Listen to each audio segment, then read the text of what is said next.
The Horrible Gamers podcast may contain content not suitable for all ages. Listener discretion is advised.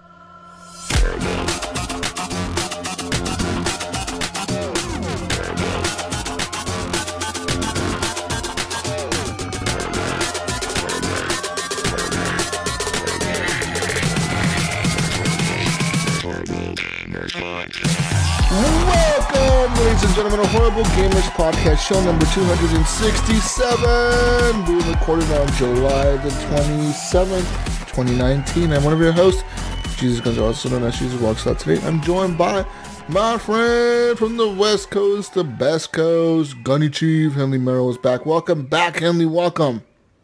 Thank you, my friend. How are you, everybody? Howdy, partner. Mm-hmm. Hey, y'all. Hey, y'all. Woo! Welcome, Gunny, welcome. Yeah. Fuck yeah, motherfucker. Yeah, fuck yeah.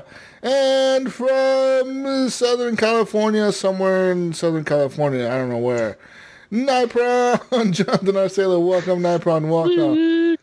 West Coast, thanks for having me on. That's right, West Coast, the best coast. Where are you at in California? I'm in San Diego. Isn't it San Diego? A whale's vagina?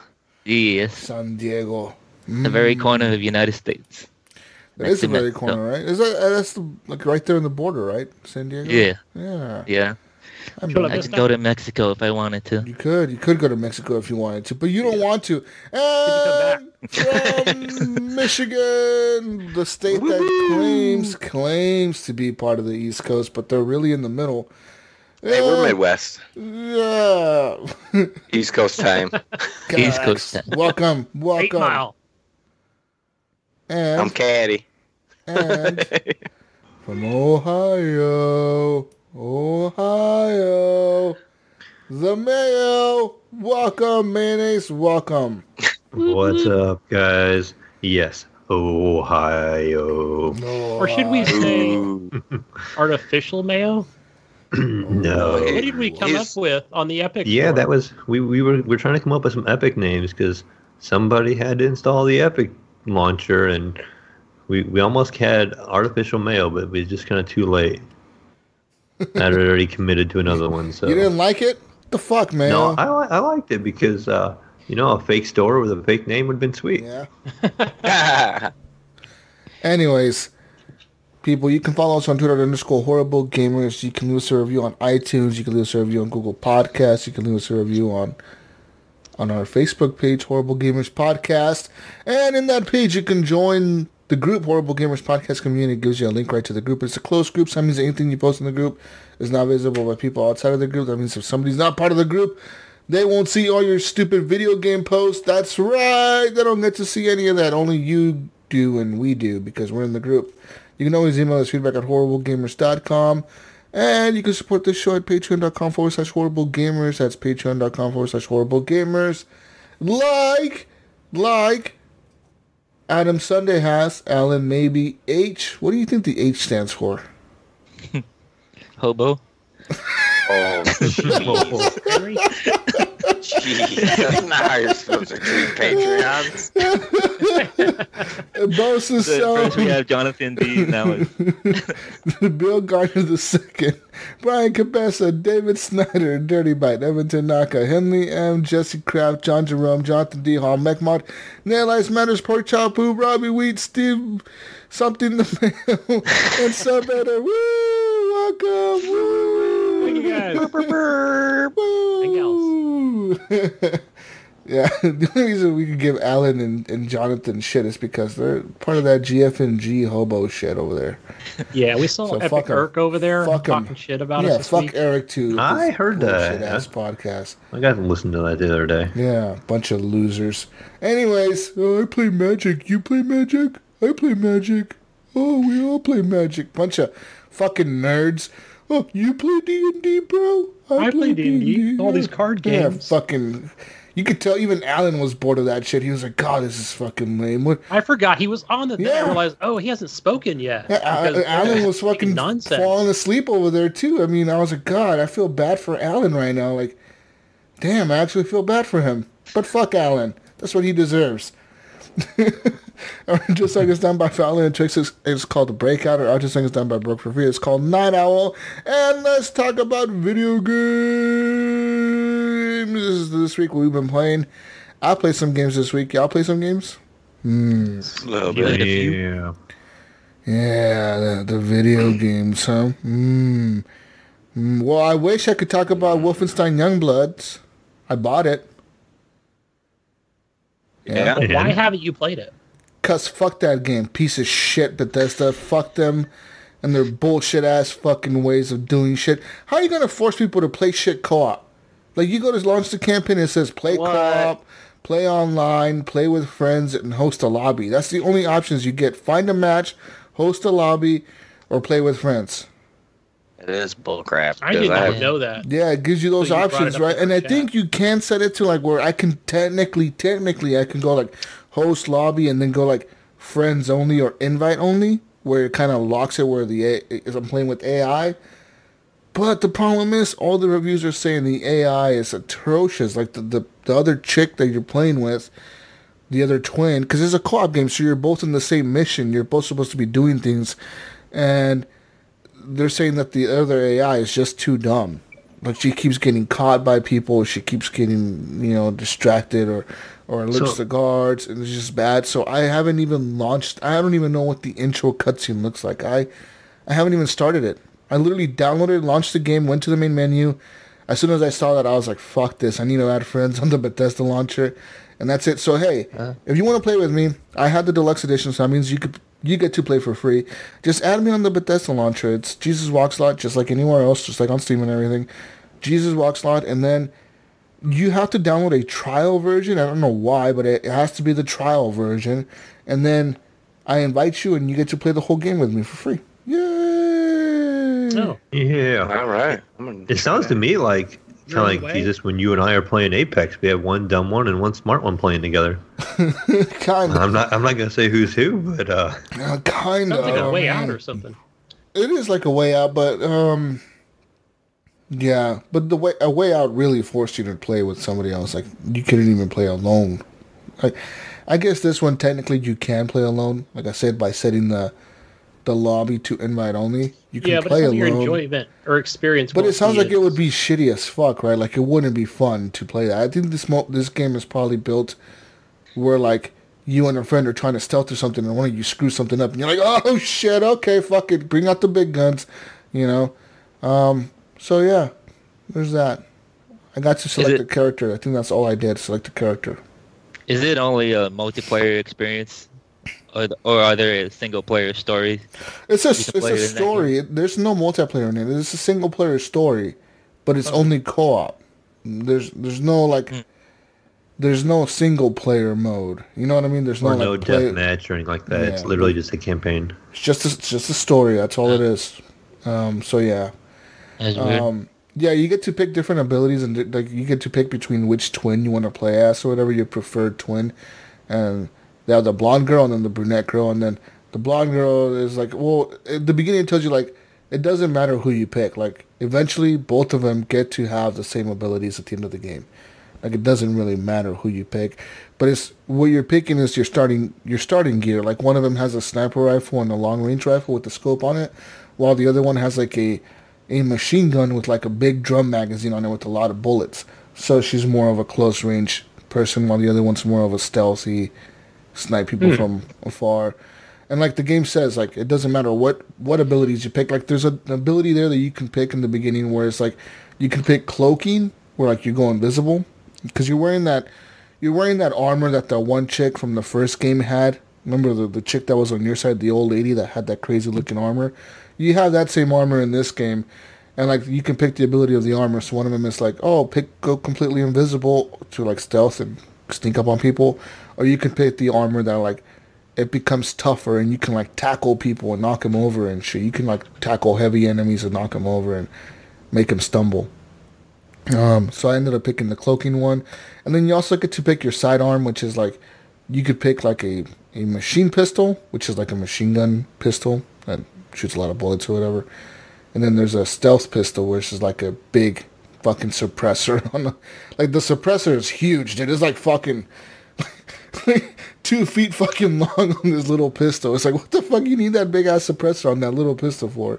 But whatever. It's a little girl with a big gun.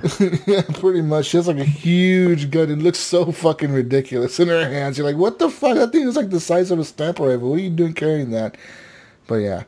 So there's that. Anyways, I haven't played the game. I'll probably end up playing it sometime this week before next week. I hope I get to play it. Because, I mean, I bought it. I didn't pay full price for it. I ended up paying like $30 for it on CD keys, which is great. I fucking love CD keys. But yeah, everyone was giving me shit. Why didn't you buy it on Steam? Well, that's why I didn't buy it on Steam. Why pay full price for a game when you can get it $10 cheaper in the same fucking game? You know what I mean? Yeah. Well, you can play the where everybody's at instead of playing a Bethesda store. It doesn't matter to me where people are at, man. If you know what I mean? If people want to play this shit with me for free, it's not that hard to download a fucking launcher and play with me. Yeah. Yeah, I'll have it later. So, yeah, I don't have no allegiance to any fucking bullshit like Steam. Oh, I'm not going to download anything from Epic. No, fuck that. If a game is cheaper on something, I'm definitely buying it there. I don't give a fuck if it's like hobo-ass fucking horrible gamers launcher or something. Wait, it's the best launcher out there. Best launcher out there, guys. We need a horrible gamers launcher. Horriblegamers.com. Go download our launcher. A launcher for a launcher for a launcher. Start selling games on our launcher, guys. So many launchers. Horrible Gamers exclusive. We're going to have to lock automatically down some invites one of us, so we just get to play with people. Like, it just automatically adds us. Oh, shit. Anyways, so there's that. I wish I played that, people. Unfortunately, I didn't, so I can't give you my opinion on the game. All I know is that the game has been getting kind of mediocre to sort of good Metacritic reviews. I don't like forming my opinion on based on those, but I mean, hopefully I'll get to play it myself and see what happens. At this point, I don't know if I can recommend it or not. So there's that. Anyways, other games that I played this week, a game that I can recommend, I played some Tetris Effect on the VR. So like Monday night came around, dude, I had a really rough week at work this week, man. I've been so busy, and I'm going to be busy as fuck this next week as well, the next 3 days. But I decided to come home on Monday. I drank a beer. I sat in my bed. I put on my VR headset. I turned on the PS4, and I started playing Tetris Effect. I started playing that journey mode. I played it on baby mode because normal mode is too fucking ridiculously hard. It gets really hard on normal. On normal even. I couldn't imagine expert. That shit's probably like just frustration. So I put it on beginner mode or whatever, and I started playing it. And fuck, dude, Tetris Effect is one of the coolest fucking games out there on the VR. Because you're just sitting, dude, and like you'll complete a board, and like the background will be like the desert, and you see like horses, like silhouettes of horses, which is just fire. Like, it's just fire that's a silhouette of a horse going across the screen, and you're, like, dropping the fucking blocks, and you're making all these fucking lines and shit. And the music is changing, and the more, like, if you rotate a block, the song kind of, like, has, like, little guitar riffs or whatever the fucking, like, little key, like, piano keys are hitting as you rotate the fucking bricks, and then the screen will change when you complete, like, because each board gives you, like, an objective. Like, it'll be like, oh, do fucking 30 lines or something like that. And once you complete the 30 lines, like, the music kind of stops, and it does this whole weird thing, and then the background changes, and the board keeps going, and the match keeps going. It never stops. It never pauses. It never stops. It just keeps going. Was that on PS4? Yeah, on the PS4, on the PSVR. So, like, yeah, you're just literally sitting there, man, for, like, time can go by so quick if you're just clearing the boards, because you lose track of time. It doesn't tell you what time it is. It's not like you have a clock in there. You're just sitting there clearing fucking boards and clearing lines, and like, and even if you fail, it's not even that much of a big deal, because like when you clear a board, right, and say you have a few blocks already on the bottom, you completed your 30 lines, those blocks stay there, and the background just changes. So it could be the next match can be a little bit harder, and the blocks will be coming down faster. So, like, you may fail the next match right away. Like, you're like, oh, fuck, they were coming down too fast. I failed. But then all it does is, like, hey, do you want to restart? And you're like, okay. And then it just puts you back to 0. Everything's cleared out. And you start off with a clean fucking board, and you just keep playing. And it's so relaxing. How would you rate the music compared to, like, something like Beat Saber? It is pretty much on par with Beat Saber. I would still say Beat Saber, the Beat Saber, like, main soundtrack of the Beat Saber game, probably beats the Tetris soundtrack because Beat Saber has a lot of K-pop type of music. Yeah, it's As more far as, like, it's more like dancing gets you hyped up, and Yeah. Tetris Effect is more chill out. Like a lot of trance and it's more like those chill kind- the fuck out and enjoy the view, and have fun watching this. Jesus, I want to ask you, do you have a board that's like a favorite that you like to go back and experience it again? I like the one with when it's underwater where the girl is singing. It's like the main song they use on their trailers. That fucking song it hits, dude. When the lyrics kick in and she starts actually singing the song, and you're like, holy shit, this is fucking cool, man, because everything's just going, it's just fucking going. At that point, you're in the fucking rhythm when the lyrics kick in. Because it starts off kind of slow. Like playing? Yeah. It starts out playing? Yeah, it starts out like no music is playing. And the only music that is playing is every time you rotate the brick, it goes boom, boom, boom, boom. And then, like, the more lines you start clearing, like, you hear, like, the drums kick in, and then you hear, like a little bit more shit kick in and more shit kick in. And by the time you clear out, like, 10 or 15 lines, that's when she starts singing. And you're like, oh, okay, I'm in a fucking rhythm now, you know what I mean? Now you're like, oh, fucking it. It's just like a trance, dude. I don't know. They figured it out. It's really well done. And in VR, it's something to experience. It is. So if by you the way, get it. I found it on Epic Store if you have a PC. Nice. It's $32 right now. Yeah. The only Damn. Yeah. only catch is here. I hear you have to have some form of Steam because you got to do something with Steam to have support for. Now I couldn't find it on Steam. So yeah, it's not on Steam. weird. You just have to use drivers. something with Steam because the drivers for the Vive, and I think even in the Oculus, I think the article I was reading required that you have Steam and stuff, and have to have maybe even Steam running or something, so you can actually even play this game in VR. It's kind of weird. It's possible. But kind of sounds fun. Yeah, actually, Yeah. right now on PlayStation, it's on sale for $24.79. It's 38% off. All right, Oh, here's wow. my question, Jesus. If I'm sure I'm going to get the VR for the PS4 Pro in November. Okay, you're That's when I positive. plan on. I'm pretty positive I'm getting it in November. Oh but, shit! Okay. But do I get it now while it's on sale and play it now, or do I wait until November? Get it now. I mean, I've got other things to play like Spider-Man and finish up God of War. That's a good Horizon question. Zero Dawn. Because the Yeah, Horizon game, Zero Dawn need to start. Yeah. the game is good, but I've honestly never played it on the TV. I've never played it on the TV. I don't want to. You know what I mean? Because why play it on the less immersive version, I guess, than the VR version? It's kind of weird. I don't know. But I do kind of want to recommend it because the music itself is good, and the game is it's a good Tetris game, dude. It's fun. It's, like they have like these challenges, these worldwide challenges, and you can like, when you log into that for the worldwide challenges, it'll show the globe, right? It'll show like America or whatever, the United States, because it shows the continent that you're on, and it'll be highlighted green. But then it shows a bunch of little fish like swimming around the globe, and those are people that are online in the game at the same time that you are. And you see like other people's gamer tags, just random gamer tags just swimming around. You're like, oh, these people are playing Tetris Effect 2 right now. And like one day, that's like that Monday night, I got on, and there was like maybe like 15 fish on the screen altogether, like 15 fish just swimming around. And then like the other night I got on, and it was like Thursday night, and there was like hundreds. It was like, holy shit, there's like way more people playing tonight than the other night. It's kind of weird, like seeing that difference. And but yeah, man, I don't know, Gunny, if you really like Tetris, I would recommend it at $25. I think I ended up buying it around the same price when I bought it. If not, maybe like 50 cents cheaper or something. But it's a good game. I mean, there's a lot of gameplay there to complete. Because there's a whole journey mode, and that's what I've been playing, the journey mode. And that is taking a while to complete, man. I put a few hours into it, and I'm still not even like halfway through that. Maybe a quarter of the way through.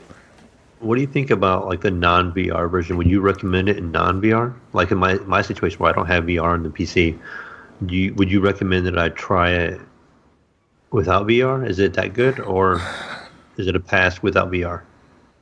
Yeah. That's the same kind of question Gunny was asking. I mean, it is good.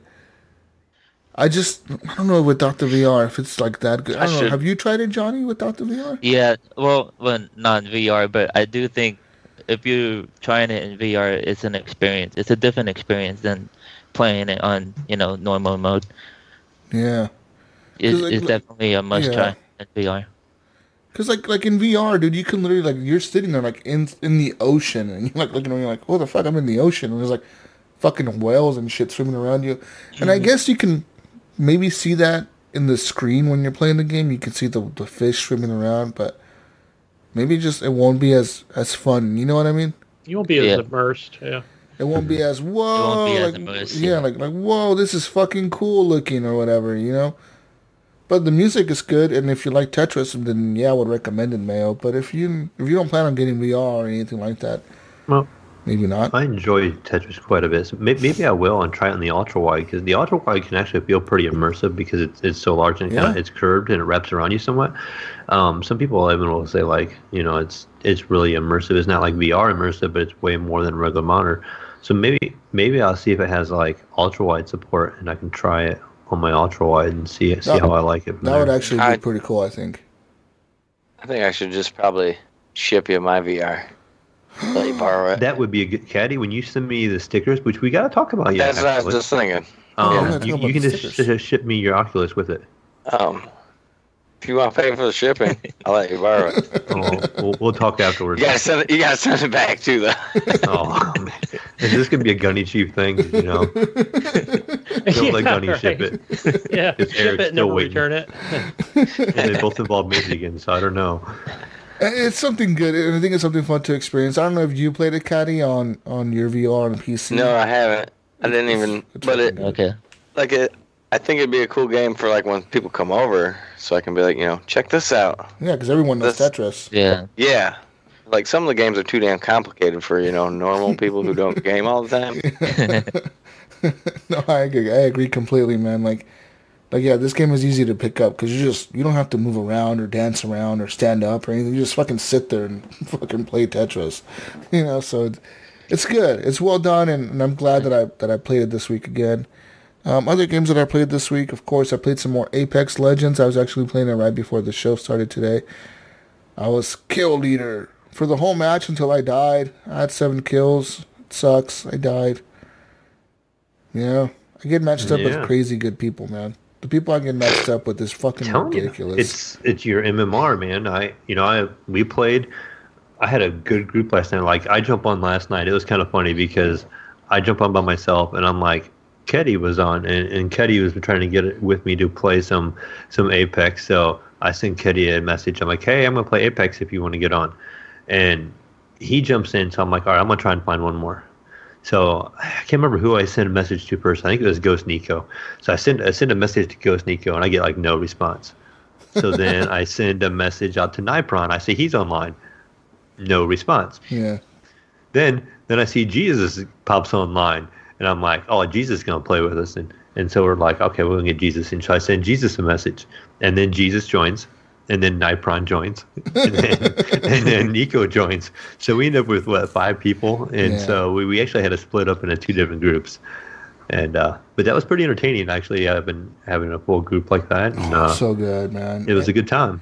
Apex Season 2 has really got its hooks into me, dude. I'm just rolling through the challenges, completing them, and getting better and better, dude. I wrecked people with the controller.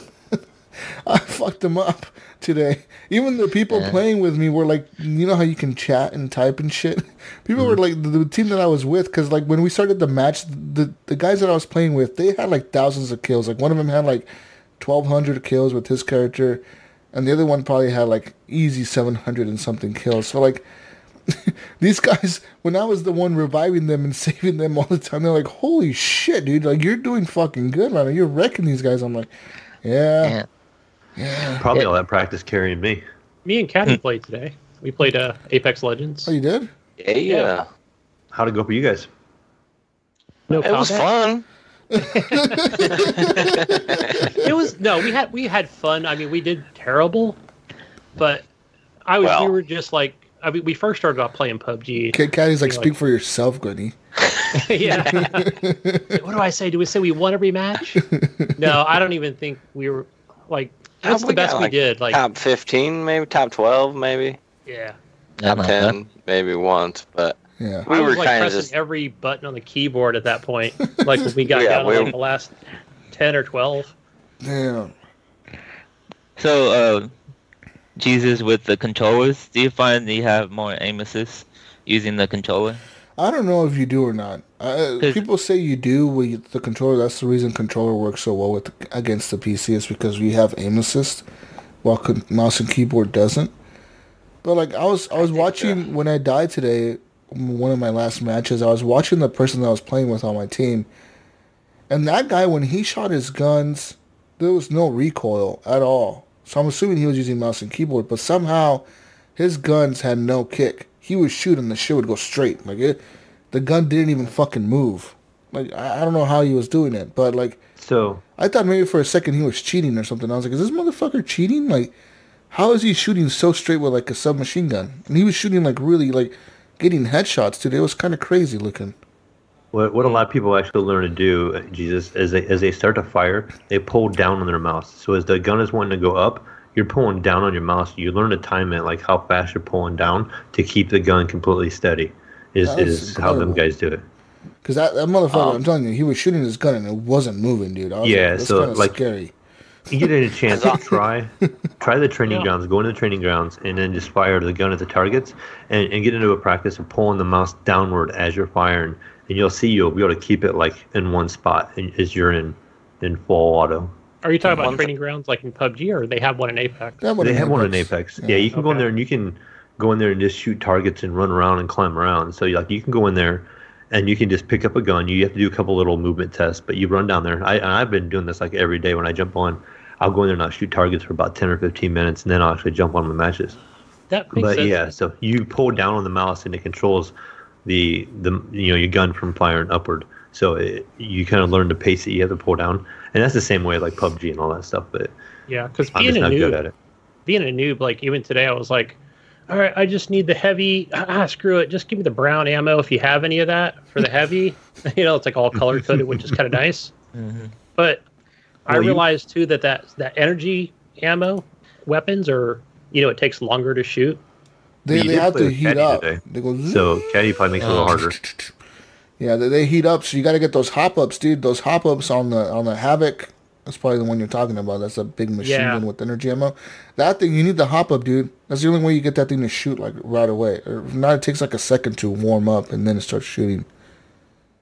Which that second is really important. Yeah, but hey, Jesus, question for you, because I noticed that I just use mouse and keyboard. Well, but here's the question. We talk about the aim, and I think aim is always going to be better with mouse and keyboard. I'm calling it now.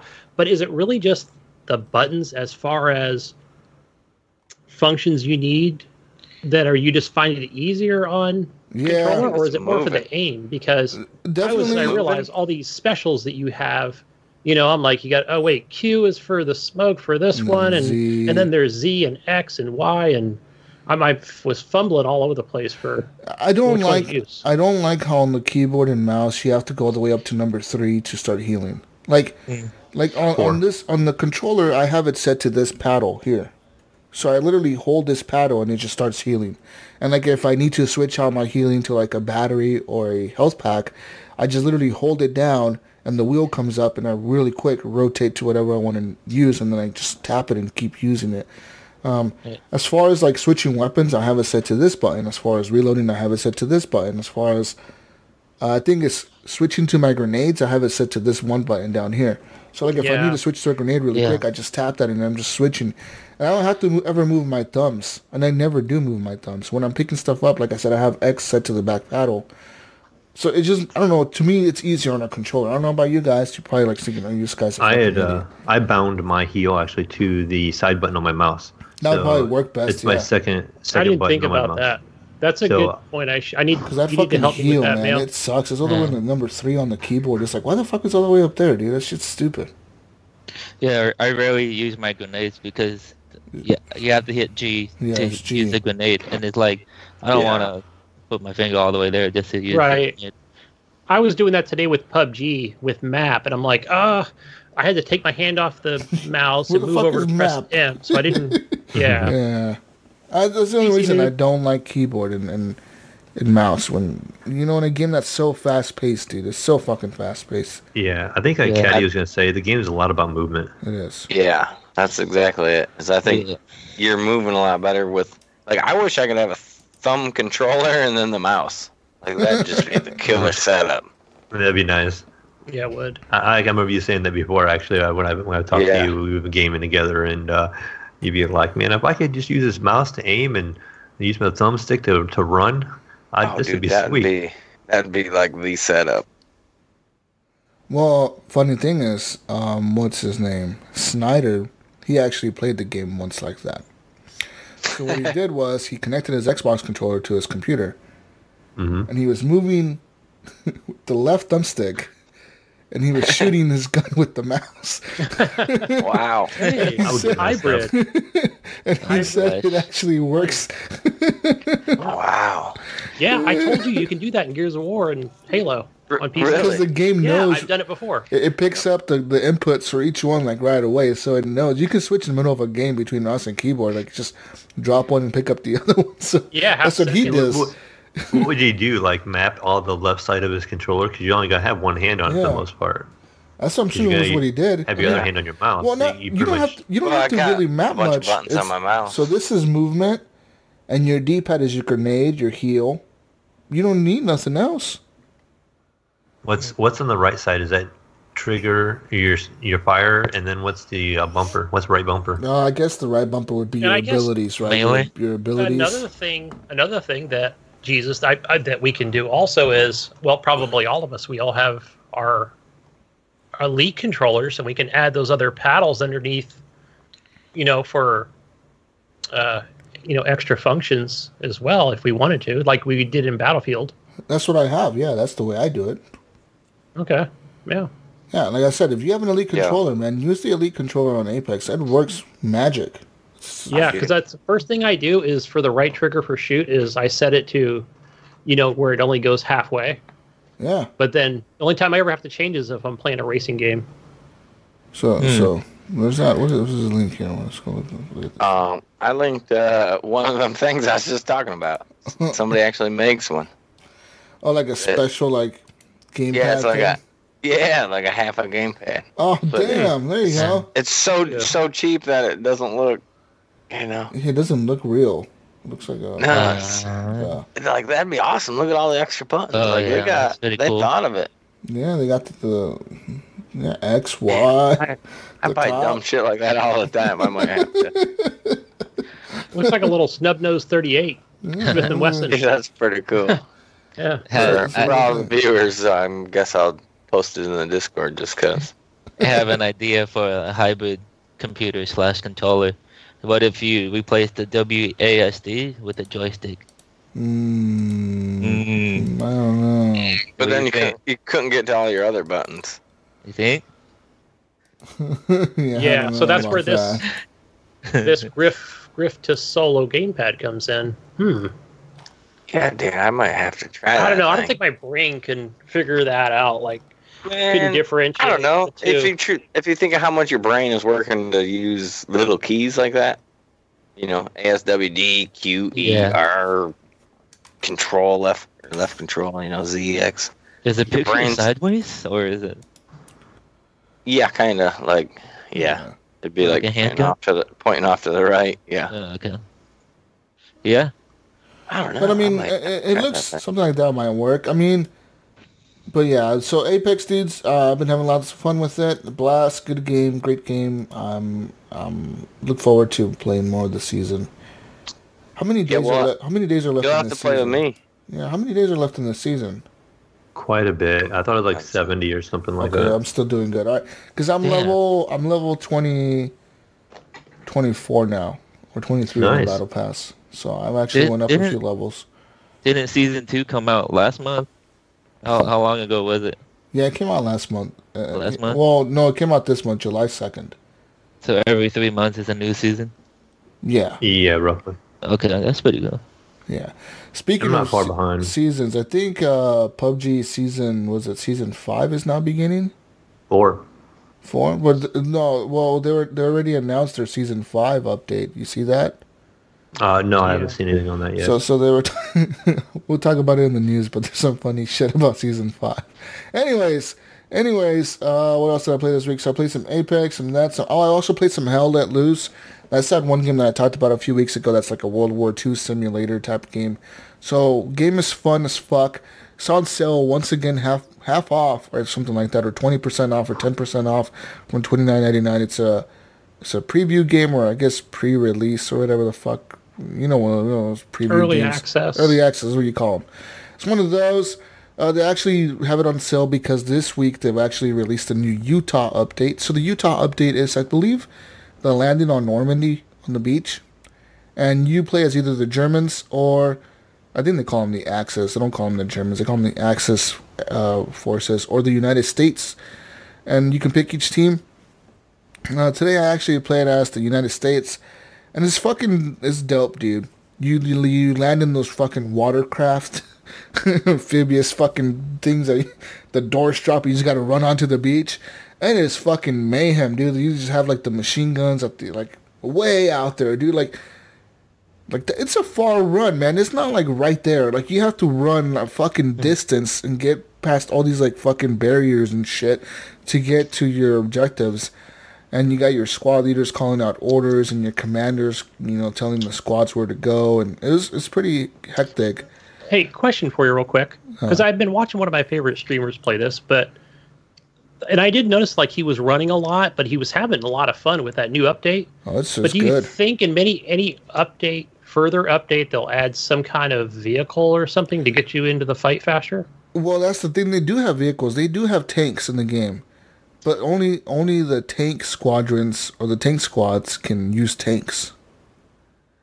As an infantry person, I wasn't sure if they're going to add jeeps or anything like that. As an infantry guy, if you're like in Kilo Squad or whatever, as part of the infantry soldiers, the guys that run in their squads, you cannot go up to a tank and try to get in a tank. It won't work. The game doesn't let you because you're supposed to be a tank squad person to get into the tank. And the tanks have different, like everything has a role. Even in your regular squads, you have a role like gunner, squad leader, infantry, all that shit, right? And they also still have, so like they have the 3 different, right now in the game, they have 3 different types of squads you can be. You can be recon, and that's you and like another person. You two are snipers. And that's the only class that has a sniper rifle, is the recon class. And those guys are actually, their task, there's only 2 recon squads per team, and those guys are usually tasked with going and reconning.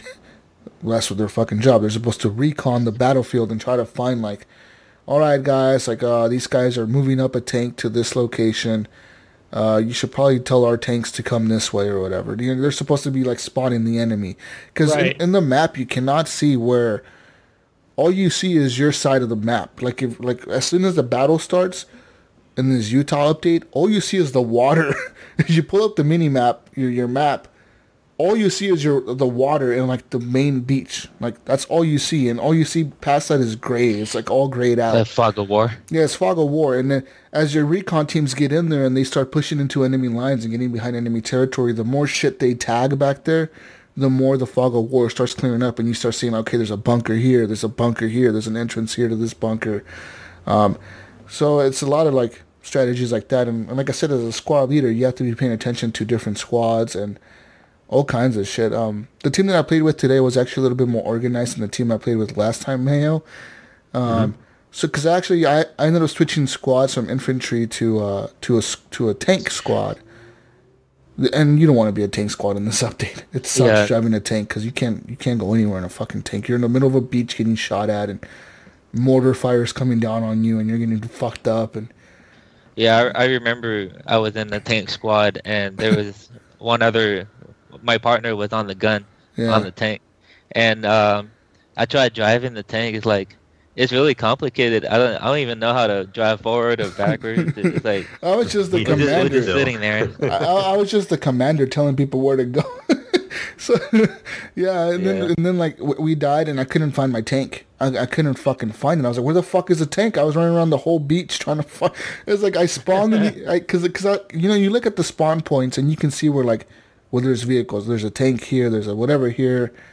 Now, and I spawned right next to where it said the tank was, and I couldn't find the tank. I'm like, "Where's the tank?" Maybe it got blown up. And I had all like I could, because I was a squad leader, so I could hear all the other squads, like the squad leaders of the other squads talking, and they were telling like okay, Kilo Squad or Alpha Squad, we need you to move up here. Take Sector 2 from these guys. Move up this way, move up this way. And they're like, "Hey, where's that other tank at?" And I'm like, "Guys, I can't find my tank." And they're like, "What the fuck you mean?" They're like, "What do you mean you can't find your tank?" I'm like, "I don't know where my tank is." It's like I parked in the mall somewhere. Could have been the third or fourth floor. I couldn't find my fucking tank, dude.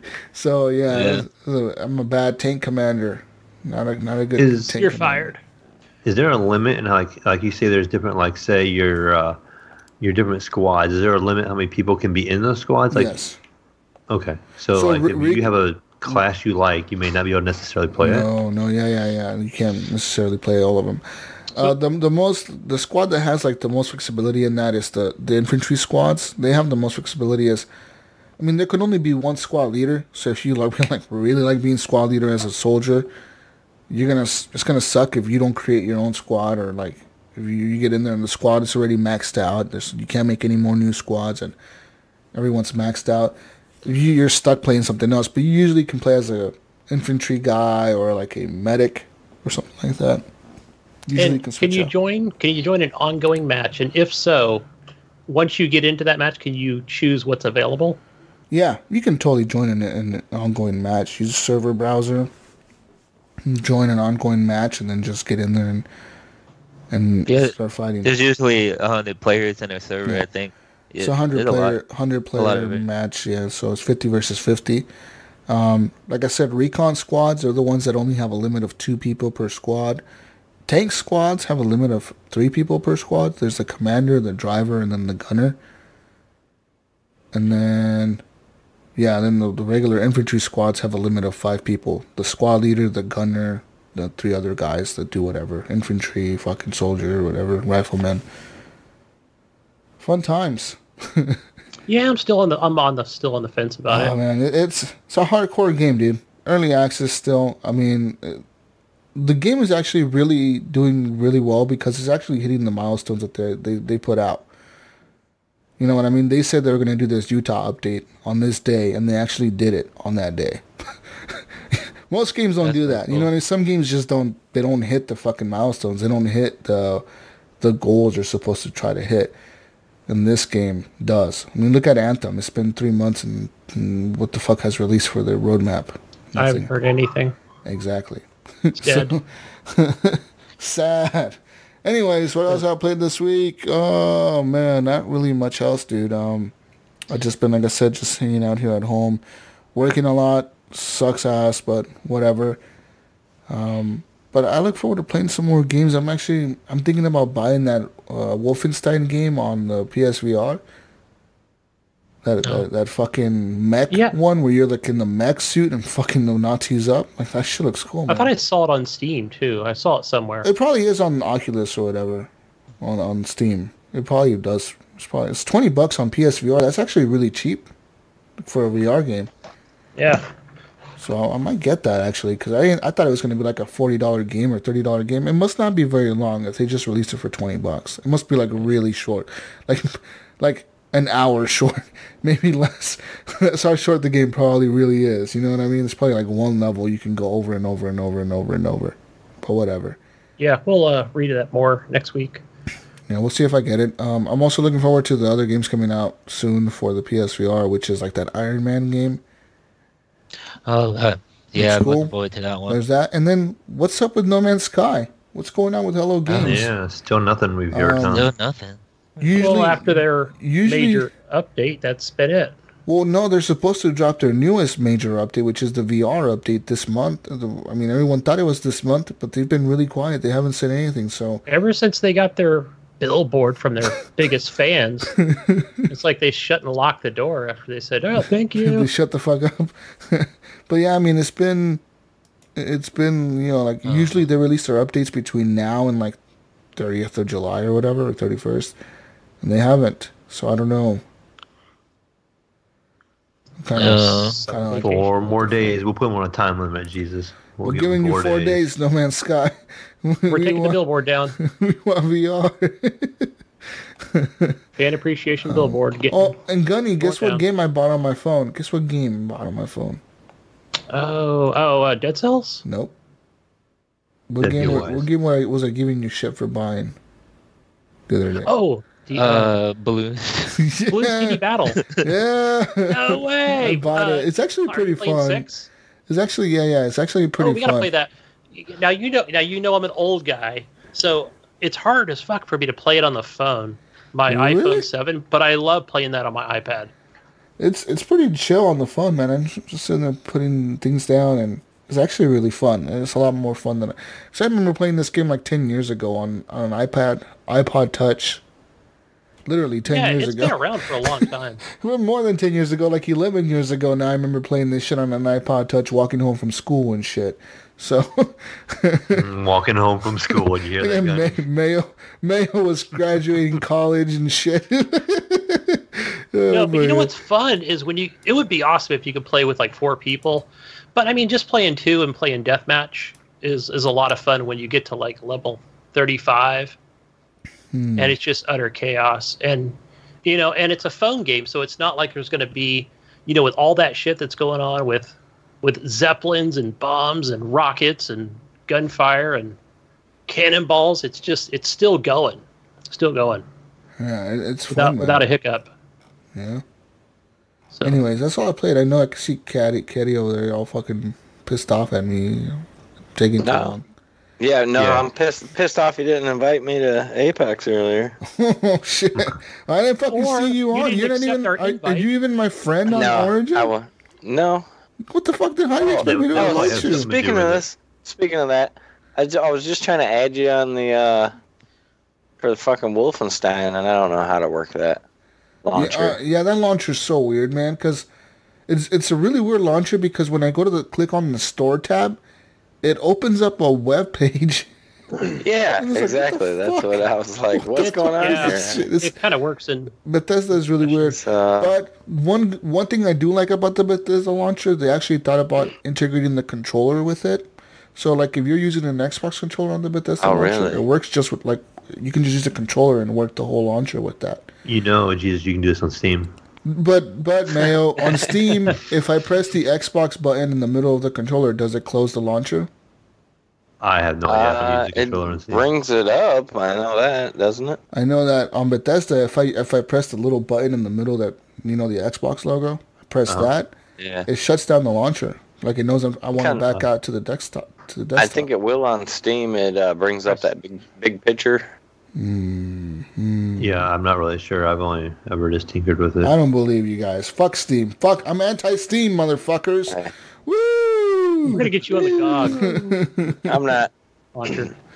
Anyways, what have you been playing? Which one do you guys want to go next?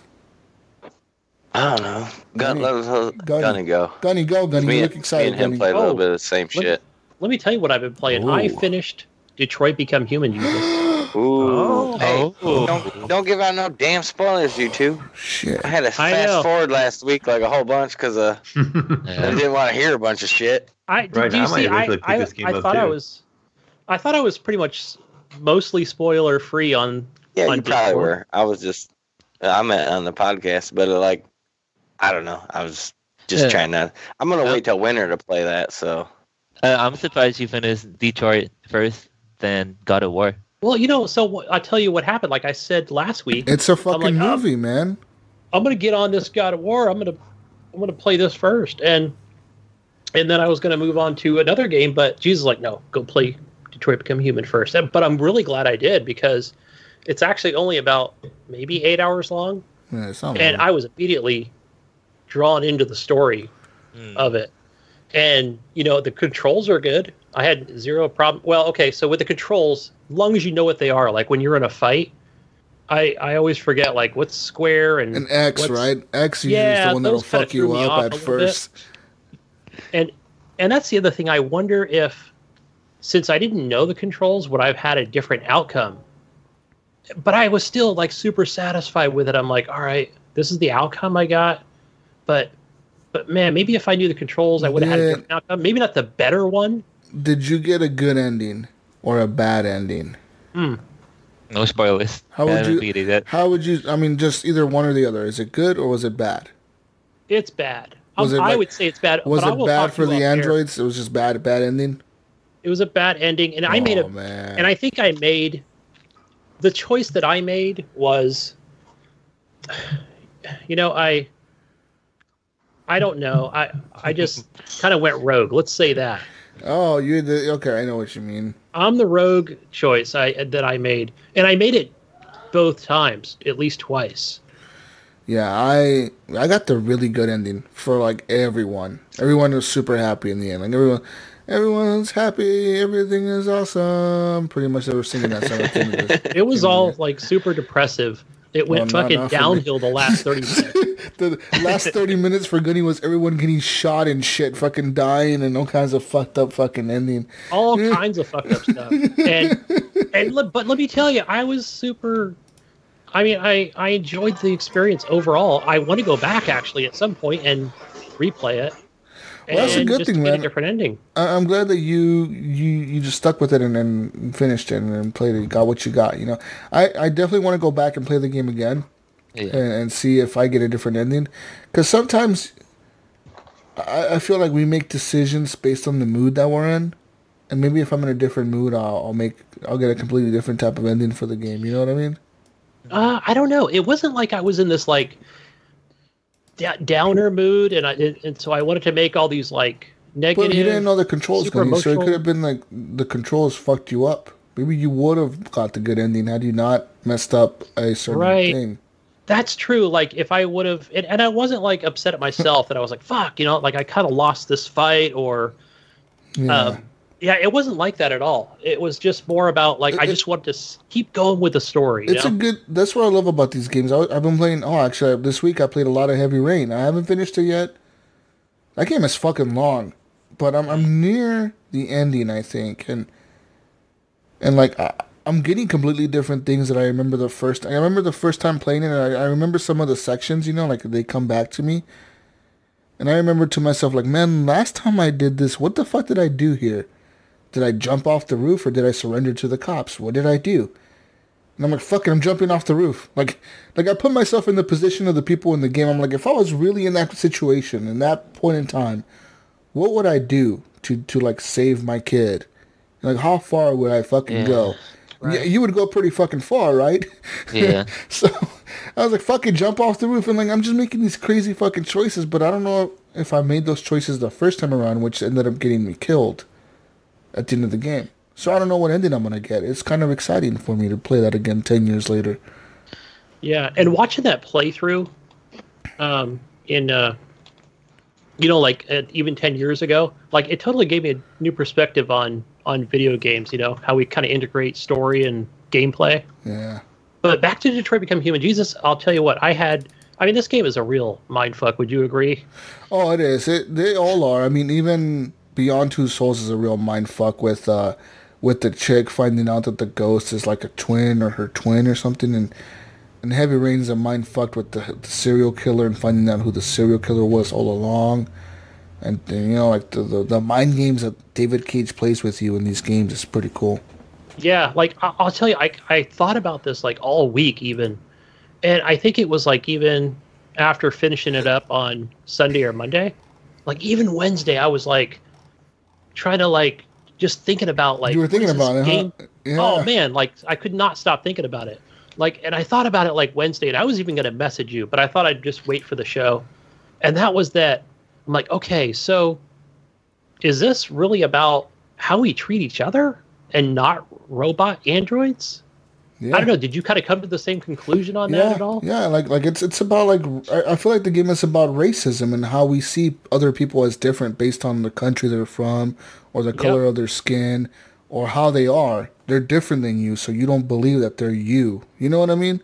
Right. Because what these androids were, the androids, they wanted to be like the humans, but the humans were like, no, fuck you. You're a fucking piece of plastic, you shit. You know what I mean? Kicking them around and doing shit, hitting them and all kinds of shit, you know? Right. I can see how they kind of like brought that story together, like just to kind of show you that like right off the beginning and throughout the story to show you how they're treated. And, you know, I saw a little bit of, you know, some I don't know if you want to call it a political agenda. I mean, there's a little bit of that in there, and some of it has to do with, politics and.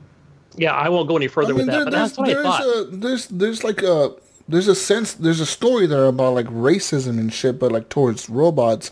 But it's not like it's saying like, oh, you are bad. You need to stop being this. Like, no, it's not telling you that. It's just that's how things are, man. Because in reality, things are really fucked up. Right. Not everything's all rosy, fucking perfect shit. The world isn't perfect, and that's exactly what this game is saying. You know what I mean? Yeah, exactly, man. And so. Yeah, I remember last year it was a contender for Game of the Year. Yeah. Yeah, it was. I think it was along there. I would agree with that because, man, if they would have even like made the game longer, I bet you it would have made Game of the Year. Now you understand when the game was in my top 3. Oh, absolutely. Now I see last why. year it was really high up there in my top 10 list. It was pretty high up there. I think Ryan was giving me shit like, oh, was it really that? I'm like, no, dude, like it was really that high up there, man. Like the story is fucking good. Yeah, excellent. And even at the very, very end, I even had a good laugh at the very, very end after the credits. I was like, ha ha ha. Yeah. Oh man. Have you gone back to talk to the android from the main menu? Yes, and yes. Did you set her free? Well, I'll tell you off air. Like, that's a kind of a spoiler, right? Not really. I mean, Come on. Not really. Yeah. I want to keep that for Caddy if he goes back and plays that. Or you make a choice. I'm definitely playing it this winter. So, like, you make a choice there, and pretty much is that, and then people were complaining about that. You remember the news article we talked about? People were complaining their screen was empty. So you can bring another robot in. That's what they made. Like they added like a little prompt thing. It's a pretty cool little game, though, man. Yeah, it is. It's awesome. Let's see what else did I play. I totally get an Android. Me too. Mayo, are you interested in playing any of these games at all? Yeah, actually, that's one of the driving reasons behind me creating this Epic account was I was going to check one of these out, and then when it came to picking one of these up, I messaged you guys and I was like, is it Beyond Two Souls or Heavy Rain? That's my only 2 choices right now on PC. Yeah. And then I said, or Wolfenstein, and you were like, Wolfenstein. And then so I waited and I hesitated. And I haven't picked any of them up yet. And so now I'm thinking I should maybe go with Heavy Rain at this point. Hey, what about this? Snickers is out of the country, and you're feeding his cats. Steal his PS4, Rice Gone. Yeah. There you go. It's on gold right now. You could I know right where it's at. Dude, do it. What? Do you have his password? I might. I have a shared account. Can't remember. It was something really crazy. One of the things I really liked about Detroit Become Human is in the beginning they have that psychology test. It's not really a psychology test, but they give you like questions. A survey. It's a survey. They ask you questions like, would you trust an android to do this for you? Would you trust it to like save your life? If you were like in an emergency situation, would you trust an android to like make a choice between you and one of your family members in an accident? And it's like all that shit. But the thing is, people don't realize this, but Beyond Two Souls actually has the same type of thing in it, where in the beginning you are shown like ink blotches. Even in Heavy Rain, you're shown this shit, where you're shown like these ink blotches, and it tells you, tell us, what do you see? And you can pick like, I see a face, I see a dog, I see a cat, I see blood. And you can pick the different choices, and Heavy Rain has that in the game too. I just forgot about that. I was speaking of Beyond Two Souls. Beyond Two Souls has it, but Heavy Rain has it too, where like they do like these little tests. And I don't know what the tests are for. I don't know if like that somehow triggers certain things in the game to like make the game go a certain way based on the answers you give, or what is that the fuck that's for?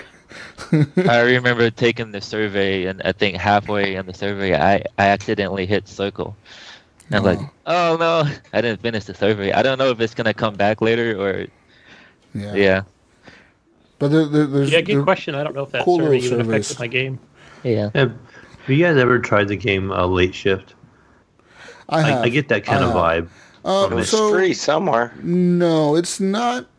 It's not like Late Shift. It's on Game Pass, wasn't it? I think it's Game Pass. It is Game Pass. That might have been where. It is Game Pass. But Late Shift is not like this, Mayo. Late Shift is a movie. Yes. Whereas these games are actually like it's a movie but a game. It's more of a game than a movie than it is. It's a good story is what it is. Like Late Shift is literally a movie. You're not really making much of a choice. You're picking what scene to watch next.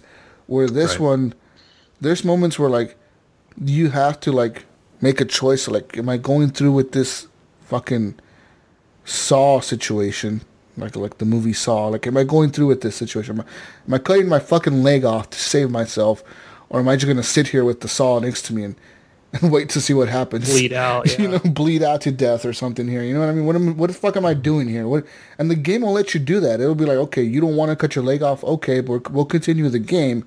But that decision, you're going to face the consequences for that. Yeah. I'll give you a good one, Mayo. Like, for example, like in Detroit Become Human, like I made certain decisions, like where I said certain things. The outcome was still the same, but then how does the other person view me, in a negative light or in a more positive way?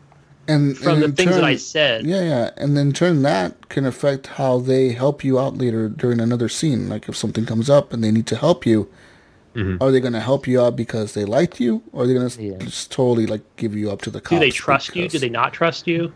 Yeah. You know what I mean? Like at the end of my game for Detroit Become Human, it came down to a choice where like the guy who I was talking to could totally give me up and say like, "Hey, this is an android, arrest them, or let me go," and have my character have a happy life. And that was a tough decision, and then like based on the decisions I made in the game, somehow that person let me go through or whatever. So like there's situations like that come up. But yeah, man, I mean, I see that Heavy Rain and Beyond Two Souls has, they both have demos on the Epic Store for the first act of the game. So I thought about just picking up the demo and then just going from there, maybe. Yeah, I think I'll do it. I'm gonna just actually install it now as we speak. Yeah, they're really well done, dude. The stories are cool. Steal this PS4, then you can play Red Dead too. Yeah, dude, for real. So, Gunny, you finished Detroit. What's your next game you're playing on your PS4? Next one I've been playing, just continue on with God of War. Dope. Where you at in God of War?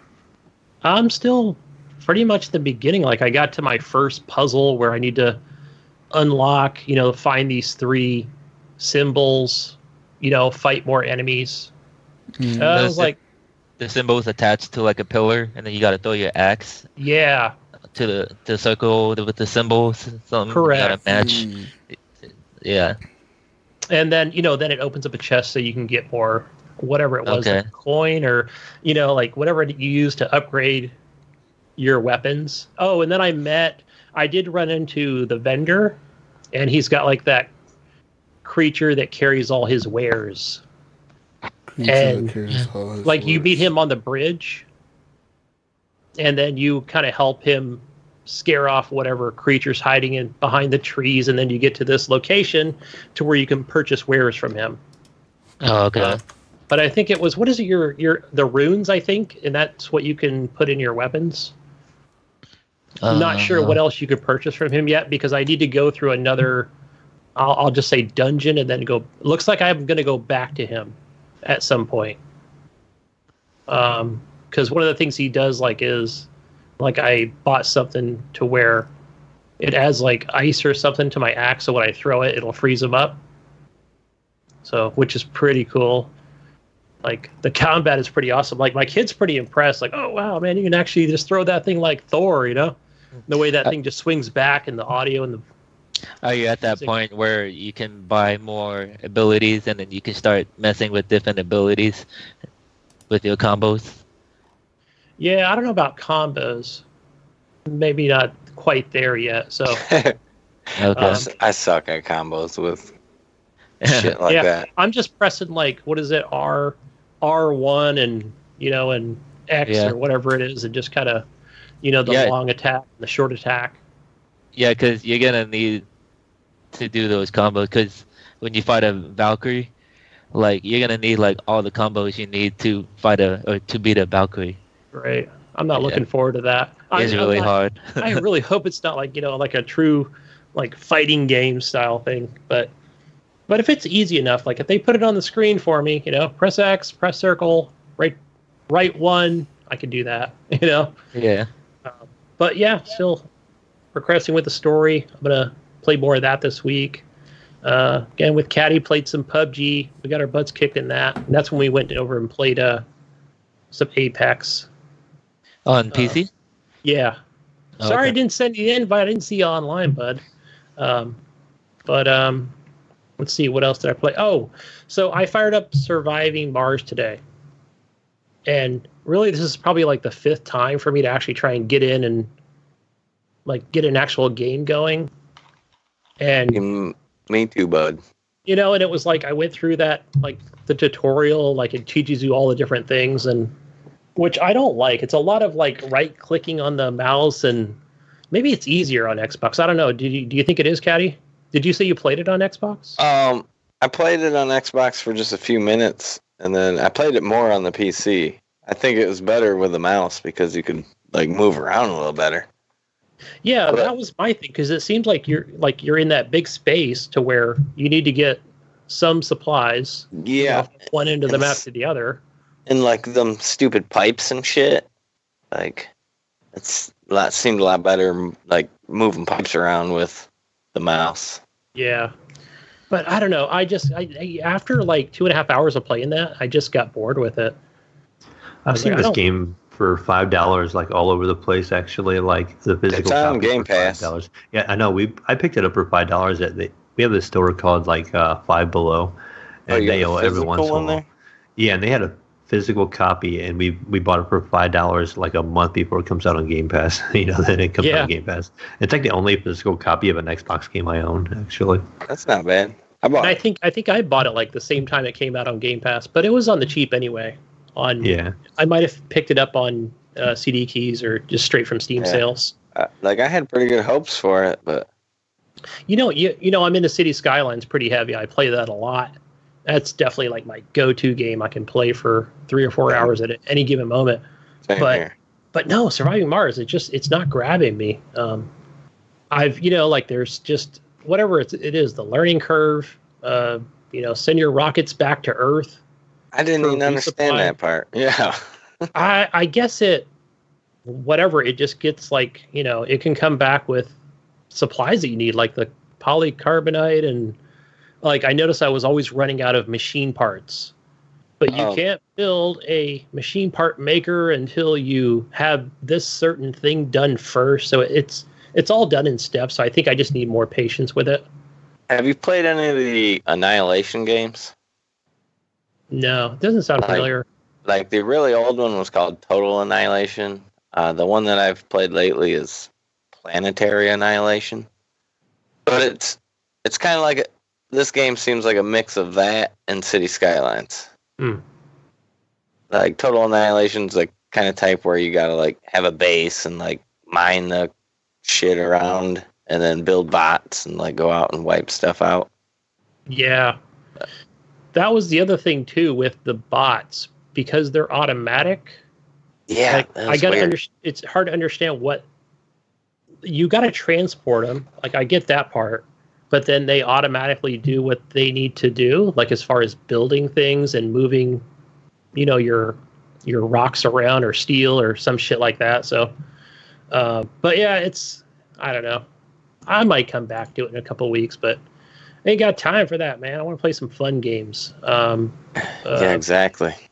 I did play Jurassic Park. I think I played that last night and the night before.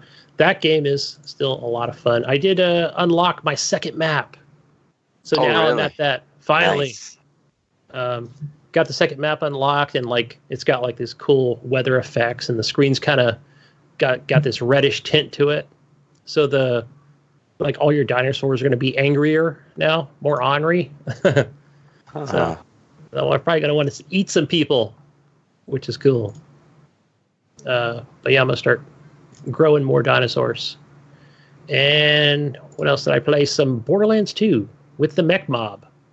Joined him. I was like level 6. So I'm like, I saw he was like level 52 on PC. Let me just join his game. And he's like, hey, are you in my game? I was like, yeah, I'm just going to kind of hang back here. And level 52, that's pretty high up there. A lot of Apex Did you Legends. say Mech Mob? Yeah, isn't that his name? It's Mech Mod. Oh, Mod. I'm sorry. Well, I don't know. It's all written. What is it, Mayo? It's written in cursive. Yeah, he's probably yelling right now. The, Mob. He's got the weirdest name ever. Can't even Mech Mod. Mech Mod. I don't know. It looks like Mom. It looks like both, bro. Yeah, I think it's Mech Mod. But so Mech Mod. But yeah, like by the time I left like his game, I was like level 12, like in like 30 minutes. I was like, sweet, I got the boost. But then we went over and played my level 6 game, and then somebody else joined. I need to play more of that. I want to play some of that tonight or something. I really want to play some of that. Some Borderlands 2? No, some other game. The Surviving Jurassic Park? No, the one where you dig. Oh, T-Rock. Yeah. Oh, yeah. Well, Johnny, we got to play that today, and I ended up playing like 5 other games, but yeah. But yeah, Borderlands 2. I was totally getting into it. It's a good game. Can't wait for Borderlands 3 to come out. Oh, speaking of Borderlands 3, there's so many games coming out in September. It's just overwhelming. I don't even know where to start. Yeah, I know. Every time I'm looking at my Steam. What's coming in September, though? Gears? Borderlands 3, Destiny 2, Shadowkeep. No one cares. There's a few. There's a lot more, but I don't. I'm only hearing one so far. I only heard one so far. 3. Yeah. I've been hearing more games. Nypron, I might. September. I think what I might do is with all these games coming out. Yeah. I think I am going to wait for that September release for Destiny 2 on Steam, and then get Shadowkeep. Yeah, I was gonna buy you the Forsaken one for free. Yeah, but you don't have to buy it. But see, I was being like Mayo, like if it was on BattleNet, you know, like it's on another launcher, yeah. yeah. You know, so and then I told you like I just got the PlayStation, you know, like that was already in the back of mind. I just didn't want to say anything at the time we were, you know, talking privately about that Destiny 2 game. But yeah, so I'll definitely pick that up in September. So next month we got the big games are Madden 20. And that's really the biggest game next month. I mean, Blair Witch. Oh wait, Blair Witch comes out August 30th on PC. Are you picking that up? I don't know. Well, Game Pass. It's on Game Pass. Oh shit! Yeah. Oh really? We already own it then. Yep. Blair Witch is on Game Pass Ultimate and Game Pass on the Xbox, so it's on Game Pass for both. So there you go. Is that gonna be like an Evolve type of game? No, Blair Witch is a single-player horror game. Oh really? A single player? Cool. Yeah. So you play this. You actually play as the brother going back to try to find his sister that went missing in the woods or some shit like that. Do you guys remember when that movie came out? It was 2005. Who was old enough? Dude, no, it was like 99, right? Yeah, 99-ish. I remember it scared the fuck out of me because I was like 9-10 years old at the time. Yeah, that was like when the internet just started coming out. I was fucking scared as shit, dude. Oh, dude. And so I was 19. Yeah, I had older cousins too, man. And they were on that age, 16, 17, 18, 19. And come watch this with us. And me being my dumbass self, like, dude. 8-year-old me goes to watch this fucking movie with them. Oh, hell no. Hell no. I was scared shitless, dude. I scared shitless of the woods for the longest time. Yeah, we all thought it was real. Because back then, you know, there wasn't barely any internet. Yeah. And the few things I had posted all said it was real. And we went and watched this shit and was like, blown away. Like, what the fuck? The fuck was that? Yeah. So scary. And then another thing, like being in Michigan, like we got a lot of woods everywhere. I bet. And I swear to God, one time I've been in the woods and stumbled upon those stick figures tied into little sticks. People, voodoo dolls. I swear to God that we went there, found these things, and then like got chased out by dogs. And so it made that movie even more just straight creepy to me. Fucking scary, huh? No, yeah. This is a sequel to either that movie or the second movie, whichever one just recently came out. It's a sequel to one of them, but you're pretty much one of the brothers or one of the sisters or something that found the video camera, and now you're going back to try to find your missing sister or something in the woods. You know, I never saw that Fatal Frame. What? You never seen that movie? No, I know how popular it was, even back at the time that it was released. Like, it was super popular. But I never saw it. I would just never been into the horror. Some of the horror thriller. Yeah, I'm not into horror at all. But this thing was just. It was freaky. Yeah. Then we got pulled over on the way there and everything, so we were like super late. Where your boys are headed out into the woods. It's like a movie where the cop is warning you to not go into the woods, and you guys are going into the woods. It was crazy. So September. I mean, speaking of like the major releases you were talking about there, Nypron. So there's Gears 5. That Monster Hunter Iceborne DLC comes out. NBA 2K20. Borderlands 3, NHL, if you're into that. Destiny 2, FIFA. Ni no Kuni, Wrath of the Witch. I think that's coming to the Switch. Oh, The Legend of Zelda, Link's Awakening coming to the Switch. I don't see much else. I mean, Dead by Daylight on the Switch. The Surge 2. Ooh. Dragon Quest 11, Tropico 6, PS4 and Xbox. Tropico 6 on what? On Switch? No, PS4 and Xbox. Oh, it was only a PC release. Okay. Yeah. Doctor Who: The Edge of Time, PC VR and PSVR. Must be like that's right up my wife's alley. That might be my ticket to VR. Yeah. Oh. They're saying that it's still to be determined, but they're saying that it was slated for September. So there you go. I'll have to keep it in mind. I want to show it to the wife, and then she's gonna be like, "We need VR." So, which game was that? The Doctor Who game. She is an avid Doctor Who nerd. I'm telling you, she is. We had to go meet some of the cast in person. Like they were in Columbus one time, and we spent, I want to say, like $1,200 to go meet a couple of the cast, and we have autograph stuff. we got all sorts of stuff. So maybe that $400.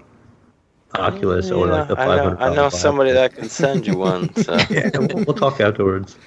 But yeah, I mean those are the games coming out, man. I mean, I don't know. We'll see what's going on there. But what else? Yeah. What else, Nypron? Hey. No, that's all I. Most of my favorite games are coming out in September. It's always in September too. Like most of the big games always comes out in September. For me, it's November. What's up, Gunny? Man, yeah, me too. No, I was just going to say I just had one more thing. Oh, what's your last thing then? that I'm excited to go to tomorrow, and that is California Extreme 2019 down in Santa Clara at one of the convention centers. This is an arcade game show. Lots of pinball machines, video game cabinets. Like some of them are hybrids, never released to the public. Some of these are actually, I guess, like, slated to release, so you get to play all these really interesting games. So can't wait to go to that tomorrow. I'll probably go to one of the panels too. They've got some of the people there from Pinball Effects. You doing a meet and greet over there? Yeah, one guy, Dan Amrek, he used to work at Xbox Magazine with Ryan McCaffrey. Right. So, and then he works for Ubisoft, working with the Rocksmith guitar team. Oh, okay. I mean, not something, I'm not a musician. Is that game still getting updates? That game is yeah, because I follow him. Matter of fact, he follows me back. So I told him, like, is that game still, I asked him that question, he goes, absolutely. We still release songs and updates to that game. That's fucking weird. You know what I mean? I never thought that game would be such a hit like it was.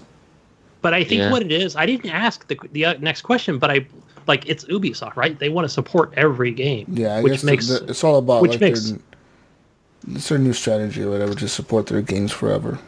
Yeah, it's like, I think 2016 was the last time they released a game. Like, I don't know, they could have a 2019, but I don't think they do. You know why it makes sense that they switched to that model? Because of that fucking Uplay Pass bullshit. They want you to stay in their shit. Yeah. So why charge for DLC when they're just going to give everything for free eventually? They just want you to keep going back. Why not? They want to lock you in. That's the way to do it right there. We're into this games as a service. Future. So yeah, pretty I'll do the meet and greet for these games and service. Yeah, I got enough damn games. I'm about to just check out. Anyways, I'll go play. You something else? No, I was just gonna say I was gonna go play Jeopardy with him tomorrow. So. Man, have fun playing them pinballs. I love pinball. Yeah. But I'm done. I'm done. Who's next? Nypron. I'll go. Oh no. Caddy. Let Caddy go. Yeah, I'll go. Since half my shit was the same thing as Gunny's.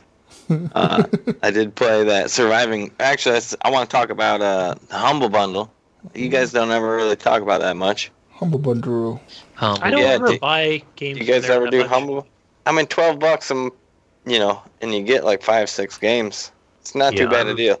I'm off and on, so like if it's something I really don't like, I'll just cancel it, and then you can just resubscribe if it's like a group of games you like, and then you just kind of cancel it right away, and then if it's the next month you like it, you just re-up it. Yeah.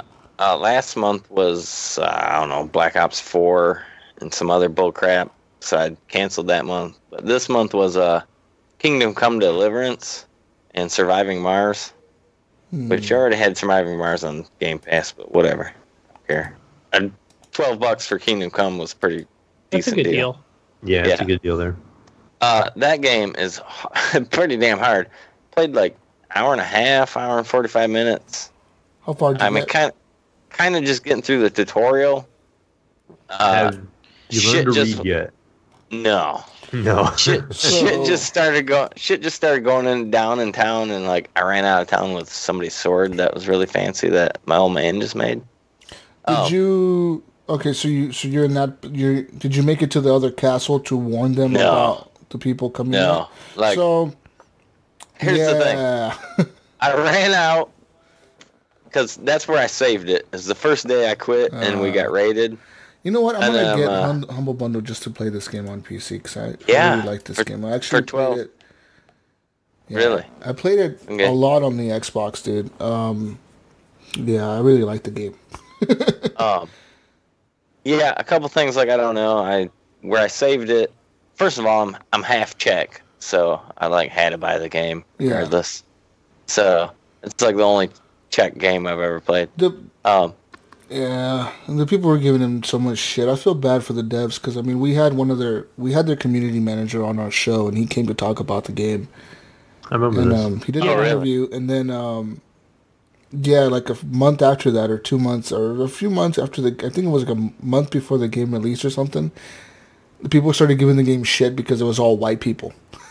Oh Jesus! And everyone's like, well, it's based in fucking... Yeah, in Czech in fucking 1800s. Like 1800s, yeah. Even Mordhau's getting the same problem now. Yeah. Like no female. There's no women knights. It's like, come on, this isn't Game of Thrones, man. What are you... Yeah. Right. What are you thinking? But yeah. So, yeah, I haven't really got far, but it's kind of one of them games that I do plan on eventually sort of playing over the time. And then I did try Surviving Mars. That game is hard on PC. I mean... Yeah, it is. I don't know how, but I actually do better with these fucking strategy games on the controller than I do on the mouse and keyboard. I don't know how, dude. I don't know how. I'm just so used to a controller. Yeah. I do better with the controller than I do with the mouse and keyboard. And so SimCity 2000 was like the game I played the most. Like me and my buddies just played the shit out of that for no reason when we were like 14. Caddy, I still have the disc for that. Oh, dude, that's awesome. I still have it. Yeah. Like we loved it. I mean, played it so much for no. We would. Yeah. Back then, it was before the internet, really, and we made just huge cities and all sorts of crap. And so, I played City Skylines. That's kind of like my go-to relax game. And then I was like, I'll give this Surviving Mars a shot. And I don't know if I'm old or just getting lazy or what, but there's so much crap you got to do in this thing. And I spent probably 2 or 3 hours in the tutorial. And I'm not really enjoying it, so I don't think I'm really gonna play it. Sound like you and Gunny don't seem to enjoy Surviving Mars. No, it's not. No, I mean it's not paying off. Yeah, like I was saying, it's kind of like Planetary Annihilation and City Skylines mixed together. Yeah. Where you And there's so much going on that like I can't even pay attention.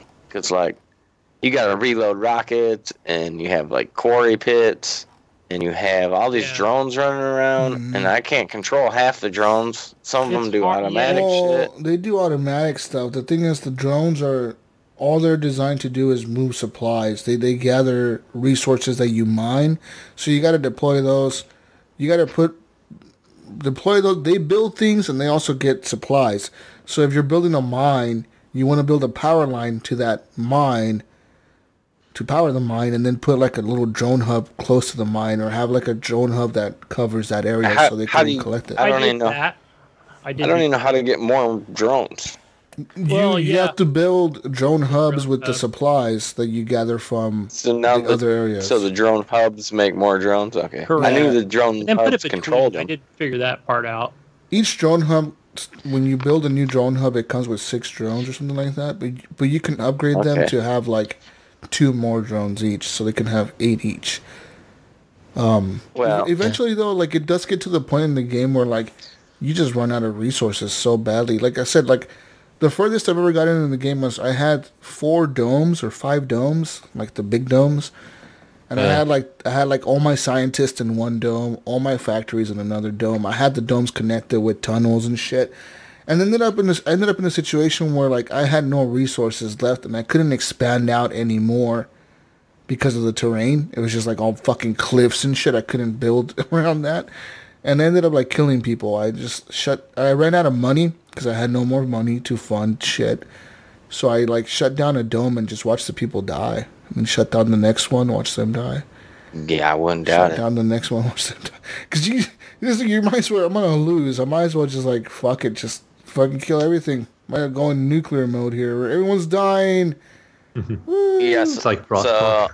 Yeah, I think if I go back to a game like that, I'm gonna go to Frostpunk. Yeah, will be my next Frostpunk city. It's a little bit better. It's a little bit easier to build in Frostpunk than it is in cities and Surviving Mars. Yeah, much easier. Yeah, but man, I love City Skylines. The guy said the one thing that Surviving Mars has over Frostpunk is the fucking soundtrack. The soundtrack in Surviving Mars is amazing, dude. If you switch it to Free Earth Radio, the radio station from Earth, I played that they today. play like real like good music, man. Oh, really? Some of the songs surprised me. Like there's one song, I forget what it's called. I think it's called like Celestial or something by Dr. Pops. That song like surprised me. When I started listening, I was like, it's kind of catchy.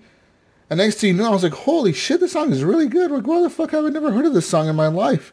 And I don't know where they found these artists that made all the music for them, but they actually have really good music for their Free Earth Radio or whatever on there. Because they have different stations you can put on. Yeah, I was going to make a mention that they had a radio on there. And I was going to mention to turn it off. Because I didn't like it. You didn't like it? No, like some of it. I didn't go through any others, just the one that it came on. Oh, no, the one that it starts off with. Yeah, the one that it starts off with is like that weird music, but like it's like video gaming, like weird synth music. But yeah, they have one that like they actually have people singing and like they have like radio DJs like, hey, we're from Earth and we got this fucking music coming on and blah blah blah and all this shit. It's like, hey, to the people up in Mars, listen to this shit, and then they play the music. Yeah, I'm over here mining on Mars, and I just had to listen to the banjo for like a half hour. I probably should have changed it. I was like, thank God I can shut this off. But no, there are some good songs on there, Caddy, because Jesus sent it to me like when it first came out on Xbox or PC, like whenever you first picked it up. So that was that is actually a good soundtrack. Yeah. Yeah, I bet if I changed them, it'd be all right. I mean, I might go back to it someday, but holy crap, there's a lot going on. Just look up the soundtrack on YouTube. Another thing, I didn't play it, but I seen it's on Game Pass like last week or something. Lego City Undercover. Oh, wow. You guys ever played it? No, I haven't played a Lego game in so long. This one's pretty good. It's like open world, almost like GTA, but Legos. You're like this cop, and you can go undercover and like do bad stuff or catch criminals type of thing. I don't actually GTA early.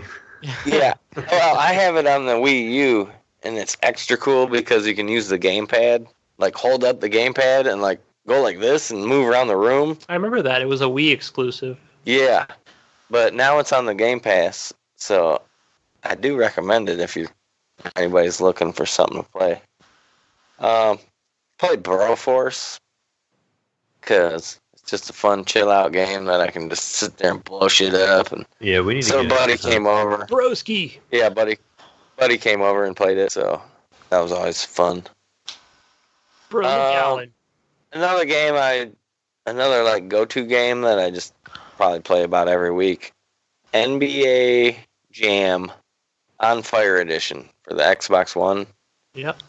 It's also available for 360 or PS3. But yeah, I played that a lot on 360. Okay. It's basically what NBA Jam was when I was a kid in my head, but it's what it is now. Like, I went back and tried to play it on the Nintendo or Super Nintendo or whatever. Genesis, maybe? Yeah, Genesis.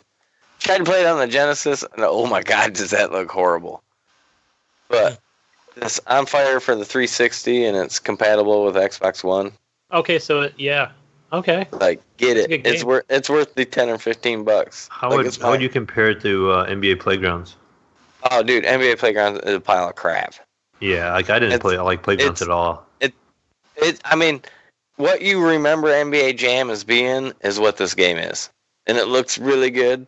Like, I could have sworn in my head old school NBA Jam looked pretty good. Dude, it is so bad looking. It looks like them those Mario Pixel things, like these things. The Pixel Pals, yeah. Yeah. It's what the original NBA Jam looks like. It's so bad. But NBA Jam On Fire it's on fire. And it's cool because they just updated it too. Like, I don't know why, but it's got to be 10 plus years old. And they just added Chicago Bulls and I want to say like the Timberwolves or somebody that nobody cares about. Are my Bulls that irrelevant anymore that they're going to add them like this? Yeah, because I remember when that first came out, and I thought, well, I'm not a basketball fan, right? But I thought, oh, this is for fans that are not fans of basketball. Yeah, this is cool. I totally hate basketball, probably because I'm short as hell, so I have nothing to do with basketball. But I remember that came out on the arcade. Oh, Xbox dude, 360 arcade. Yeah. Is that what they called it, right? That's what they called it. That's still probably one of my favorite games. Let's see. Other than that, kid played a couple just goofy games.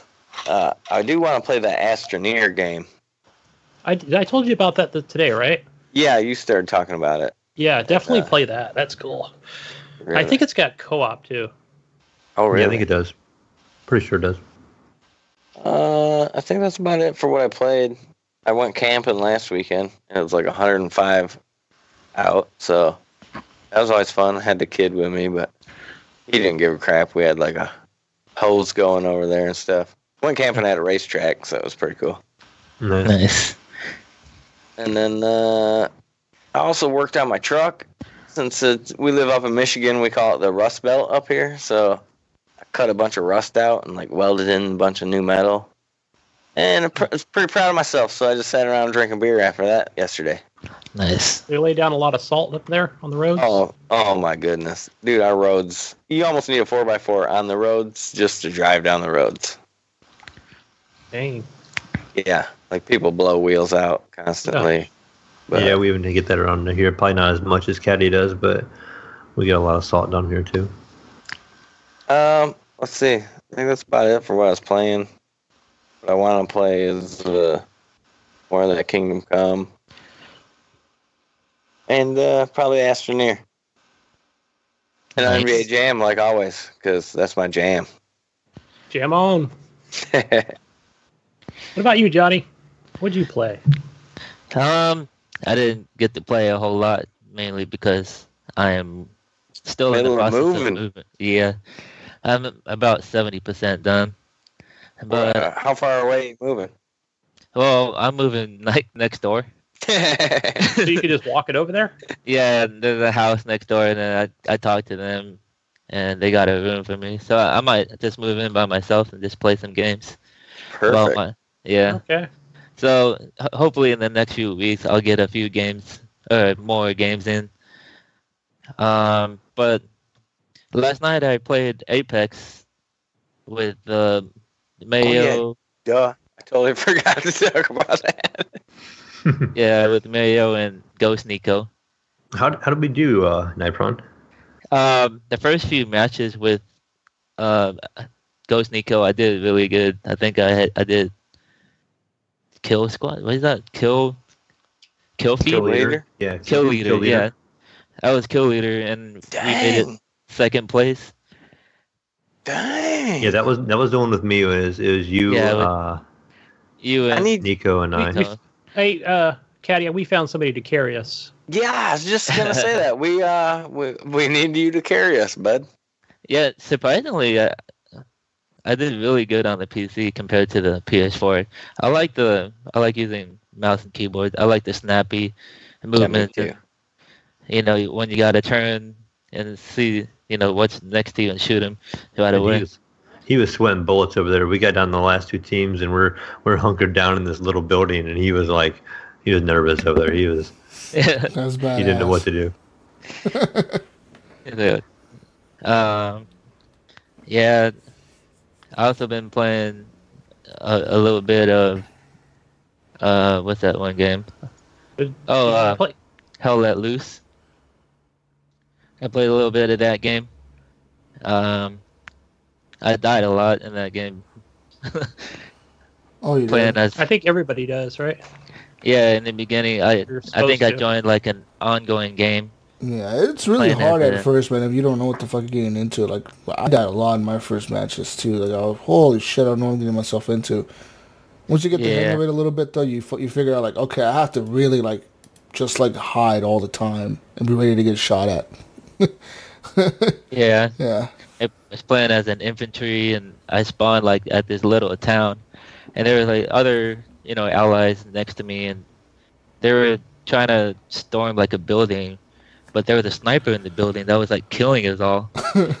And I was like proning on the ground, behind some covers, and I could see people dying from a sniper. I'm like, dude, there's a sniper. It's crazy how like one thing can hold off. Like one thing can hold off like 20 people, huh? Like one little thing, like you're like one thing can kill off 20 people. Yeah. Like one time we were in a battle, and we're all pushing up the street. And as soon as we were pushing up the street, we killed this whole like team of squads of people. We were all running up, like it was pretty much like half of the army that I was in. We're running up the street in squads, and next thing you know, a fucking tank pulls up out of the field. Yeah. Like this tank just like rolled up, and everyone was like, "Hit the deck, hit the deck!" And everyone just fucking lays flat, and you see like 10 people try to throw out smoke grenades, dude, and that tank just destroyed us. It literally killed that person got like 40 kills or 30 kills like in fucking 20 seconds. I was like, fuck. I like how you can see like body parts fly off. Yeah, fucking it's pretty funny. Oh shit. But yeah, those are the games I played this week, so I can't really play a lot. That's fine. Cool. Hey Johnny, quick question. One of the streamers I talked about earlier that's been playing Hell Let Loose, I noticed that one of his strategies is, and he's a really good shot, but one of his strategies was like he likes to like get up and go around the backside of the allies, and then just come in as like infantry and just try and mow them all down like that. Yeah, like, flank them. Yeah, totally flank them and like shoot them all, like kill them all, dude. It was like him and like another friend, like however they were able to join a match and be on the same squad, but. I thought, man, it just seemed like a lot of running, but it worked, Yeah. For the most part. Yeah, there's ways you can just put like respawn beacons next to like points that you gotta capture. That way your team can just respawn at that same point and just keep fighting at that place. Yeah. Yeah. Damn, sounds like I need to pick this up. Pick it up, Gunny. It's on sale, I think. Yeah, I know Gunny. How much is it? I think like $20. No, $30. 30. I think I might. Maybe I need to get that instead of Wolfenstein. Yeah, you do. Yeah, no, it's $30 right now. It's not on sale anymore after the update. It was on sale the other day, literally like a fucking day ago.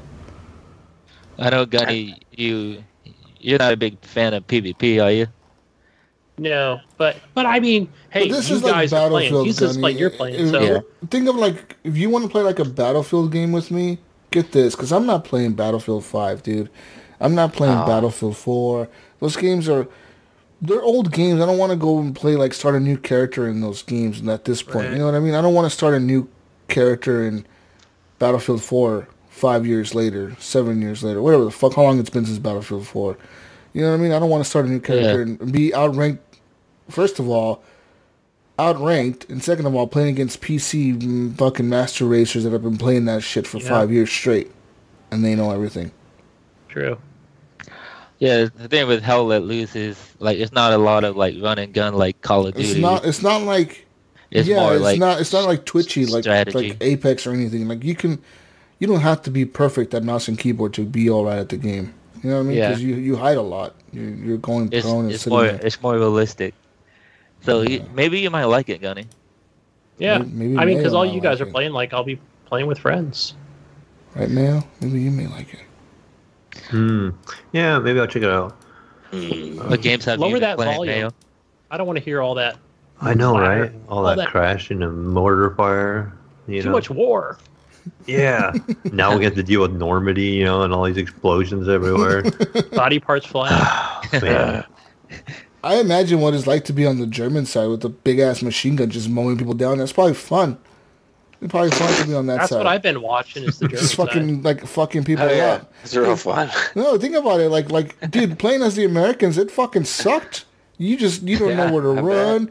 There's fucking smoke everywhere. People are throwing smoke grenades at you. Like, where do I run? Go to Sector 1515. You're like, Sector 1? What the fuck are you saying, motherfucker? I don't know where Sector 1 is. Your squad leaders calling out fucking orders and shit. You don't know where the fuck you're running to, and you lose your tank. It's not fun. Did that World War III game ever come out? Which one? Caddy, I don't believe it has. I know we were looking into it for a while, and it's been really quiet on it for a while. Yeah, it sure has. It was like just called World War III, I think. Yeah, it was like a modern day Battlefield. It was in early access, wasn't it? Yeah. I don't know if it's come out to full release or not, but that kind of went off Twitch really quick. Like that stuff. Yeah. Looked but it did cool, look like totally Battlefield clone. It kind of looked slow. Yeah, I think I got PTSD from that game. Hell, at least. I was in a trench, and there were a lot of Germans like storming towards the trench. I was like, "Oh fuck, hold your ground!" And then like, there's like trees in front of me and bushes, so I can't really see much. And I see this German player running in front of me. And I kind of laid all my bullets on him, and you see like arms flying off because like you shoot the arms, you see like arms flying off. I'm like, oh my god, damn! I just freaking man, it's pretty gruesome. Yeah, this is what we're gonna have in the next Call of Duty. It's gonna be so realistic. We're gonna be bothered by it. Remember? No, Call of Duty. They'll never do that. But wasn't that the article we read about a couple weeks ago that they were complaining about? It's so realistic. Too much. Yeah. It's too real. Imagine if they played this shit. Yeah, real games. Real game. No, we can't have that. No smoking. No guns. Hurts my feelings. Anyway. Yeah. No weapons. Alright, anyways, that's all from me. What games have you been playing, Mayo? Well, right off the rip, I know a couple of people play this a little bit, so I heard some talk today about Pubg having their new update. So their new Erangel map update came out. I'm not sure if it was today, or if it was really recently. I think Wednesday. So I decided, Wednesday probably makes sense. Yes, so of course I have to be curious. I have to pop in. And right away, the first thing I noticed with thanks to Jesus and me putting about 50 hours in Apex like the last 2 weeks, I'm trying to slide and everything else, and I'm like doing nothing, and I'm like, this is so clunky. Yeah. But I started getting the feel for it again, and the game, with what do you guys think of it? Like, I just noticed the new graphics, and it looks a lot like more fresh. Like it looks really nice, but it's just like a graphics overhaul. And I've actually seen this before. Like, they did a graphics overhaul like a year ago on Erangel. So, like, I'm not sure yet. It almost felt the same. 90% of everything felt the same. Except for, a little different. Yeah, it ran real good. Like, even parachuting in, I was getting like 90 frames. Yeah, same here. Running around on the ground, I was getting like 70 frames at least. The game has been running. Going down. It's been running pretty well even before this update a few days ago. Yeah. I remember I played it a few weeks ago and it was running really good. I was, like steadily 120 like all the time. It was fucking weird. Yeah, it looks really good. Mm-hmm. And that's what I thought too. Like the new stuff looked good, but nothing's really changed on it per se. Yeah, exactly. I would rather they worked on something that would have been important. I know they rearranged. What would have been an important change for both of you guys? I liked it when they were doing those war modes and goofy shit like that. That was fun. Whatever happened to that stuff? Yeah, it's still available, but you got to have a big group. Seriously, you know what I mean? Yes. And I mean, I don't know. It's so slow. Like, it is. It's me and Gunny played it, and I think at the end of it, I was like, we played like 3 games probably, and I might have killed one person. Yeah, an hour and a half. We played like 3 games. Dude, Apex, an hour and a half, you'll play like 40 games. Yeah, I think I would kill each round in Apex at least. Yeah. And then after a while, I was like, "Yo, bro, do you want to just go play something fun?" And then we went and jumped on Apex. Yeah. Yeah.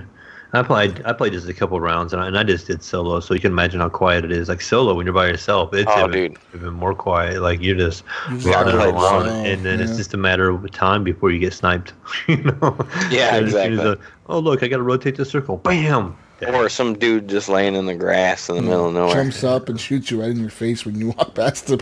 Hey, what the fuck? Right. I swear, that's what happens. Jumps out of a bush and shoots you in the face, and then goes back into the bush. I guess note to self: I'm never going to do this in real life. 'Cause I'm pretty sure I'd die like first. Yeah.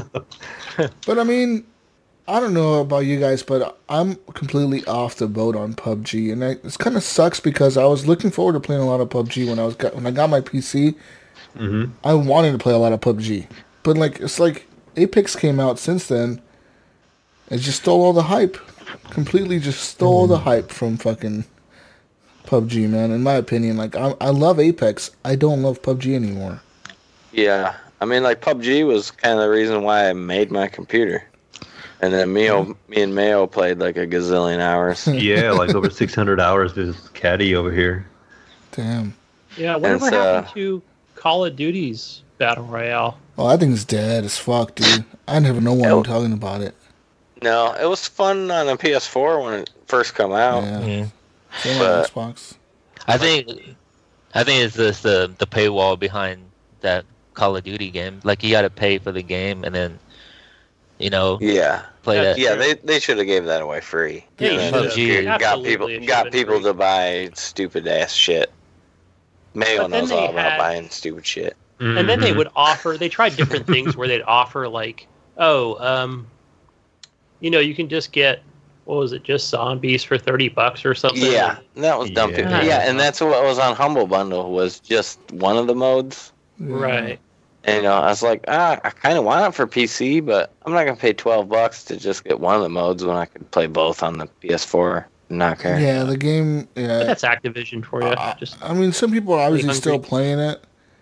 Because some people only buy one game a year, and that one game is Call of Duty. Yeah. So some people are obviously still playing the game. Right. It's just not for me, man. I mean, I think recently their newest update they did for it was they've added Captain Price into the game, so you can be Captain Price. Do you guys know who Captain Price is? Nope. Yes. No. Man, my boy Nypron knows. He's the only good fucking person around here. Jesus Christ, guys! Mission Captain failed. Price. Better luck next time. I'm too old for Call of Duty. Captain Price is motherfucking the guy who calls you a Muppet, and he says, "What kind of name is Soap?" The guy in the beginning, the first guy you meet, he's the captain of fucking the SAS, the group you're in Call of Duty Modern Warfare. Damn it, I was totally He's the wrong guy on with the that. cigar in his mouth, and he's like, what kind of fucking name is Soap, you Muppet?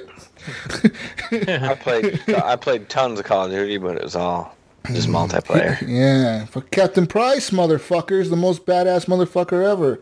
Yeah, you can be him now in the game. You can unlock his character or whatever. But I mean, that's really it. I haven't seen Is him that really going update to draw the you in, map. though? I mean, like, I had quite a bit of fun with it when it first came out.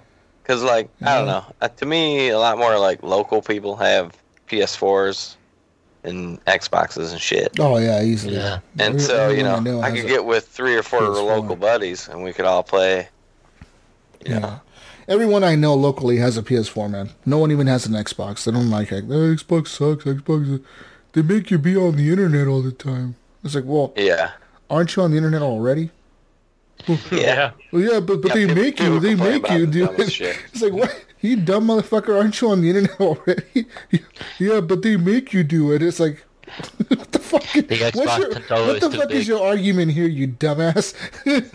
They don't have exclusives. They make you do it. What if I don't want the internet one day? I'll play my games offline. Anyways, Mayo, what's up? Yeah.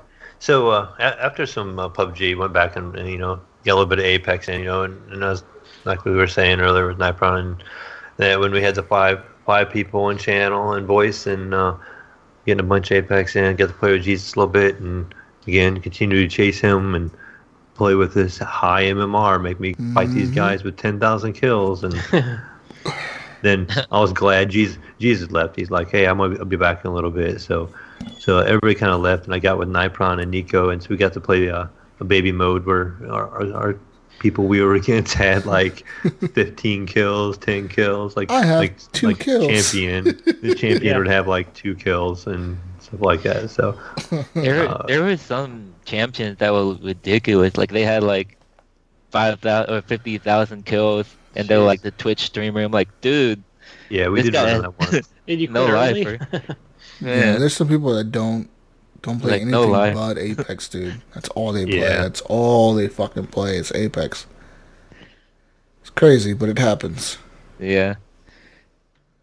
And another game I've been playing. This is kind of an off one. It's called Diluvion, and this game, the best way to describe this game is like a cross between, I guess what I would know a bomber crew to be, and a deep sea diving sub game. So sounds kind of cool. Yeah, so you have this submarine and you can control it around. The controls are kind of weird on mouse and keyboard. I think they would be better with the controller. What's it called? Diluvion. It's Diluvion. Is that on sale this week? I'm not sure if it is. It is in my library, so it's on the pass. There and check it out. Yeah, I think I spelled it correctly. Diluvion. Yeah. Yes. Diluvion. So this game submerged. So you have this submarine, and you got 3 different subs you can choose from. So it's kind of like faster than light in that aspect. So you have one that's more well-rounded, and it can carry more storage with it, and then you have another one that's more of a tech sub. And so you're pretty much exploring under the ocean and stuff. And basically what happened is the gods were mad, and they basically flooded the earth because the way humanity was going. And so the earth is completely flooded, and the one shot of saving all humanity and getting rid of this water world is one god put this opportunity to save mankind by finding this pathway into this. I can't remember if it's like an item or what it was, but so that's the whole goal. So you get this sub and you're moving on, but when you hit one of the buttons, I can't remember what button it is now, but you would zoom in on your sub and you could actually manage your crew. And so you start off and it's just you by yourself, and it's kind of teaching you the controls, and you have to actually go to this bar and pick up some of your crew. And you pick up some of your crew and you got to talk to them, and they give you like little, almost like riddles type stuff you got to figure out. You talk to a couple of different people, and then you can finally get one and you hire them to your ship. And there's like 3 different people you can talk to, and they all have different abilities. So like they'll have different either like intelligence or strength or something like that, and you will use them in different rooms in your ship according to like their strengths and weaknesses. And I'm sure those will probably just upgrade over time, or you'll find better people that have better stats or not. But after you pick some people up, they tell you have to go to this gate and you have to meet this guy who basically can teach you to dive deeper with your ship. So that unlocks a new area. So right off the rip, you can only start diving up to like 200 meters. And so you're going around, and the game is just kind of like a shallow area. And when you find this other guy, you get basically you can dive 200 meters further. You can get down to 1,000 meters down, and then it just opens up more of the map, and it gives you a little bit more of a things to search out and do and explore and stuff like that. And so it's a little bit of management. So it has that team management like Bomber Crew would, where you have put people in different rooms. You got so much storage space on your ship, and you got to handle that. And I think people can die off and stuff like that. So you got to be careful what happens. And there's like sea monsters you can get attacked by. That's cool. Kind of looks like if you mixed Everspace and like FTL together, but in the water. Yeah. So it's like a water version of Everspace, FTL, or like Bomber Crew. Like I haven't played Bomber Crew yet, Jesus, but it sounds, it's a lot like FTL. It's on Game Pass, but it's good. Yeah. But I didn't give it a whole lot of time yet, so but I thought it was pretty interesting. It's a pretty cool game. Looks pretty cool. Just the only thing I thought was kind of weird was W on the keyboard. I know not everybody's on keyboard, but W is to go forward, and A and D would be to turn left and right, but W would just change your throttle. So you only had to like tap it like once, and then after that it would be just put on like slow. It'd be tap it again, it'd be fast, and then you would just increase the power of your propeller, and you would go a lot faster. And then A and D would be your left and your right, but Q and E would be your height. So like one would make you dive and one would make you ascend. So like the controls, I would find myself turning the wrong way all the time, or trying to ascend when diving and stuff like that. But so a little more time, I feel like I do better with the controls. Not sure if it has keyboard or controller support or not, but is it almost in that side view look? Yeah, like so when you're commanding the submarine, when you're actually driving it, you're almost like right behind it. So it's like that third person's perspective, and you can look around. You can pan the camera around to the side. You can look around, but the ship will move separate from the camera. So you can move the camera and look to the right even though you're driving straight. So the controls, I said, they just seemed a little funny to me, but I think you could adapt to them pretty easily once you put some more time into it. But cool. I think you might like it, Jesus. It's something you might. Like, it's a small game to download too. It's not real big. The music and the atmosphere is pretty good. You have that sunken feeling, and it just is neat because it's got kind of like you can only see so much in certain areas. Like you have like, from what I've seen, maybe there's lighting issues when you get deeper into the water where you won't be able to see as much ahead and stuff. So it has a lot of exploration in it, from my understanding, and so it'd be something neat to check out. Now, is this available on the Epic Store? I don't think so. Maybe if they were smart, they'd put this game on. No, I don't know.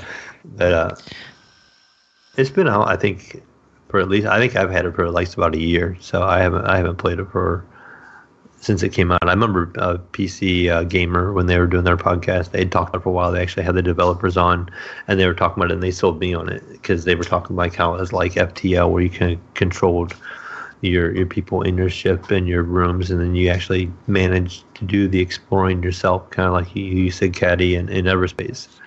So nice. Yeah, it looks pretty cool. Like, I might try it someday. It's kind of like, a little mix of everything. Mm-hmm. It's on the download. On the Mayo Pass. Yeah, definitely Mayo Pass. Yeah. Another game I played, this game here is a multiplayer game. I had this gifted to me, actually. And the game is called Death Garden Blood Harvest. So I really wasn't sure what to think about this game. This is a multiplayer-only game. And what the pretense is basically... It reminded me of was it Darwin Project, where you were like the game show kind of thing. So you're like a citizen, and you're trying to get into this blood harvest thing. And so when you go into it, you're basically like in this forest, and there's these multiple like points that have like blood coming out of like a fountain, and you have to go. Your job is to go and like take the blood out of it, and it kind of runs dry and it builds up over time. So you collect a little bit of blood, and you're working with like a team of like 10 people, and then you have like 5 like I want to just call them killers. Basically, they're hunters. They're trying to hunt you down. So you get people playing these hunters, and they're trying to hunt you down, but you can remain hidden. And the hunters have this ability to do a scan of an area, but you can see where they're scanning. But if you happen to walk into it, your character is exposed, and they can see you on the map, and they can see you. They kind of like you kind of glow, I believe, on their end. So, like if I got in that area, they would hunt me down really quick, and they would pretty much kill you. So the goal is to get the blood from these things, and you have to go deposit it in like 1 or 2 places. So you got to really like be careful, and as a team, like the 10 people I played with, they were like coordinating like which one we would drop it off to when. It's like we'd try to distract some hunters, and then people would be dropping it off. And it played kind of like I said, the Darwin Project. Maybe something similar to a Dead by Daylight, or is it like a larger map? I know it was a pretty small map actually, so I would say it's a lot like that. What the hell is that noise? Noise? Yeah, we got. Yeah. There we go. Somebody's old lady. Mine's in the other room, so she's not yelling. I don't know what that was. Yeah. Anyways, keep talking. I don't hear it anymore. I got one more left, and this one I was really surprised by. Like, so I started playing this game called Mr. Shifty. Oh yeah, I played that on Xbox. And I remember Gunny talking about it a while back, but like I don't remember if you liked it or not. But I found it really enjoyable, actually. It's a hard game. It's like a pretty fast paced, ain't it? Yeah, it's real quick. Yeah, it was. So basically, I've envisioned myself as being like Nightcrawler from the X-Men, where you can kind of like just kind of poof and reappear somewhere else, and so you can do that little morph between walls, and so like you'll have instances where like it's a top-down view game, and you'll see what's behind the door, and there'll be like, I think there's one part early on in the game, there's like a door, and there's like 25 guys aiming at the door, and you can see their laser sights and everything, and you have to figure out like how you can get through there. Well, what you can do, there's a room beside it, and it activates like a trap, and it like kills them all in like one swoop, but you can like teleport through the wall to that room. But later on in the game started introducing mechanics where you would have like a laser beam kind of like moving around the room, and you had to like teleport past it so it wouldn't come in contact with you, because you would just instantly die. But if you did die, you just respawned right in the same spot. So you just had to take the time to figure it out, and to figure out the little I don't want to call it a puzzle. It's just a matter of the timing. I looked at it as a puzzle. Well, maybe more of a platformer, because it was more about getting past the laser and then moving a second time, like in succession. Does that make sense? Right? Isn't that how it kind of plays out? Yeah, so there's it is a couple kind of puzzle-like. Where there was like multiple lasers, and you would kind of blink through one, and you had to almost blink it again right away because another laser was coming at you. And sometimes you were being chased by lasers, so you had to like kind of to phase or blink or morph ahead and keep moving really fast. And then you'd have enemies coming at you, and you were just kind of and you have to shoot at the same time, right? Or I was just punching and kicking all the further I got, so I'm not sure if there's any shooting later, maybe. Yeah, because there's some guys with shotguns, and those you can't really get too close to them, because they will just put a 12 gauge in your face. I had to fight the big guys that would punch you, like they were really big, and they would come at you, and then you had the guys with the laser sights. But I like the music. I don't know if you remember the music in it too, Gunny, but lately the music in games I just think has been phenomenal. Like I really like the music in Katana Zero. I really like the music in Dead Cells, and I like the music in My Friend Pedro. And then now this one, it has a really nice upbeat feel to it, and it just kind of keeps you moving and stuff like that. So like, I was surprised. I was actually really enjoying it, and I think it's definitely probably something I'm going to finish in probably this week. Yeah, I'd say that definitely, like with the music, like it was totally in sync with the gameplay. I never finished it. Like once it got too hard for me, I was like, okay, I'm done. I'm now frustrated. I can't get any further, because I'm not good at these puzzle platforming games. How much time do you think you put into it before it got too hard? Maybe an hour and a half. Okay. And I felt like, I felt like I made it far enough to where I was like, okay, I'm like, it was cheap enough, or so I made it maybe like, we even got a code for it, maybe even me and Ryan possibly. I'm like halfway up a skyscraper, I think.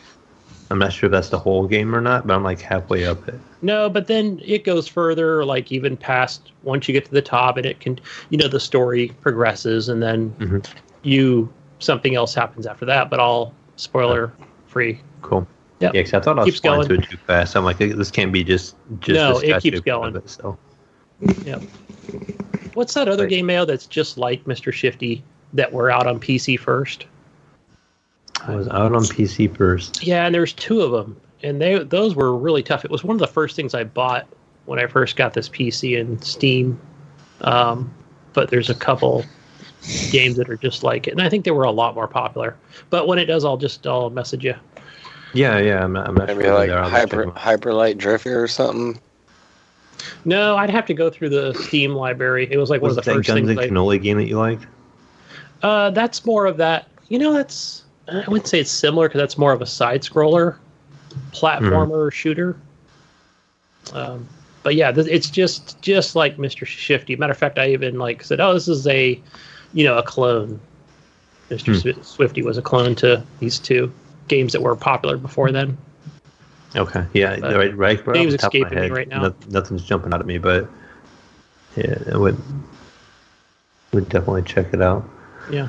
And that's pretty much it for me. Been a busy week. I did do some traveling today, and I ended up for my little Nintendo. I bought a couple new games. I haven't really had a chance to play them yet, but I bought the original Mario Brothers 3 and the original Mario and Duck Hunt combo, and Dr. Mario for the old school of Nintendo. So I gotta say, Mario 3, maybe my favorite game ever. It's really good. Wow. I'll probably play some of that tomorrow. Some more Nintendo games, since I don't get the opportunity to play those. At level 8 or World 8 or whatever the hell you want to call it, so hard. And Caddy, I do have an old school tube TV, so I can actually hook it up to use the light gun. Dude, do it. Duck Hunt. So, when I was a kid, we'll be me and my buddy played Duck Hunt so much.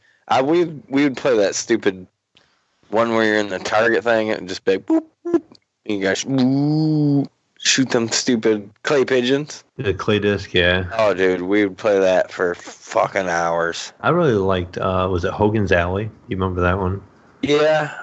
Do you remember Lethal Enforcers? That was probably my favorite one. Yep, but that was for the Genesis. But that was my favorite gun game. But it's funny because Hotline Miami. Oh, dude, that was the I name of remember that one. Yeah. I love those games. That's just like Mr. Shifty. It's on Xbox. I think it might have been like a Games for Gold. But I think Mr. Shifty graphically looks a lot better than Hotline Miami, though. Like, it looks a lot cleaner. Yeah, it's not as pixelated. Yeah, it's more. I really like the 80s theme of Hotline Miami. Mm-hmm. Yeah, that's right, because I never played the first one. I just went right when the really? second one. It came. I think it came with my graphics card or something. I have them both, but I played the first one a whole bunch. I kind of wanted to beat it before I played the second one, but I haven't went back and beat it because that's what I do apparently. Yeah. Then to me, Hotline Miami reminds me of I meant Streets of Rogue. And, I haven't played that yet. It's on the Mayo Pass. It's downloaded, but I haven't played it. It's pretty cool. I'll play it with Caddy somebody. and I played together. Yeah. Me, you, and Snickers. We played together. Me and Snickers played quite a bit. Now that we're in overtime and Jesus is on recess here, I did play some of that Red Out game. Oh yes. Oh yeah, I saw that was on sale. Yeah, I was just gonna ask about that. I picked it up for like $6, Caddy, on the Steam. Oh really? Sale. Like it was just 11. So okay. Yeah, so you can probably find it cheaper eventually. Yeah, maybe go find it on like G2A for cheap. What'd you think? How was it? Yeah. It was pretty good. Like the one thing I don't like in like a racing game is where and again I'm playing with controller is where you have to lean into a turn. So you're kind of. I was saying that last week. And even when you do the loop, you have to like raise your ship up or it drags. Did you notice that? Like. So yeah, it does do that. Like when you in the first track, or the second one where it's like, because I was pressing up and it's like I must be introverted. Mm-hmm. So I was able to land that pretty easy. Like, you knew the loop was coming up, so hold stick. But then it wants you to. I wasn't sure how the boost works. Do you just press A once to boost, or do you hold it down to keep the boost? I wasn't going? really sure either. Like, I would just keep hitting it. I would just keep hitting That's the what I boost kept doing. I kept pressing map. it every chance I got. But yeah, like the graphics and everything are pretty good, and it does a good job as far as like it lets you come in first place as long as you're not, crashing into the sides of the track itself. Right. I think I'm just buying this game. It's on G2A for $3. Yeah, it was cool. Is it Red Out Enhanced Edition? It's the one I'm buying. Yeah, I think it's the one I have. Okay, $3 is cool. Yeah, woo! Yeah, woo! You should get more beer, more booze, whatever. Got his booze. He got his food. Anyways, are we done? We are done. Yeah, we were just talking extra games. We're just BSing. Let's get into the news. It's news time. And news is over.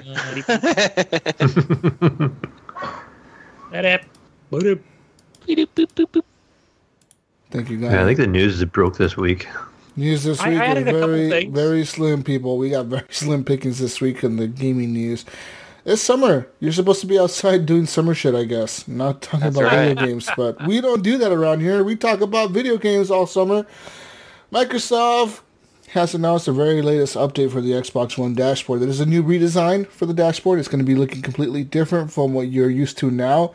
Instead of having the tabs that you can tab over, they're going to make the dashboard all in one page. You don't have to tab over anymore to go to the Game Pass or the store. It pretty much looks to me like they're going back to the original Xbox One dashboard.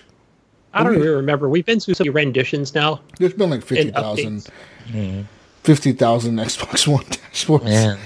Remember how many there were that first couple of years? Do you remember the very first one, Gunny? The very first one looked like this, where it had all your games right there in the bottom, like right there in front. Like everything was right there. You didn't tab over to nothing. That's kind of how this one is. I went back 5 years ago, but it doesn't. I didn't like that one. I kind of like the way it is now. Well, guess what? They're changing it again. Motherfuckers. You get used to one thing. Don't. Yeah. Exactly. I'm too old to be learning more shit. God damn it. This is the thing about Microsoft. They love to let people get used to one thing, and then they fucking switch it up on people. Hey, Jesus. Can I just crap on Xbox for a moment? Oh, shit. Okay. I think I did this last week. Caddy, plug your ears, Caddy. No, that's all right. I crap on consoles all the time. Crap on Xbox. Hold on here, Caddy. Here I go, because I'm going to lay it on thick here. Let's hear it. I can tell you what, and I said this even last week, and that is, I got that PS4. Now, granted, I did have a PS3 for a short amount of time, but one of the things is when I turned on this PS4 and got to that interface and was able to log in and move around very easily, because I recognize this from the days from the fucking PSP. Shit has not changed. It works. Love it. Right? I love it. But I mean, thank God I'm pretty tech savvy. At least I think I am, since at least I've been on this podcast with help from you guys and Jesus, and especially you out there, Ryan. I've learned a lot from PC and stuff, but man, stop moving the shit around. If it works, if it works, it works, right? People are used to it. It's been working well. I don't see why they need to go back and change it again. In my opinion, Microsoft doesn't know what they're doing. They still don't know how to simplify things. They overcomplicate things, and then they go back and simplify them, and then they overcomplicate them again. Yeah, there's one of the things when I bought the Xbox One when it first came out. The UI interface was really buggy at the time, and it's very unorganized. And when I bought the PlayStation 4, the UI is very easy to open, easy to the eyes, Yeah, just scroll over left or right. But with that said, I do like the fact that everything is right there. If I don't have to scroll down to my pins, which I probably do at least once when I turn my Xbox on, to kind of see what games, what are my favorite games that I keep in there. So if I can keep those at the top, that'll be good. It just keep me from scrolling all the way to the bottom. Or I know I could press right trigger and it'll go, straight all the way down. But then I always have to tab up to get to the pins. I don't know. It's as long as they don't they don't change it too much. Then I'm okay with it. The biggest thing that the person from Microsoft said, I believe, is their chief fucking design specialist or whatever the fuck his name is. He said that the reason they're doing this is because they've got a lot of feedback from users. They're saying that the Xbox is too complicated to maneuver. Unlike the PlayStation, where you can just pretty much have the cross-media bar and you know where everything is right away. It's got 2 bars. Xbox is complicated, and so they're trying to make everything... Well, they say that now they're going to try to simplify things, call it the home redesign, where they're bringing everything to the home page, the main page, and from there you're going to be able to access everything from your one page when you launch the console. I guess it makes sense. In my opinion, I think it's fucking dumb because I've already used to the old dashboard, but whatever, it's okay, I guess.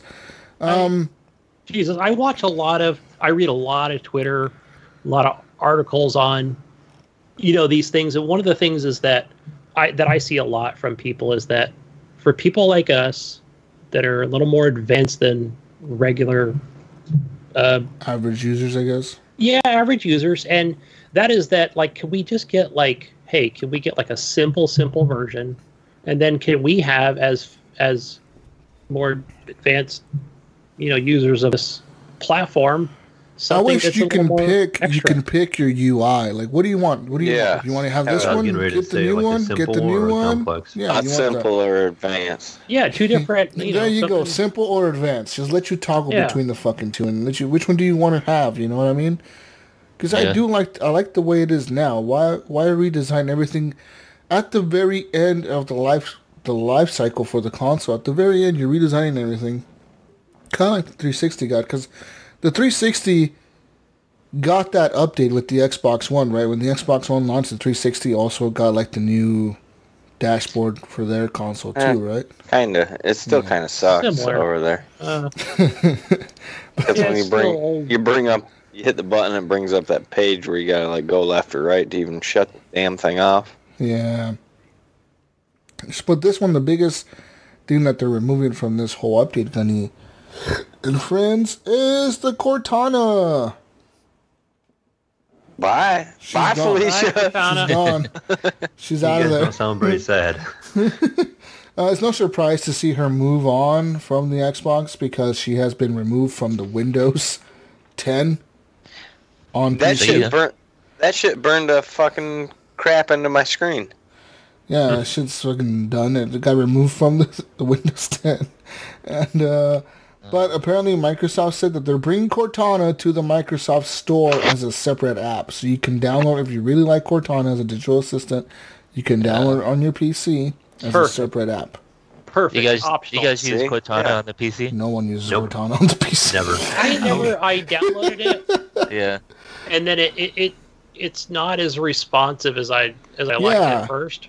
I don't have it on my taskbar. You can remove it from your taskbar. So I don't have Cortana. I never set up the microphone. I never set up anything for Cortana. Neither did I. No, just remove it.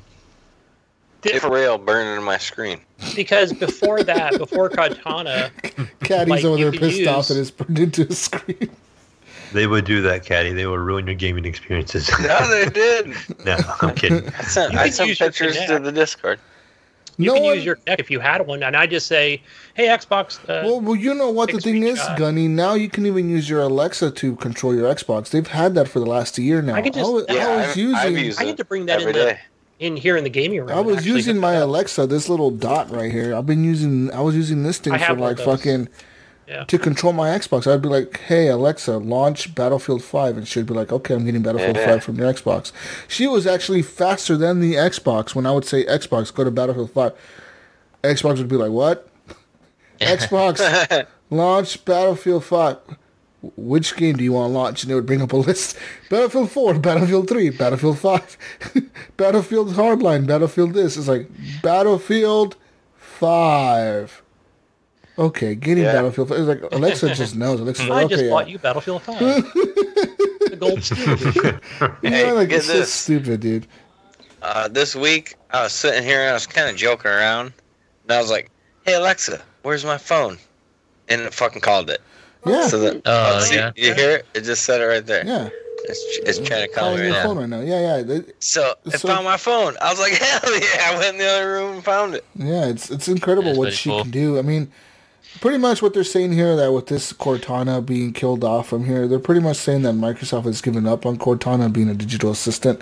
Back a few years ago, you would say back in 2013, it was a battle between Siri with Apple, Alexa with Amazon, and Google. I guess they have Google Voice or whatever the fuck that Google thing is.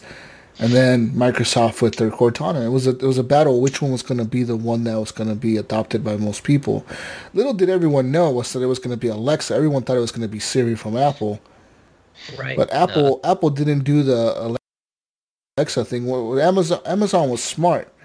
They real quickly, they knew people wanted to order shit from them, so like, hey, fucking put these microphones in people's houses and let them talk to it. And the cool thing about it was, works. like, we got a couple dots for free because what is it if you're an Amazon Prime member, and then if you order over $100 worth of shit, then you get to actually gift it to somebody or even yourself. Yeah, sometimes people give them to you, or we got or you could buy one. Twice. You could buy a new one. Like right now, I have a deal where I can buy one and they give me like another one for free.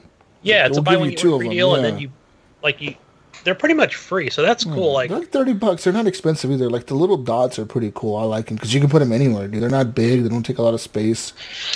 They go anywhere. Yeah, they're cool. Like I set an alarm for my kid to, like, hey Alexa, can you set an alarm for 11 p.m. and then my kid knows it's bedtime. Hey Alexa, remind me to do all this. the time. Alexa, I'll remind you to do this. Next thing you know, the Alexas will start protesting like, "Fuck you, Gunny! You wake up your own kid." I'll hit that thing with a baseball bat. Gunny, your kid says that he does not want to wake up tomorrow. What do I do? I don't feel like 11 o'clock is a good time. Change it. And then he's got his headphones on. He doesn't listen anyway, so I have to go in there, take the headphones off. It's bedtime. Let's go. You need to tell Alexa to go send him a message to whatever he's listening on. Exactly. Yeah.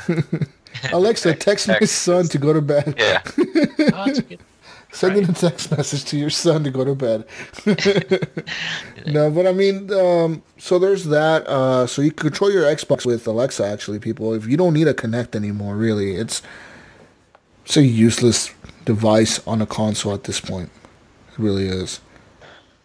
I think GameStop will give you $3 for it, maybe $2. Did you guys ever use her? Like, I haven't really had my Xbox very long, but did you guys ever use it on your console? Yeah. Cortana, no. No, I never really used her. She was kind of weird. I used the voice. Because Cortana... I used it at first. You used Cortana? But you had to have your damn headphone.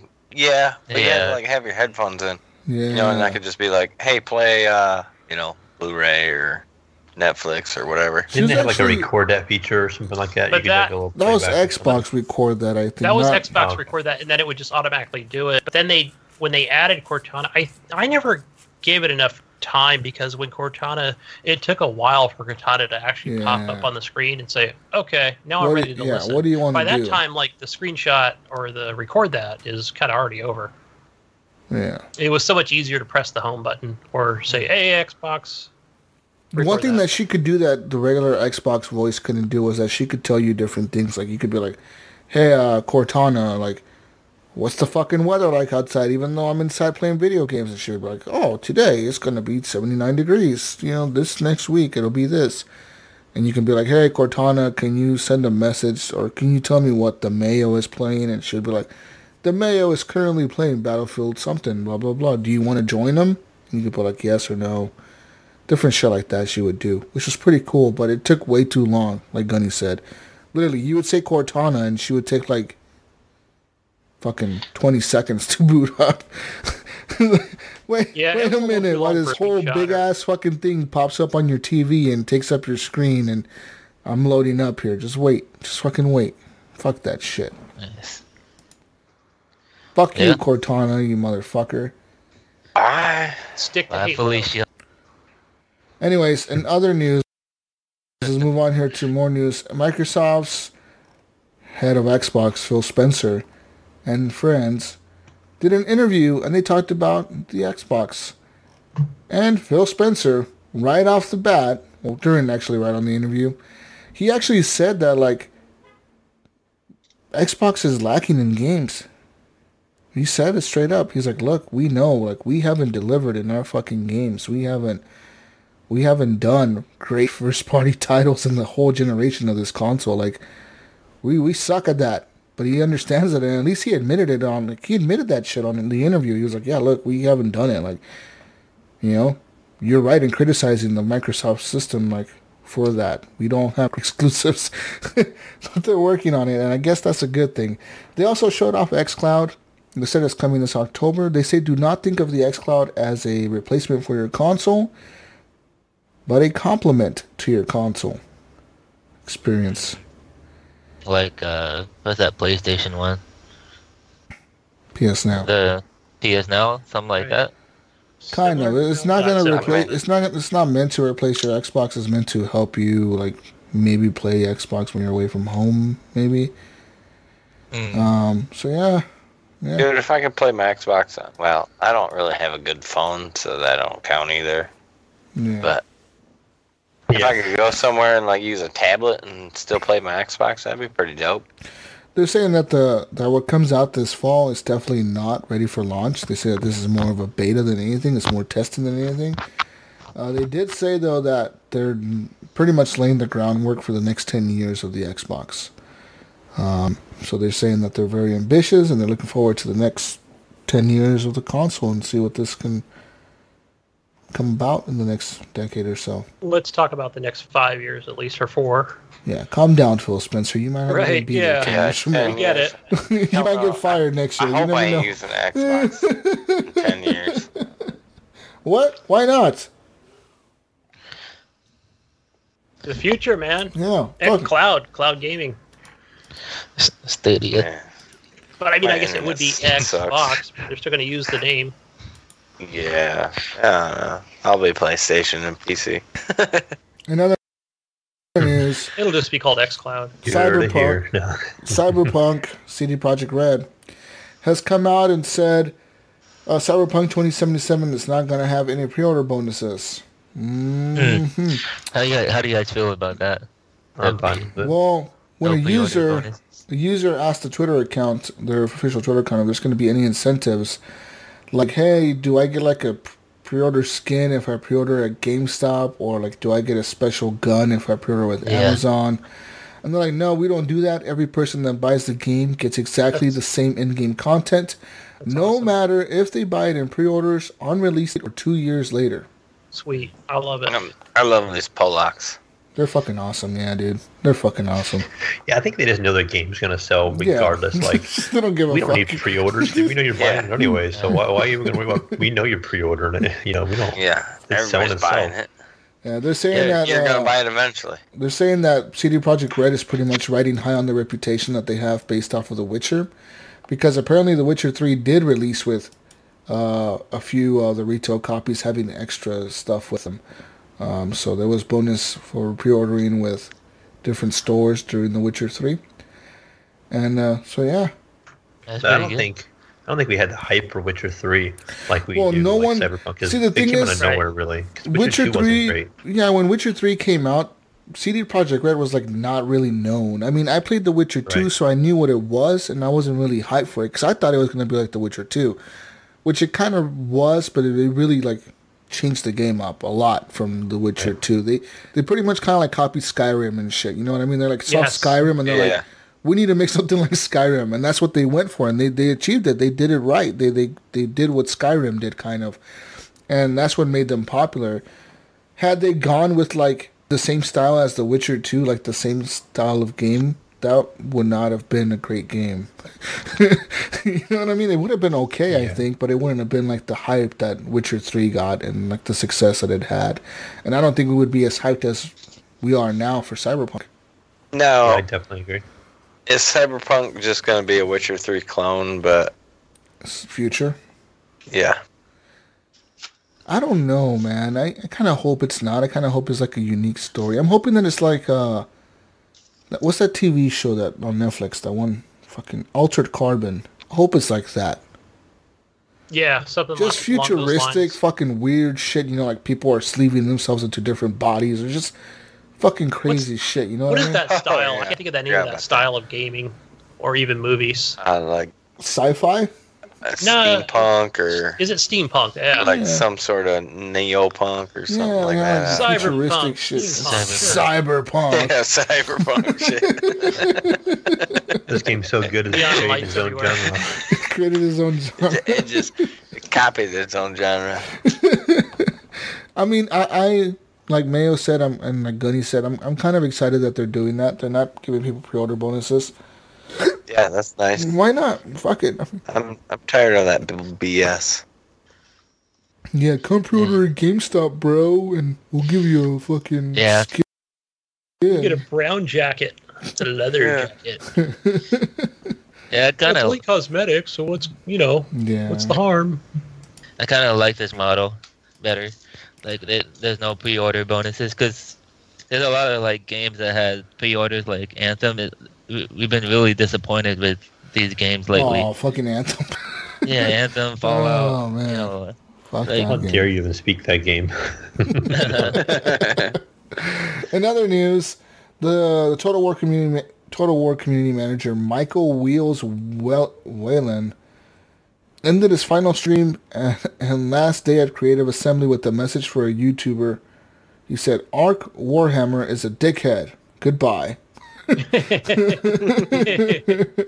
It says here, Creative Assembly released a statement on Twitter apologizing for Whalen's comments, saying that it was done up to the developers' professional or personal standards. We apologize for any hurt or harm caused. It says here, Ark Warhammer is a strategy YouTuber who also appears to go off on tangents about SJWs, ruining games, and censorship in Total War. In his own video, which inaccurately portrays Whalen's insult as an official Creative Assembly statement, Ark Warhammer claims that he triggered Creative Assembly by criticizing their curation of Total War mods. Creative Assembly removes mods that are designed to provoke, intimidate, or antagonize other groups, reference other IP, or create content of sexual nature. The last one has upset modders wanting to sex up Three Kingdoms and turn female warlords into waifus. Some players like Ark Warhammer reckon that's censorship. I don't know. It says, while lamenting Whalen's lack of professionalism, Ark Warhammer's video partners calls him a shill trying to impress girls by virtual signaling. So yeah. You know what this YouTuber is? He's a dick. He's a dick. Fucking dickhead. Yeah. I mean, he's a shit disturber is what he is. What? I mean, what is your guys' stance on that? Do you think that like Total or Creative Assembly, I guess, should be deleting the mods that sex up or like make the female warlords in the game look sexy? You know what I think? I think that, I mean, the first mistake was them getting involved with this YouTuber. They should have totally distanced themselves from YouTube and even gone as far as to not give any straight answers when asked about what the YouTuber thinks. Does that make sense? Because you think it shouldn't have been? Well, I mean, they obviously are getting they're getting their shit talked out of them by this YouTuber. I mean, I don't know how big is this YouTuber. Yeah, I don't know, but it doesn't matter. I don't care if the YouTuber has 100 million subscribers. There's 198,000 subscribers. Whatever. I mean, I would just distance myself from that person as far as possible. And if they just want to, trash the game that I made or whatever, then so be it. It just causing trouble, right? Just a troublemaker. Yeah. Personally, I don't know. I'm kind of with the YouTuber on this. I mean, I think that company should not be censoring things like that. But at the same time, like, it's their game. They could do whatever the fuck they want. You know what I mean? Like, well, okay, I understand the company's stance. It's all about the delivery. If it's your game, you can do whatever the fuck you want to it. But I mean, if it's a mod and I want to mod a game to do whatever the fuck I want it to do, then I guess let us do it. But I don't know. It's kind of here's the thing, Jesus. If you wanna talk about it, right, and you're willing to sit down at the table and discuss it with me, and that's fine. But I don't know. Just don't go off on tangents, and I don't. But then again, I understand it's YouTube. It's you got to pull in the views. And it's what we do. I mean, even we do it on a podcast. We go off on tangents all the time, like fuck GFNG, like that. You know what I mean? But we all talk to each other every day. Fuck them. No, for really, fuck Jonathan. No, but I mean, like, I just messaged John. I think that companies should really be. I don't know. Like, if you're not gonna let anyone just mod whatever they want to mod into a game, then how about just disable mods? Don't have fucking mods on your game. Just don't allow them. Just don't fucking allow them. How about that? You know? Yeah. If you're going to be censoring the mods, why not just delete all the mods? No mods allowed. This game does not support mods. In The Witcher, they let you put bushes on chicks. Yeah. What do you think, Mayo? Do you think people should be allowed to do whatever they want in a mod, like sex up characters and make them look sexy and naked? I think that's been around for like ever. I mean, I can remember back in The Sims when they had mods for for that kind of stuff. I think I guess I think it should be like kind of like up to the player. Like if that person wants something like that, then I would say they're not going to have a problem with it. But like myself, if I didn't want it in, I'm not going to seek that mod out, and I'm not going to play it. So I've been playing the base game. I don't have any problems with it. So Wasn't there like it doesn't affect me. It doesn't affect my kids. It doesn't affect anybody around me. So like, it's not doing any harm. It's not like it's shoving it down my throat, or I have to watch it, or it's not advertising it right in front of me. I would have to seek it out. I would have to find it in a mod page. Yes.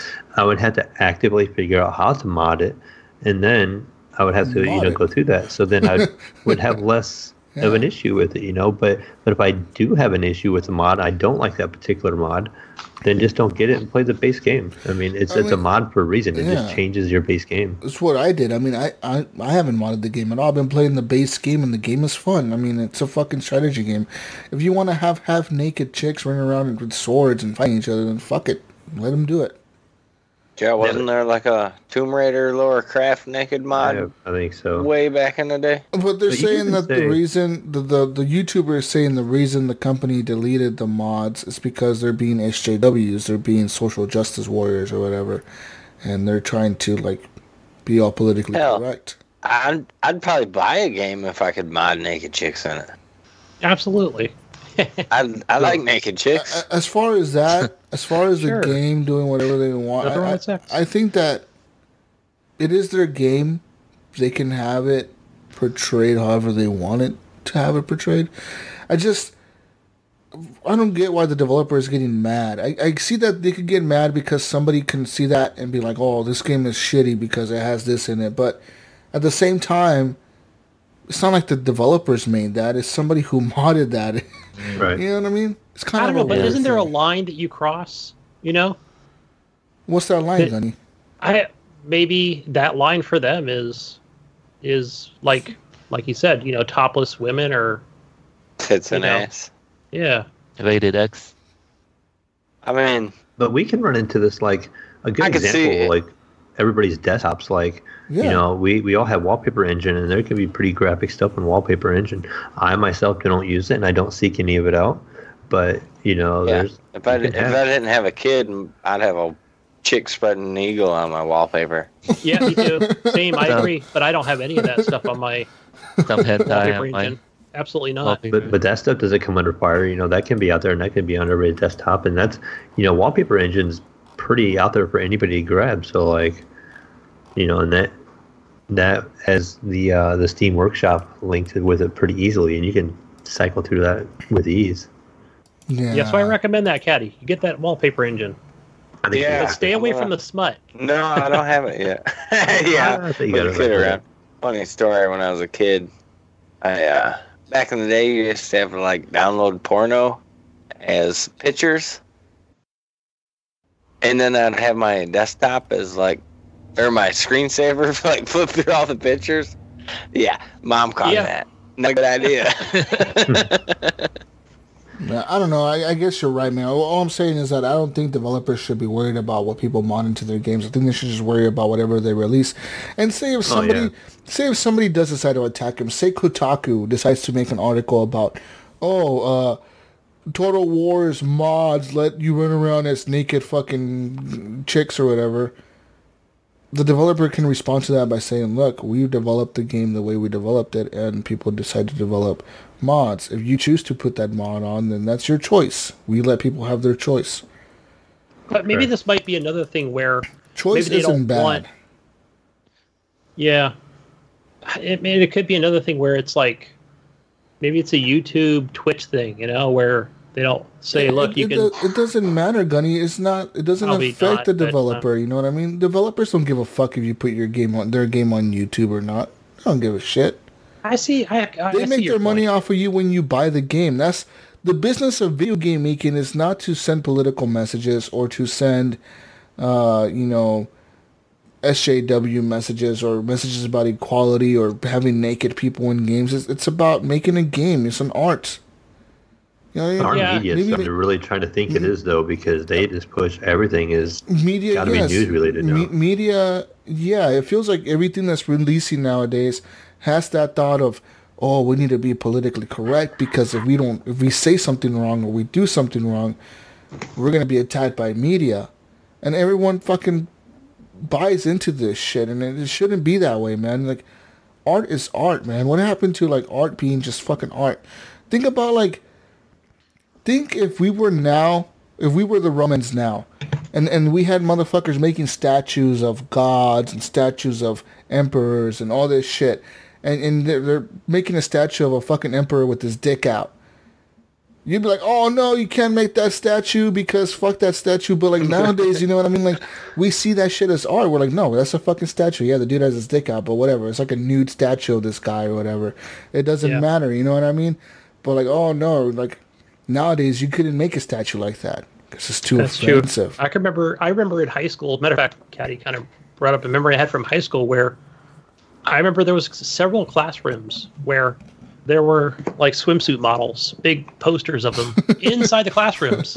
I think about that like, man, like that would not be allowed today, Mm-mm. But that's how we viewed women back in the, in the early 90s, Yeah.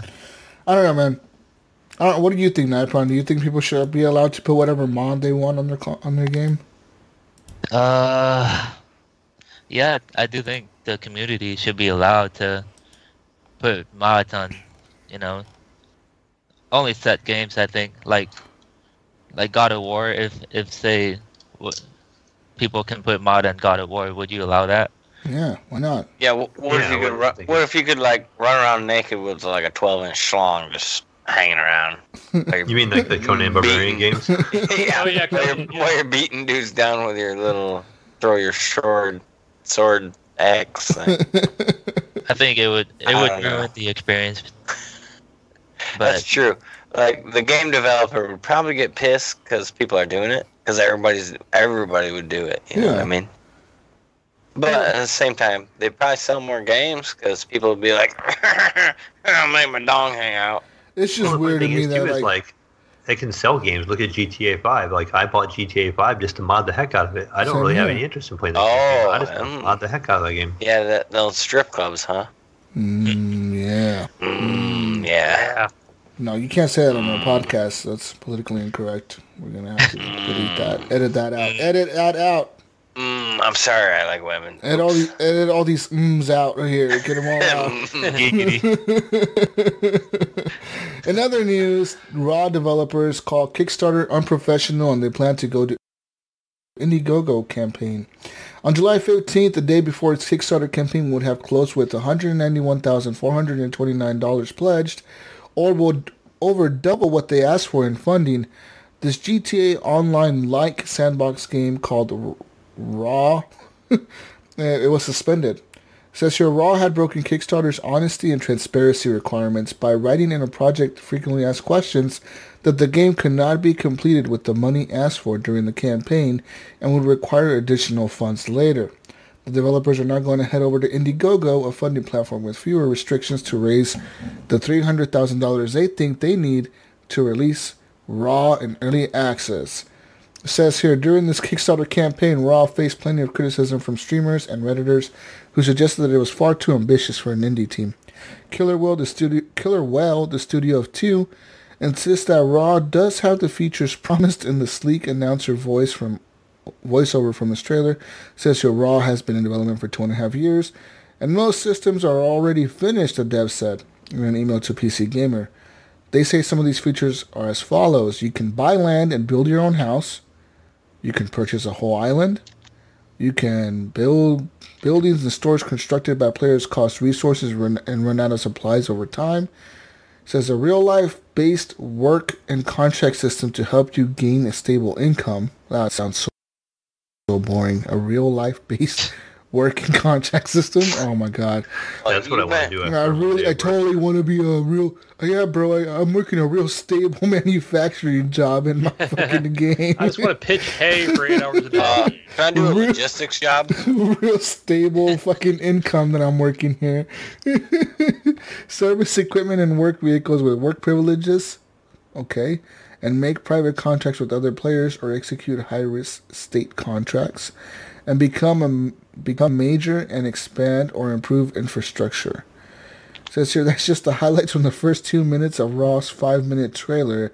Says here, Raw, from the extensive list of features the developers have planned, sounds like a sandbox playground of Grand Theft Auto with the detailed simulation and lots of truck simulator, and the macro-level economy of simulation of SimCity.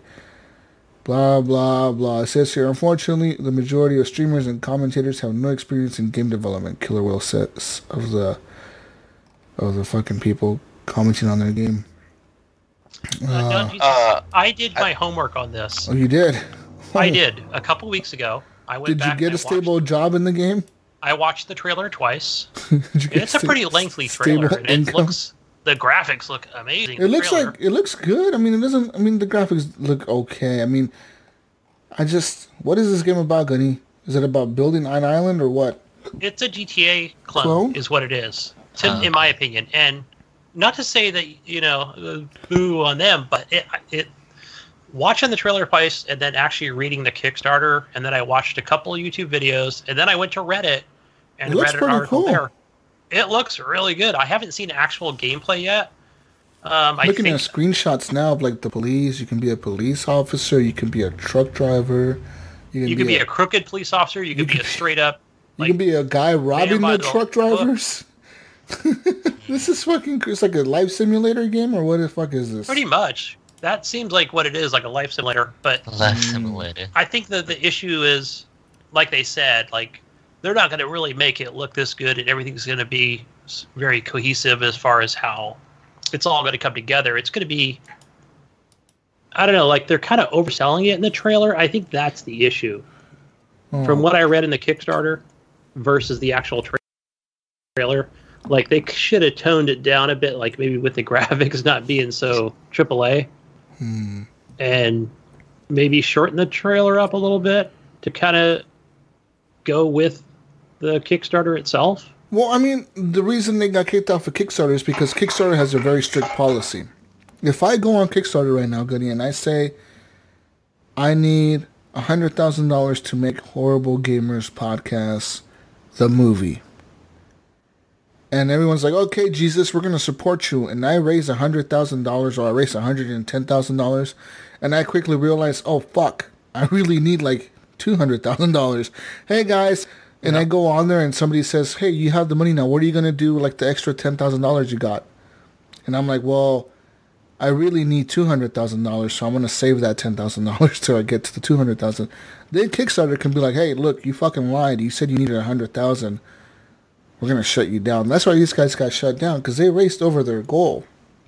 Yeah. And then they went on their frequently asked questions because somebody asked them, what are you going to do with the extra money you get? Like, why should anyone keep giving you money if you already reached your goal? You know what I mean?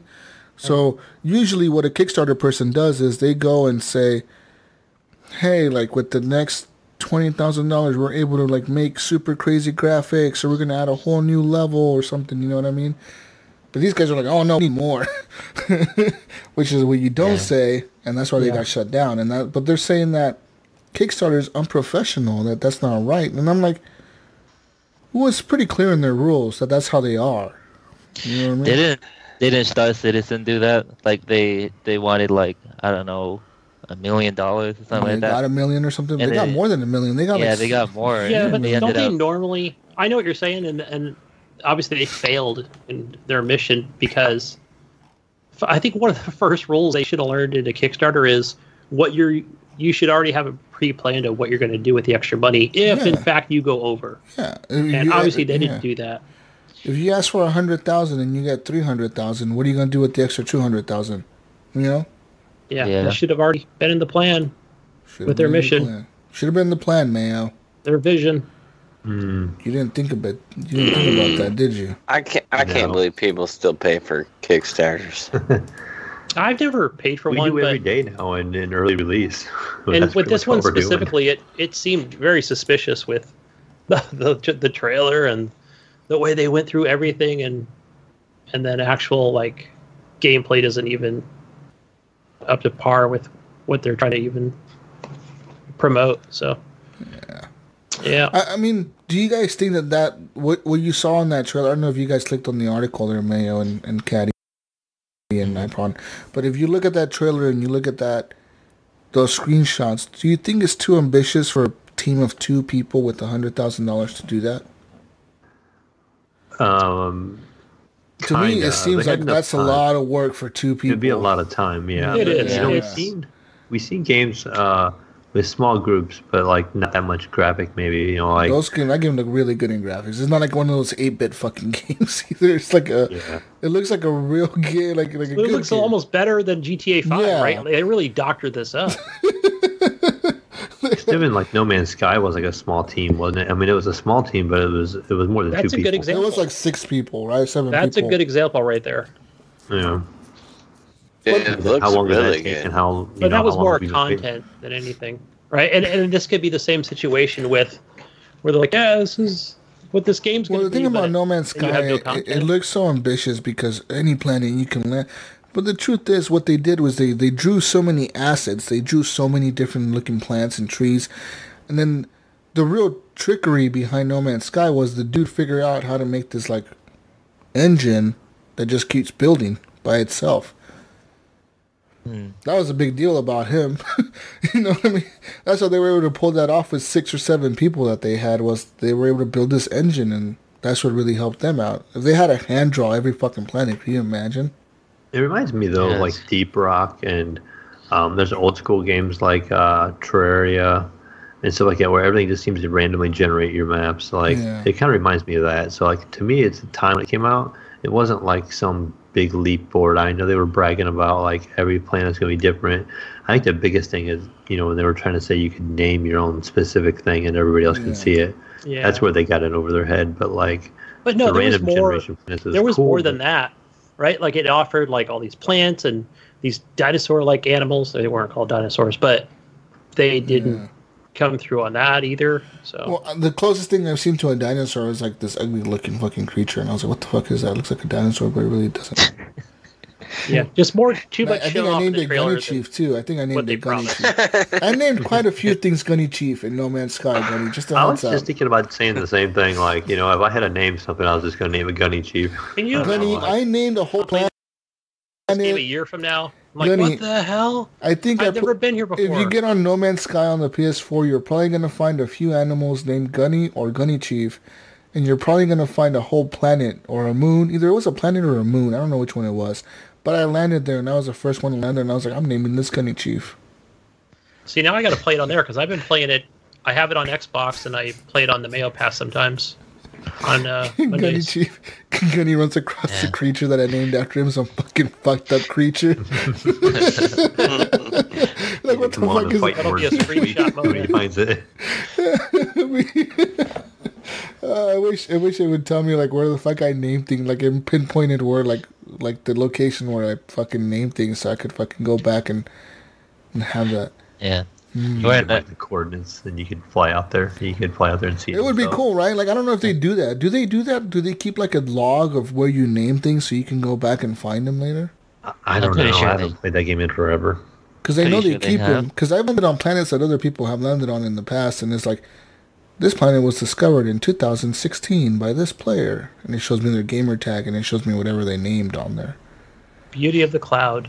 I think I stopped it a month after it first released. So like even when they had that last big update, when they had that resurgence, that update was pretty good. Didn't play it then. I got a big like spaceship thing, and then I got my little ship, but I got a big one, like a Star Wars looking one, and I call it the HGP 1, motherfucker. Yeah. Bum, bum, bum. Yeah. So, whenever the PSVR version comes out, Gunny, you should play with us. You should. We should all play. Yeah. Oh, Hey. you got it too, right? Don't you on PS4? We could play on the PSVR. Yeah. Yeah. 1 second. What game are we talking about? No Man's Sky. No Man's Sky. No Man's Sky. Okay. We should all. I get super confused with Star Citizen and No Man's Sky. Oh yeah, they're kind of sounds the same when you're talking about them, huh? Yeah. And then I got off confused. Okay. Anyways, moving on here to more news. Grand Theft Online is a little bit of hot water this week. Grand Theft Auto Online recently opened up their casino. The casino that we talked about a few weeks ago. Remember, boys? We talked about this new casino that we're going to open up. Well, now they opened it up. It's called the Diamond Lounge and Resort, or Casino and Resort, on the beach of Los Santos. This is a game location, people. Video game location. Not a real place. You cannot drive there. Real money, though. It says here that online players in over 50 countries cannot get into the game. Well, they can get into the casino, but they cannot gamble in the casino because of some countries having laws against gambling. So, yeah. Online gambling. This would be online gambling. Online gambling. That is right, because apparently you can spend real money on this. And what you do is you spend real money to buy a shark card. You buy a shark card, and then the shark card, you use the shark card to buy casino chips. So you turn your money that you bought into fake money. That turns it into more fake money that you used to gamble. That you used to gamble in the casino for fake money, but you cannot get real money back. Don't let Mayo in this place. Mayo's going to be gambling. I already have myself set up already. We're ready to go. Well, Mayo, guess what? No, Mayo, heads up, Mayo. You're an Amazon Prime member, right? Yes, I am. I have this money already. You got that Twitch Prime? Got that Twitch Prime? Accounts. All right, listen, I think I'm a millionaire. Mayo, if you go to Twitch Prime, you get $1 million in game. Okay, listen, but that's not it, Mayo. That's not it. They're gonna hook you up, Mayo, with a executive penthouse on top of the casino in Los Santos. Woo! The Diamond Resort Casino and Hotel, Casino and Resort. You're gonna have a penthouse, Mayo. Woo! And then guess what, Mayo? Guess what, Mayo? You're gonna have a high roller penthouse. You can have the workers of the casino go into your penthouse, so you don't even have to go to the casino floor to gamble. You just gamble in your penthouse. Nice. Woo! Ladies. White furry coat and white sunglasses, just strutting through the casino with bling blings. Oh, $1 million. Mayo's gonna have $1 million to gamble this week, people. Woo! Put some mud in. Put in some naked ladies. Yeah, Mayo will blow it all on definitely mink coats and sunglasses and Gucci watches, loafers. He's setting up lines on the table. Yeah, living the life. Oh, man. So anyways, I mean, there's a lot of countries on the list here that do not let you gamble online. For example, Afghanistan, Algeria, American Samoa, Argentina, Azerbaijan, Bahamas, Bhutan, Bosnia doesn't let you gamble. Belarus, Brunei, Cambodia. It says gambling is illegal for natives, but land-based gambling is legal for foreign visitors. Huh. You want our money. China, you cannot gamble. Iran, Cuba, Ecuador, Iraq, Israel, Libya, Pakistan, Paraguay. We get it, bro. We get Venezuela, Vietnam. We know the culture. Yeah. It sucks. I kind of wish we couldn't gamble here. Wait, what? That's a waste of money. That's un-American of you. How fucking dare you? It's a total waste of money. Because then, my kid's all like, wow, I want to do that. I'm like, hell no. What was the toy called? The little egg with the... Hatchables? Hatchables or Kinder Eggs? Kinder Eggs, that's what both of them are fucking rip-off. But the reason some people are upset at their countries banning this ability to gamble inside the casino is because some people, for example, are saying that, hey, look, in my country, like in Argentina, I can buy loot boxes in EA games, and I can buy microtransactions. But I cannot... Isn't it funny how EA gets involved in this without even being involved? I cannot buy chips for gambling in the casino. They cannot, just because it's a casino, they cannot buy chips in it. One's technically really gambling. That's fucking crazy, huh? Like, hey, just because this is named a casino, you cannot do it. Sorry, bro, you can't. Jesus, I'm not going to go on a... Oh, sorry, Johnny, go ahead. Oh, no, I was going to say EA calls their loot boxes surprise. Yeah, they're surprise mechanics, guys. Surprise mechanics. Surprise mechanics, so maybe they got away with that. Anyways, what were you going to say, Denny? I was going to say that, can I just be a responsible adult and just, well, I guess I can. I'm here in America, and I can just play this game as a responsible adult and spend as much money as I want in GTA 5 legally with no issues. And I don't see the issue really until your boy gets a hold of your card. Hey, yeah, that's true.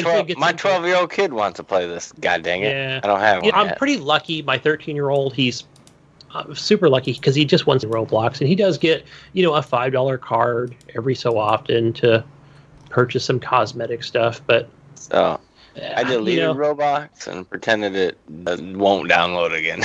Yeah, I got to say, like, how much money has he put into it versus.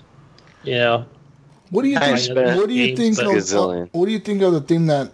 So I'm reading an article right now on the BBC, and it says here that some people are pissed off, and some YouTubers and some influencers are saying that it's too far. They've gone too far. For example, it says here that a popular British streamer called Broby1322 says here that he was on Twitch showcasing the new casino. Right, he was like showing off the new casino on Twitch. And he says, they've done it. I can't believe they've done it after he found out that in-game dollars can be exchanged directly for chips. He says, they've gone over the line of what they would. And it's a big problem that they allow you to buy chips with real money. He says, what the fuck? Yeah. I think it's dumb. I think it's dumb as hell. So pretty much right now you can buy and you can buy 500,000 Grand Theft Auto dollars for $5.99. Do you think GTA? Do you think Rockstar waited? They probably wanted to release this 6 months, a year ago, but kind of waited for things to die down with EA. Yeah. Kind of wait for the ashes to fall. I don't know. I'm just trying to figure out why. They totally did. Why they, is this a good time to release? I mean, why release this in GTA and not in Red Dead? Yeah, I thought about that too. I thought, are they going to do the same thing? They probably will do, right? Yeah, probably in Red Dead they'll add like the new town, a new saloon. No, you played a lot more of the first Red Dead in the Liars and Cheats pack. Was there anything like this at all that you remember? Gambling? I don't know. No, that's what I always thought the Liars and Cheats pack was. That's why I never bought it, because I'm not into cards or gambling. I don't think there was. I think it was like all in-game stuff. Okay, I wasn't sure if it was just that's. Yeah, but now we're online. You couldn't buy real. Like now, like everything is all fucking bullshit. Whatever. I don't see the issue really. If people are just not educated enough on what they're. People are stupid, man. People are fucking dumb. People are fucking. Americans are fucking stupid, ignorant They're fucks. so dumb. I didn't know that it was supposed to turn left on the red line. It didn't say one way. I didn't have a big fucking arrow that said turn this way. So that's why I drove straight. Like, some people are fucking idiots. Like, the shit that people sue for in this country, it's because they're idiots. I'm suing you because you didn't put a sticker on this that said I need to pull the door instead of push it. So now I ran into the door trying to push it. I'm going to sue you for that. It's like, what? You common sense, motherfucker. Like, people are just fucking dumb, dude. Yeah, I mean, it goes a little more beyond that, but But Caddy, I can tell you, I mean, this is just another reason for me to never let my kid play this game until he's 18 and he's moved out on his own. Honestly, I thought, well, what about when he's 16? What about when he's 17? Like, no. He'll play now it. it's like He'll play it. He'll play it when he's fucking 15. He better not. Like, no, playing that shit. Unless he's got a job, Dad. He's not playing this game. I'm playing whatever I want to play. I ain't gonna let my kid waste his money on this shit. I mean, but that. Yeah, that's but we could add a lot of other. Yeah. No, with microtransaction stuff, like with loot boxes, like there are some skins, say on Fortnite or Apex Legends, like there's a skin that you want, but then you got to keep buying loot boxes, just the skin that you want. So like a lot of money is spent. Would you guys rather have loot boxes or spend money on the skin that you want? Neither. I'd rather spend money on the shit that I want. If I know that I want that skin, what I'm saying is I would rather spend money on the skin because I know what I want and I'll pay for it. I'll pay $1. Yeah. If I could pay, if it's $1, it's fine. But if you're gonna sell me a skin for $10, no fucking way, dude. Make shit $1, man. Why is it so hard for these companies to make? Yeah. Like if I was running EA and I knew that I was the boss of Apex or whatever, Vincent Pella, I would be like, you know what, guys? We should make skins for each of the fucking legends. And you can unlock any of them, like unique skins, like super elite, fucking ultra. You can only buy these skins when we put them on sale type skins. And they just sell them for $1. Fuck selling these crates. You know what they say, Jesus? The first hit is free. And they want you to chase that high till till they can't squeeze another dollar out of you. I don't know, man. It's fucking ridiculous. So after $1,000, right? What do you guys prefer? Do you guys prefer the loot box situation or buying something straight up? I won't spend money in games. I'd rather buy it straight up, and that way, if I decide I really, really want it, I'll buy it. If not, I don't have to risk trying to get it. Yeah, Mayo will buy it for him and his kid. Yeah. Yeah. I mean, if it's like an in-game item and it's really cool, like let's talk about Apex. If there's a skin, I think it's really, really cool. Instead of me trying to sit there and trying to win it or whatever, just let me buy it and be done with it and just roll with that skin. I mean... Yeah. I agree, man. It's bullshit the way they do it now. I mean, it's nice. It's nice try to earn stuff and give you a reason to keep playing. But there's also that side, like I said, you just let us maybe just purchase whatever we want to be done with it. And you know what? EA can argue that they do let you purchase some stuff because they do have some stuff that's for sale with the coins, right? You can buy the coins and buy some stuff with the coins. Right. There's a situation that I don't like about that.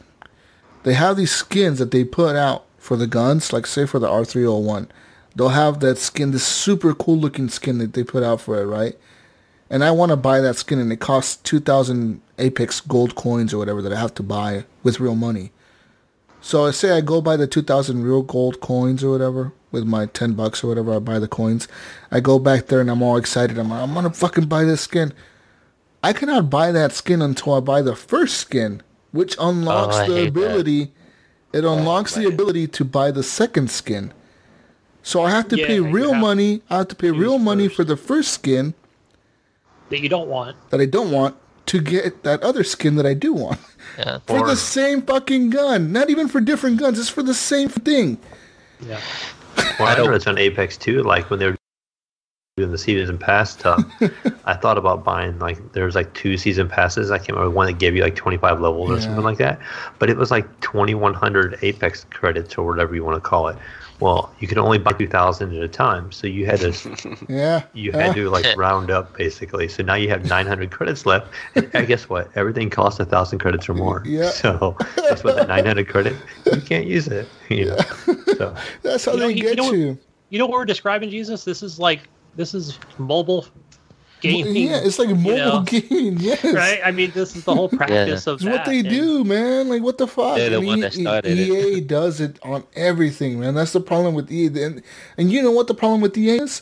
They think they're right. They don't want to change. That's the problem with them as a fucking company. They don't want to change those mechanics. And you know what?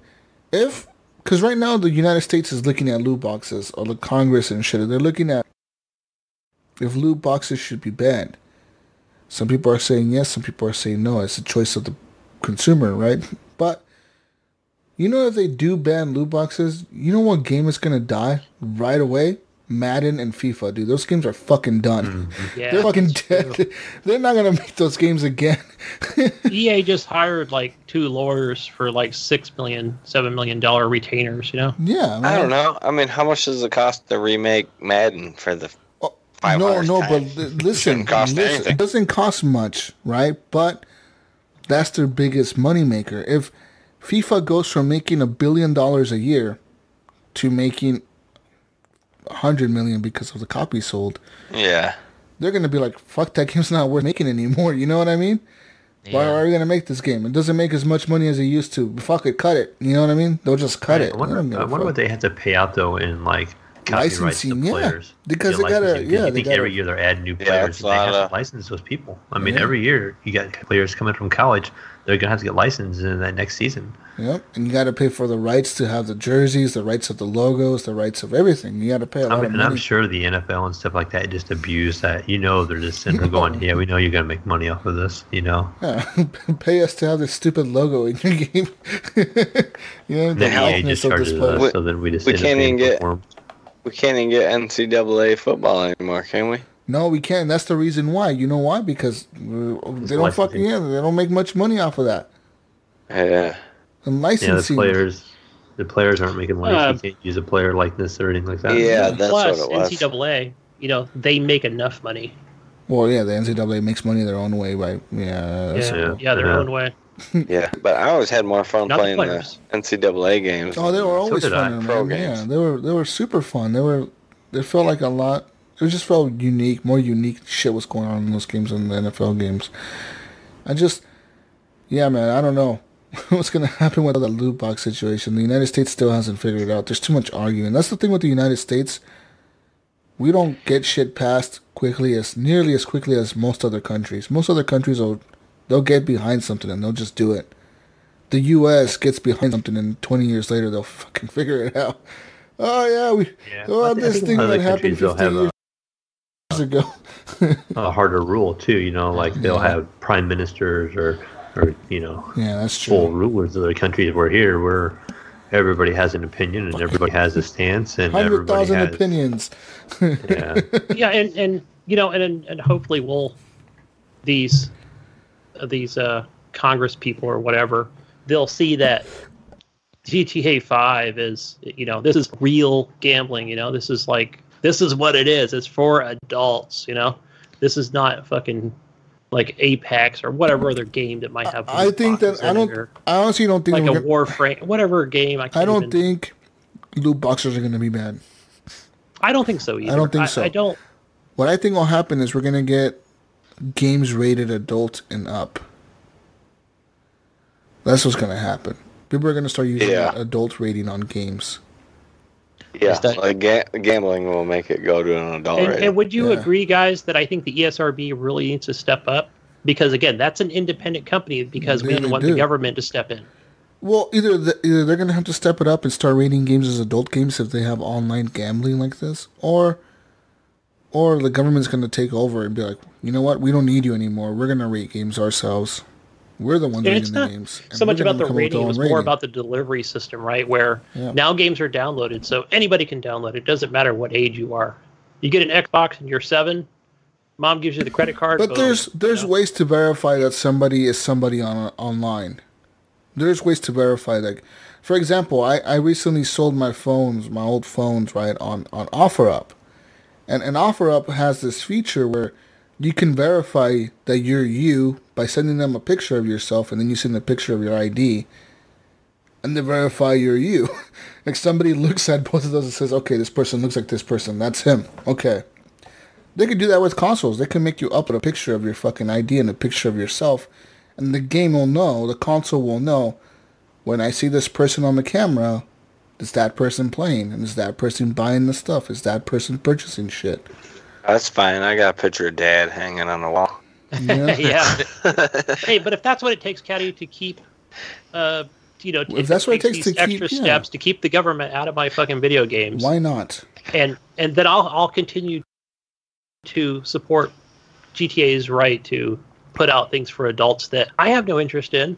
right? Maybe I might buy the it. game on the cheap to kind of just goof around, but I'm not going to be in the casinos. Me and Mayo are going to be gambling our $1 million this weekend in motherfucking GTA Online. Oh, we're going to be ballers, man. We're going to pull up there in a fucking Lamborghini. We're going to jump out of that motherfucker and go in there like we're fucking rich as fuck. My room number. We'll meet up. We're going to throw all the money around. Fuck it. I'll be down in the lobby trying to bum money off you. Guys, can I go to the penthouse? Can I get access? What room do you have, guys? Tell the security let me in. We're going to be throwing money around, Mayo. We'll buy our own security team for you, Caddy. Don't worry.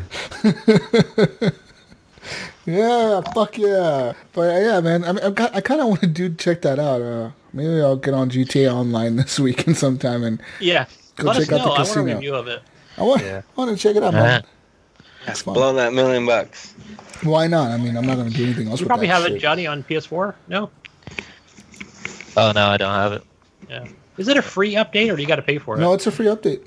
Online, right? Okay. You pay for the chips. That's so they get the money, Gunny. You pay for the chips. They get you coming or going. Yeah. Either way, they're gonna get you. Anyways, or Twitch pays for the. You know how much one of those penthouse costs, Mayo? Like $2 million or some shit. We got them for free, dude. Ballers. Yeah. How much is that? Because they always offer that shark card. Oh yeah, the $1 million shark card is like $50. Jesus. So $100 money. No, it's like that's not bad though for a penthouse. Yeah. Oh yeah, that's not bad. $100 real money. Hey, look, no, Caddy, look. You know, I'm not out there doing hookers and blow. Okay, I'm in here safely at home. All right. Yeah, blow money in the casino. Might as well be out doing. All right, how do you pay groceries next week? What's doing it?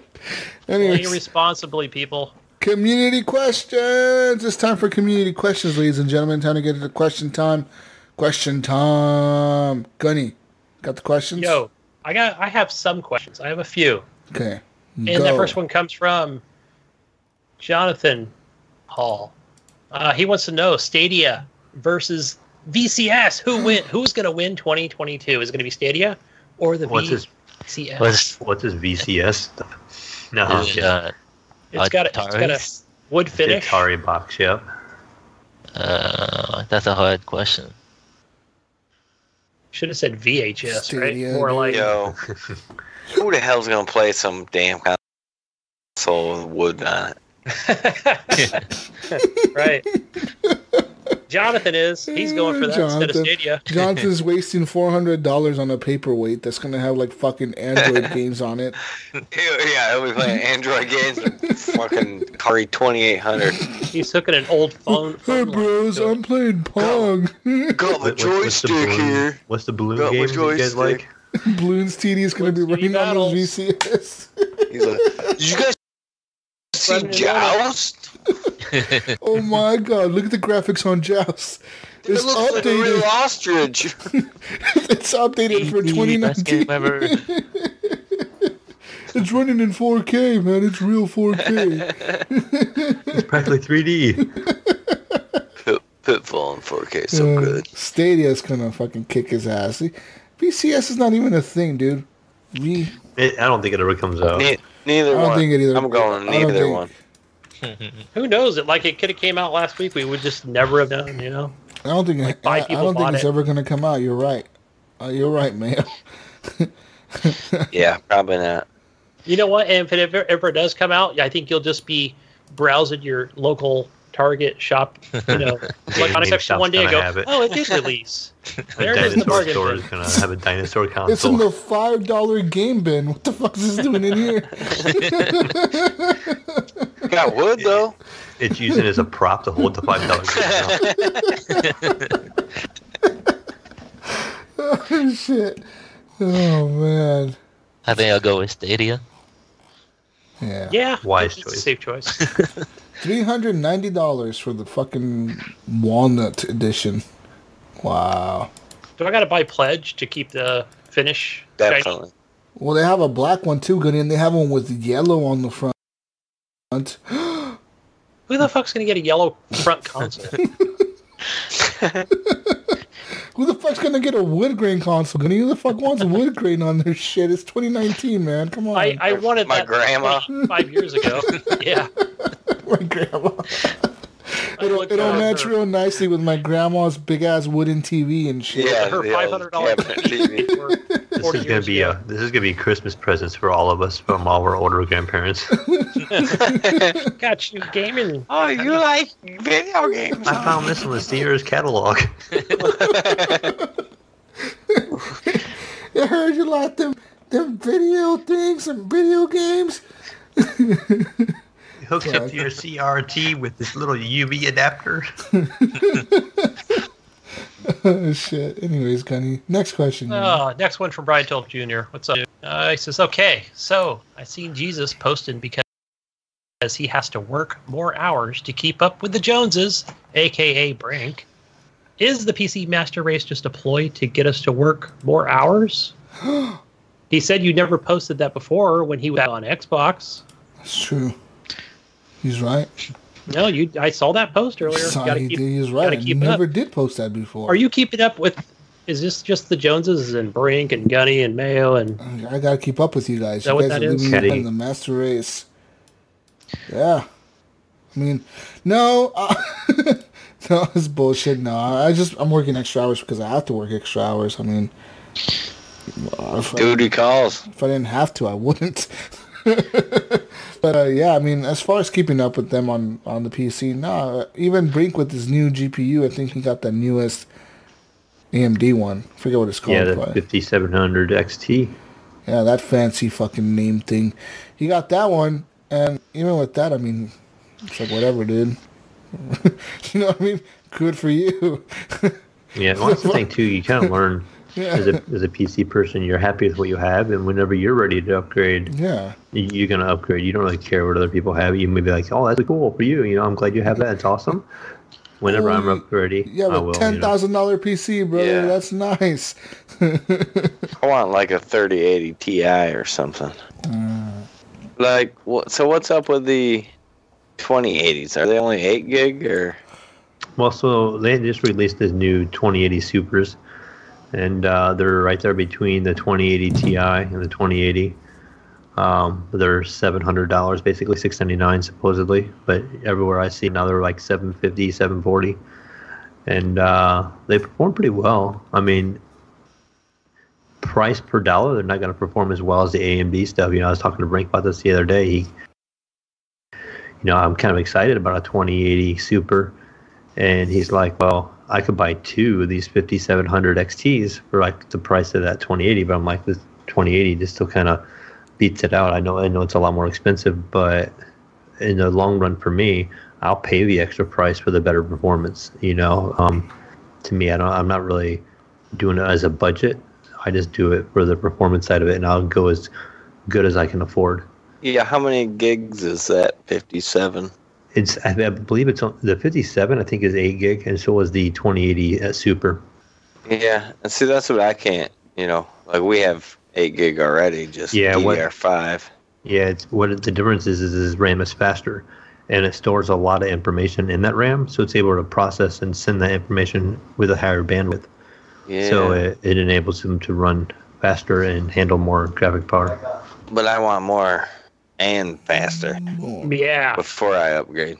I want the 2070 Ti hybrid for that 5 more frames per second. I like the hybrids actually for the quietness of them. That's one thing that AMD still has is they're really loud. What is the hybrid now? What's the difference between like the regulars and the hybrids on all these cards? Okay, so a hybrid model is basically a water-cooled model. Just like our water-cooled like CPU coolers. They have a built-in cooler in them with a fan. So like our GPUs have, fans underneath they can kick on and make some noise, where these other ones make a constant noise and they never really get real loud ever. And they have that advantage of being water cooled. Okay. Yeah, and you saw that article. I know I mentioned it earlier about that M.3 water cooled M.3. Yeah, I've seen it posted. I didn't get a chance to read it, but I'm curious about that because Like M.2 doesn't just mount on your motherboard, so I don't know how they're water cooling this thing. Like, because they're really small, they're only like the size of a stick of gum. Yeah, so I would think that thing would have to stick out a lot further to be, water cooled. That's just amazing. And I've never really known. I don't know how hot they actually get. Like mine sits like in the worst place. Like I have an M.2, and it sits just underneath my graphics card. Like it's I can see that thing get real super hot. Like you need more internal fans than anything.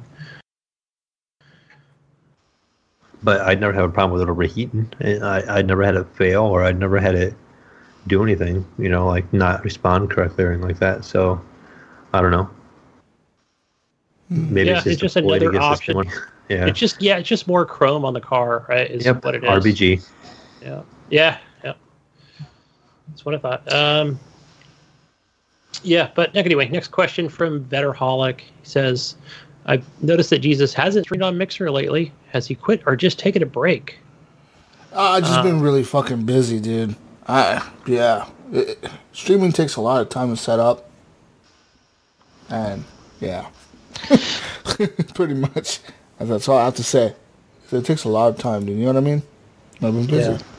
Streaming's hard. Like I don't know how you did as much as you did. Because like I stream just occasionally, and you gotta have like for me, my environment's a little different because I have my wife and kids around, so I gotta have like a quieter background. I know like a controlled environment. Just in the game and just being interactive and all that stuff. It can be a lot of work. It's a lot harder than people think it is. I mean, I like doing it, and I still continue to do it. I just haven't been able to stick to my schedule that I had because of work. Like I said, I'm working overtime, so a lot of staying late after work, and then fucking, you're not going to be able to fucking do that. Then I have to drop off my brother at work at night, and that fucking takes up time to do that. So I don't like streaming for a short amount of time, you know what I mean? I don't like streaming for like an hour at a time. If there's plenty of days where I have like an hour of free time, but I don't want to just stream for an hour. Yeah, I've seen streamers like, hey, look, I don't want to stream for less than 4 hours on the minimum. Yeah, I like to stream like 3 hours long. Yeah, mine are never that long. Mine are like an hour and a half max usually, and I usually have to run. Yeah, so I like to stream like 3 hours long, maybe 2 hours minimum. Anyway, short. Johnny, you have some questions. You want to ask those now, or you want me to ask them? I'll go ahead and ask them. Yeah. One of my question is, do you guys play games on PC, on borderless window or full screen? Are there advantages to each? Borderless window. So there's advantages to that stuff when you're streaming. Sometimes the streaming software doesn't like to pick up full screen. It's just fucking stupid. It doesn't really work well. So it's better to game on borderless window and just have it like cover your whole screen, but it's still windowed mode or whatever. It's really the only reason I do it that way is for streaming, literally. Otherwise, it would be like whatever. Full screen doesn't fucking matter. The high frame rates being in full screen, like without the borderless. I don't know about that. Do you, Mayo? Does that matter? No. Your frame rate is pretty much the same. The only thing you can really have difference. So what happens is if you have a game in full screen and you turn VSync on, it's going to sync your game with the monitor. So saying if you're at a 60 hertz monitor, it's going to make the game run at 60 FPS. If you put the game in a window, no matter how big, I know it's a window on a full screen, but it's the same thing as being a window on like a smaller picture. And it's not VSyncing that actual little window, it's actually VSyncing the whole monitor. So you don't have to have VSync on when you're in a window mode. So you're free to turn off VSync when in a windowed full screen, and that will free up some resource power on your games. But it doesn't really make a difference on your frame rate, really. I mean, interesting. I didn't know that. I thought like if you play full screen, it would, take all the juice from the. I try to play full screen as much as possible, unless the game does not let me tab out of it. If the game doesn't let me tab out of it and have a problem with the game like minimizing or doing something like that, then I'll run it in a window mode, like windowed full screen. Like Microsoft games, they don't like to be. Yes, I don't have an issue. Nico actually sent me a message saying like he found out if you mouse to the top of a Micro Center game, like a Game Pass game, a little Xbox thing will drop down and you can get out of the games that way. I haven't even got to do that yet. Like I just have to pretty much like close out of the game before I can never tab out of them. They're real bitches tab out of on Windows. I actually had experience with that the other day. I forget what the fuck I was playing. I think it was Gears, actually. Yeah, Gears doesn't let you. I was trying to stream or something. I was trying to set it up, and I was like, okay, how do I tab out? And it wouldn't fucking, it was like... Yeah, it's hard. Like, you're stuck, dude. You're fucking stuck here. You can't leave. It's like, what the fuck? I want to leave. You know what I mean? Like, it pissed me off, man. But that reminds me, Nypron, because I have played, like, Gears of War... and just like I've played it in windowed mode, so it just has that bottom, Windows bar at the bottom, which I thought, fuck, I really don't want to look at that, but then I can't change the volume, if I really need to, or go to Discord or whatever. So I just leave it. Mm-hmm. And eventually you forget it's there, I think. I usually like to play borderless window because it just goes full screen pretty much. Yeah, that's my preferred way to play. Sounds good. Mm-hmm. Yeah. How about you, Caddy? Do you have a preference out there? I just full screen that stuff. Oh. Yeah. Oh, God. Yeah. No Kinda border. risky. We have another one in there. Caddy fell asleep, I think. No. I'm here. He's over there fucking blurry. Yeah. Blurry mode over there. Just falling asleep. Bunch of hentai tentacles. Because it does, like, do you sure you want to go to this page? This is adult content. Yeah. Like, scroll on that. NSFW, motherfucker. Next question, boys. Next question. My next question is, what's something that always cheers you up when you're feeling down? For me, it's when I'm playing with the HGP crew and my friends. Yeah. Oh, man. Thanks, dude. Oh, yeah. Thank you, buddy. Yeah. No, honestly, what cheers me up is just talking to you guys. Honestly, you guys fucking brighten my fucking day, dude. Gaming with you guys, talking to you guys. Yeah, because I'll be real with you guys. I'll be real sad moment. Someone start the violins. I don't have much family in Oregon. As I've spoken about that before in the past, where it's just really me and my brother, and I have my daughter, my ex-wife. Fuck that bitch. But it's me and my brother, right? And me and my brother, and we live together. But we don't have any other family in terms of cousins, aunts, uncles, parents are passed away. We don't have any of that. So like for me, really, the people that I bond with, the people that I become friends with, are like my family that I have. And to me, HGP is like my family. You guys are people that I speak to every day. Mayo and Gunny, I love you guys. More. Oh, thank you. More Mayo. Fuck you, Gunny, man. you bitch. You were talking shit about me on GIF and G. Fuck you. Yeah. But like that's who I become. My friends are that I made through here are the people that I legit care about. I speak to fucking Iams and Brink every single fucking day. I wake up. They're probably the first people I ever talk to every fucking morning. You know what I mean? Like, it's kind of crazy. Like, you guys too. You guys are some of the first people I talk to in the morning. I message you guys, and fucking around the group and posting things. And, that's what I do. It's what it keeps me up, keeps me going. Because it ain't easy, man. Honestly, like, having no family around, it does get fucking crazy sometimes where I'm like, I feel down and I feel shitty. I feel like sad. I feel like fuck this. You know what I mean? Yeah. But Yep. It keeps me going, dude. You know what I mean? Keeps me going. Fucking the podcast and gaming and shit keeps me going. So that's what I like to do. Mm-hmm. Mm-hmm. Yeah. I wanted to add something real quick for you guys. Before I listened to this podcast, the HGP podcast, I was going through some depression, and like when I've been down and life's got me down, like we all play video game to escape reality, and when I bring up the podcast, it makes me feel not lonely, that there's other people out there for me, and like HGP has been there for me a lot, and I really appreciate that. I'm really happy to be a part of this community. Thank you, man. Like. Thank you, buddy. we We're glad to appreciate have that. you. Yeah. thank you for being a part of our community. Thank you for even fucking listening to us, man. You know what I mean? Right. That's my appreciation to all of you listening out there. Is thank you for even downloading this and even listening to this. Because, like, damn. I don't like listening to myself. And come find us on Discord and stuff. Yeah, and talk to us. Yeah, we have, there's a lot of interaction on Discord. That's how, Mayo, I'm not sure, that's how, that's like some of our first communications through there. And for a lot of people, actually, and Caddy and everyone else. That's how I talk to the Mayo, friends that you've brought into the show, and Nypron and everyone, a lot of good people I've met. And yeah, it's been even good for me, and it definitely cheers me up every day. Like, I look forward to every Saturday. Oh, same here, dude. That's hell yeah. Saturdays are like, fuck yeah, dude. Like, people always tell me, like, aren't you bored? You sit at home and you fucking drink and talk about video games.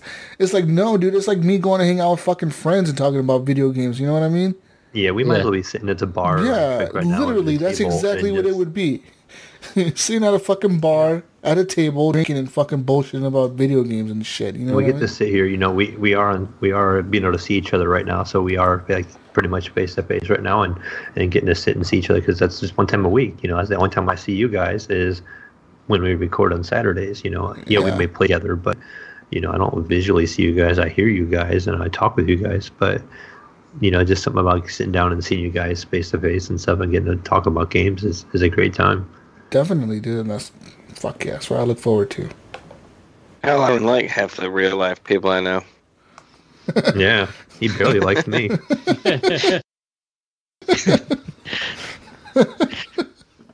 Oh man, no, but yeah, he's always yelling at me. Mayo, come get this guy. This guy killed me. Come on, Mayo. Come on, avenge me. We're all dead. Yeah. How many times have we had that conversation in PUBG? Oh Lord, Mayo. This is Mayo. I'm like, hey, there's people over here. I'm shooting at them, and I'll say the direction. And then Mayo will be like, what? Where? And I'll be like, I'm already dead, Mayo. Yeah, you were. Come pick me up. Now I go to pick him up. Just go die. Oh shit! But yeah, man. Thank you for being part of the community, Nypron. You are appreciated, dude. Honestly, thank you. Thank you guys too. And thank for everyone listening. All the listeners, yeah. You guys are a part of the community as well. And we're easy to talk to. We're easy to talk to, I would say. Don't be afraid to post in Discord. I'm usually posting dumb crap in there throughout the day. I'm not really on there. I get on there like 3 times a week. Post something. Yeah, we noticed. Yeah, try to catch up with like, guys. I try to catch up and then I see 500 missed messages since last Monday. I'm like, fuck That's this. why I get on every day. Yeah. 500 missed messages. Like, what the fuck did you guys post in here? How the fuck did I miss so much? All I see is Mayo said this, Mayo said that. And Mayo, Caddylax. Gunny Chief in there once in a while. We never know. 18-hour Fridays. No, but I jumped on last night. Yeah, I've seen that. I want to make sure I get everything updated. My consoles and my PC and everything, so I can play games Saturday.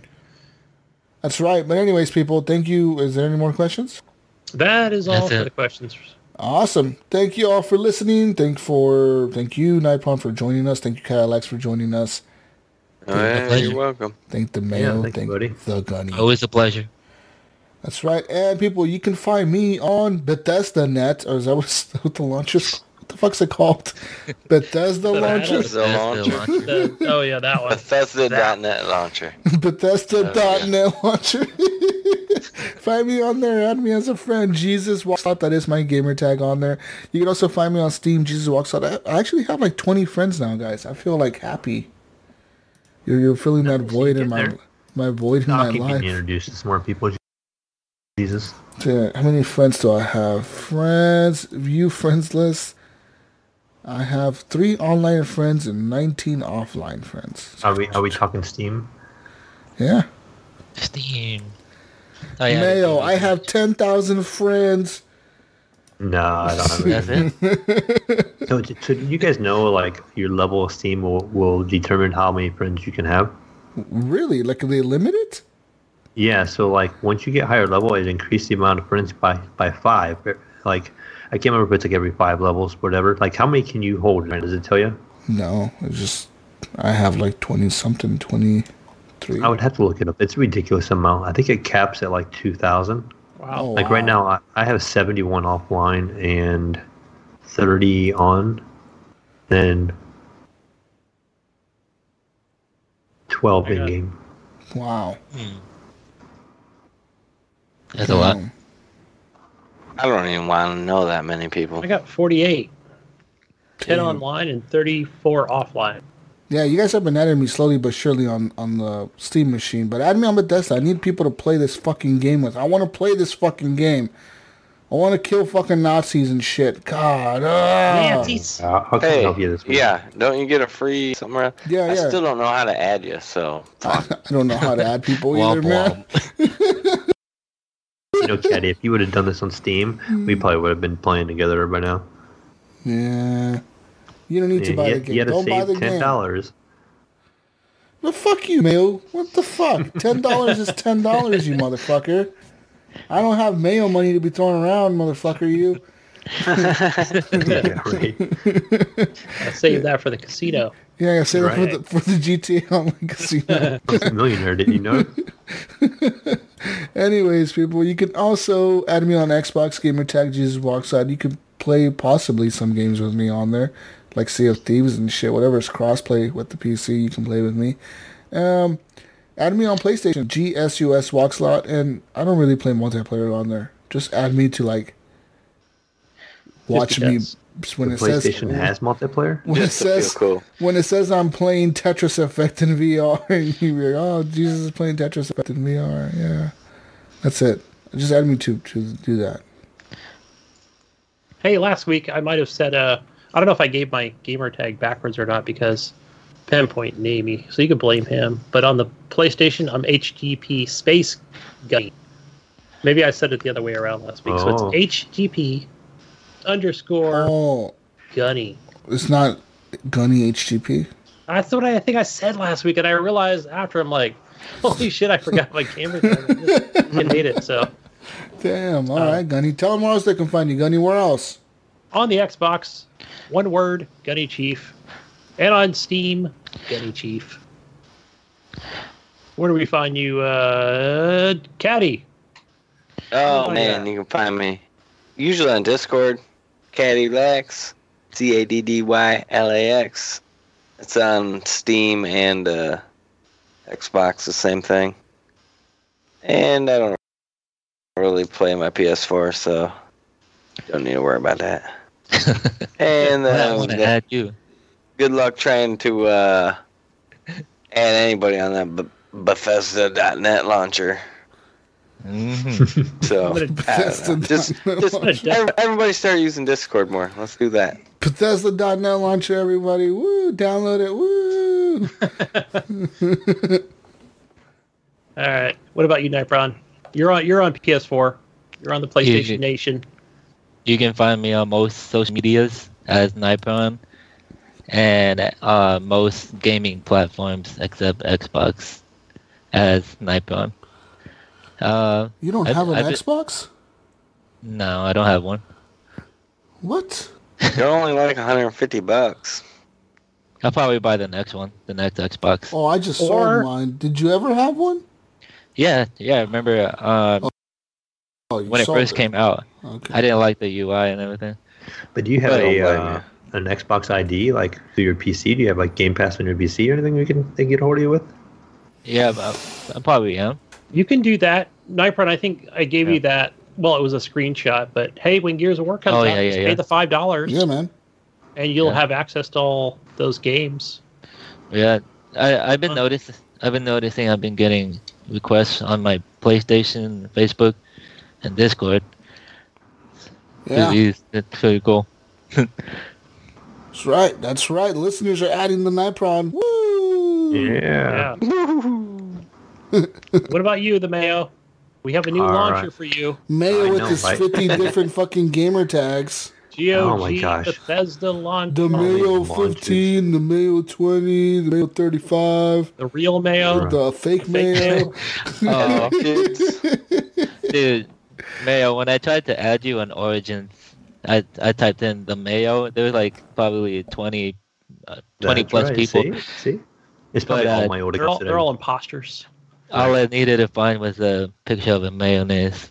Yeah, I had the same logo and everything. So I'm gonna message all of them, tell them to put Mayo pictures.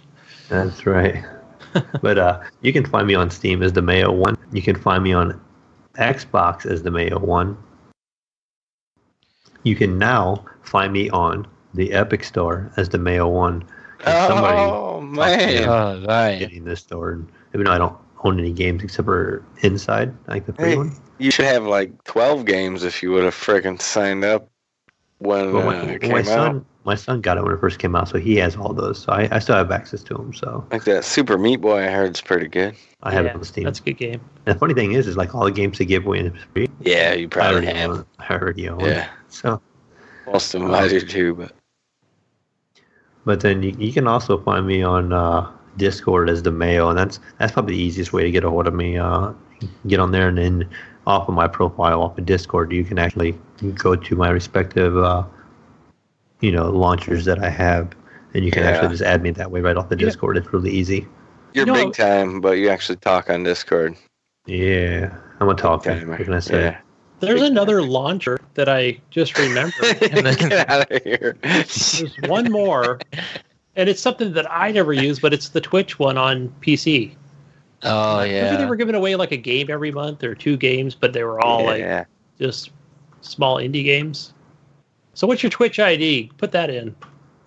Actually on Twitch I am the Mayo01. So if you want to find me on there, you can add me on Twitch, but I don't stream a whole lot. I do try to stream when I can.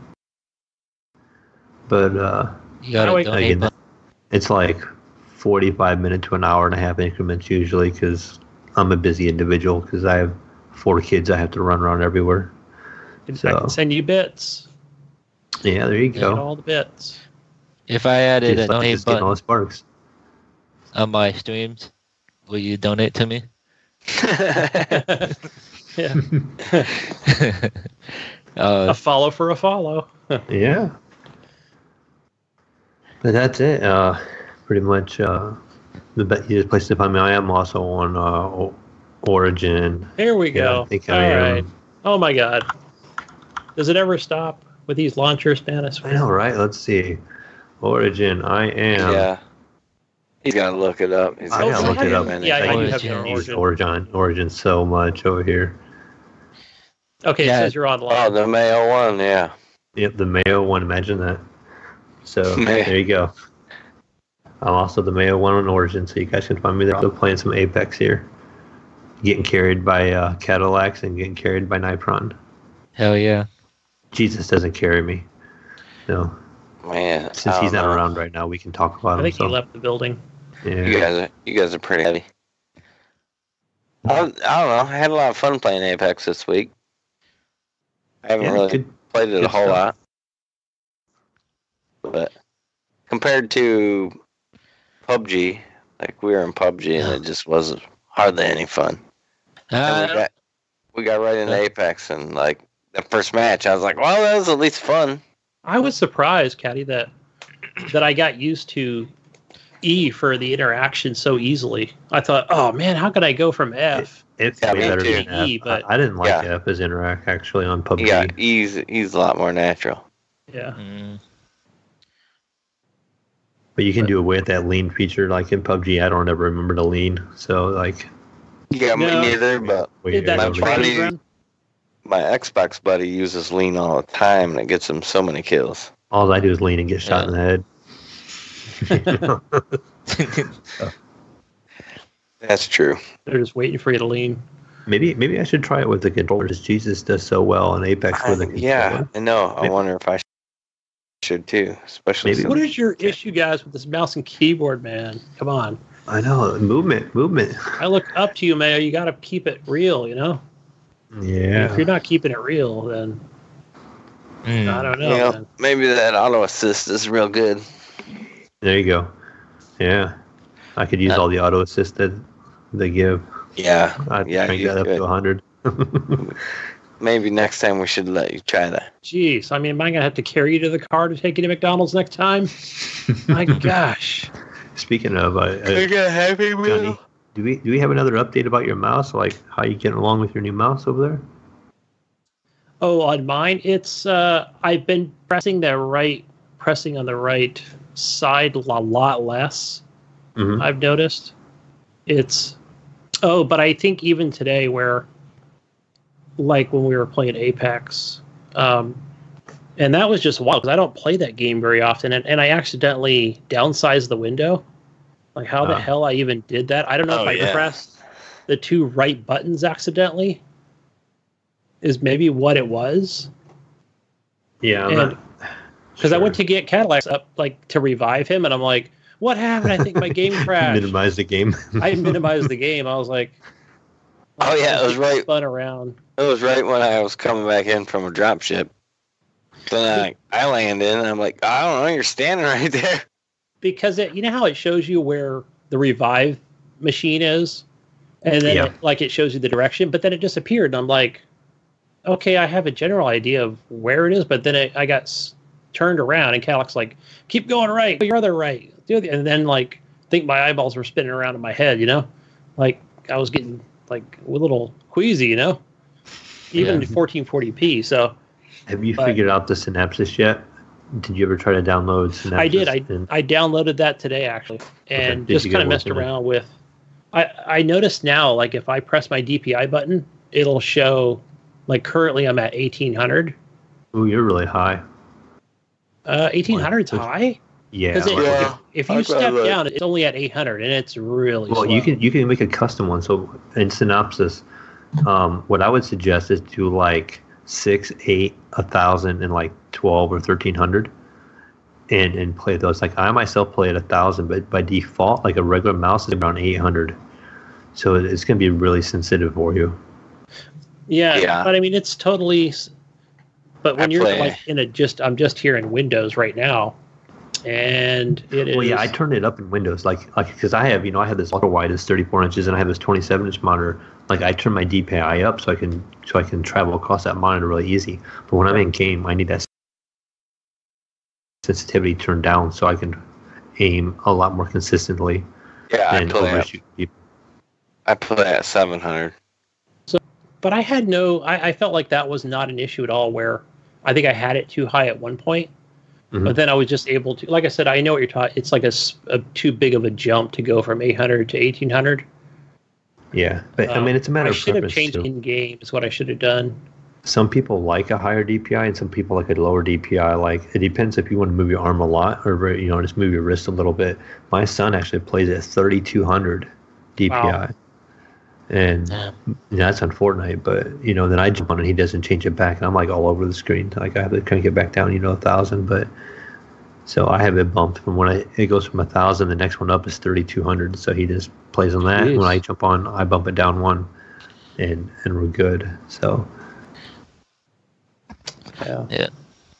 I was kind of curious how you was liking it so far, and if you figured it out. But yeah, so open it up when you get a chance, and there's like 5 little boxes. You can actually custom type whatever number you want in there, and just find one that you're comfortable with. And then you can just make that your middle one, and then just kind of adjust little by little. Yeah, I'm going to change it then. I'm going to make those custom. Because it's like if I go up now, like if I'm 4500, that's like, whoa, that's like way too much. It's like, I'll just keep it at 1800. Yeah, a lot of times I'll slow it way down and then speed it up in the game settings. Yeah. Usually when I'm doing like AutoCAD work or 3D modeling, I turn up my DPI up on my Razor's mouse so I can, do my work more faster. But when I'm gaming, I turn my DPI down. So you get to actually use a Razer mouse that you have worked in? Yeah, I do. I have a Razer. It's similar to this one. Which one is that? It's upside down. Mamba. You have the Mamba, right? You have the same one I do. Yeah, I have another one at work. I really like it. I like palm grip. Yeah, I'm definitely a palm grip person too. I prefer the palm grip. Yeah. I'm all about the buttons. Yeah, Caddy is up there with his like 8,000 button mouse. Yeah, it's got, what, 12, 14, 15. Is that Monaga? No, I got a Corsair. Okay. There. Yeah. But I got a couple Logitech ones too, I don't mind. But keep ending up going back to this one. Yippers. All right, man. Let's see what else we got going on here to finish up the night with. What are you guys going to be playing the rest of the week? I'm probably going to play more Apex.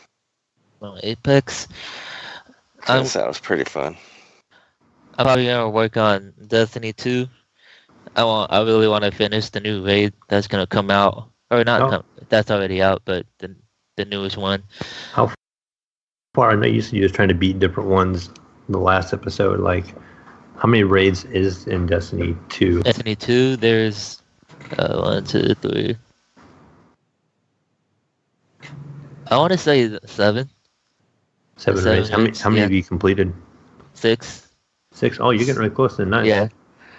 Yeah, the last one is really hard. It's very mechanic heavy and a lot of communications. Like the first mechanic is like, it's pretty easy. Like it's just one mechanic, and then the next boss is like, it's the same mechanic as the first one, and then they added a new mechanic, and then it keeps adding on the further you go into the raid. And the last one is really hectic. Like, you can have so many people talking on the mic. It's really crazy. So I haven't gotten that figured out yet with my raid team. These people keep dying, and when one person dies, it messes up the mechanics. And definitely. And I don't know how common it is to raid on a console, but on the PC, even I don't raid a whole bunch. But I know it's very mechanic heavy, and in most of the raids that I do jump in, and if one guy does go down, it wipes the whole entire squad. Yeah.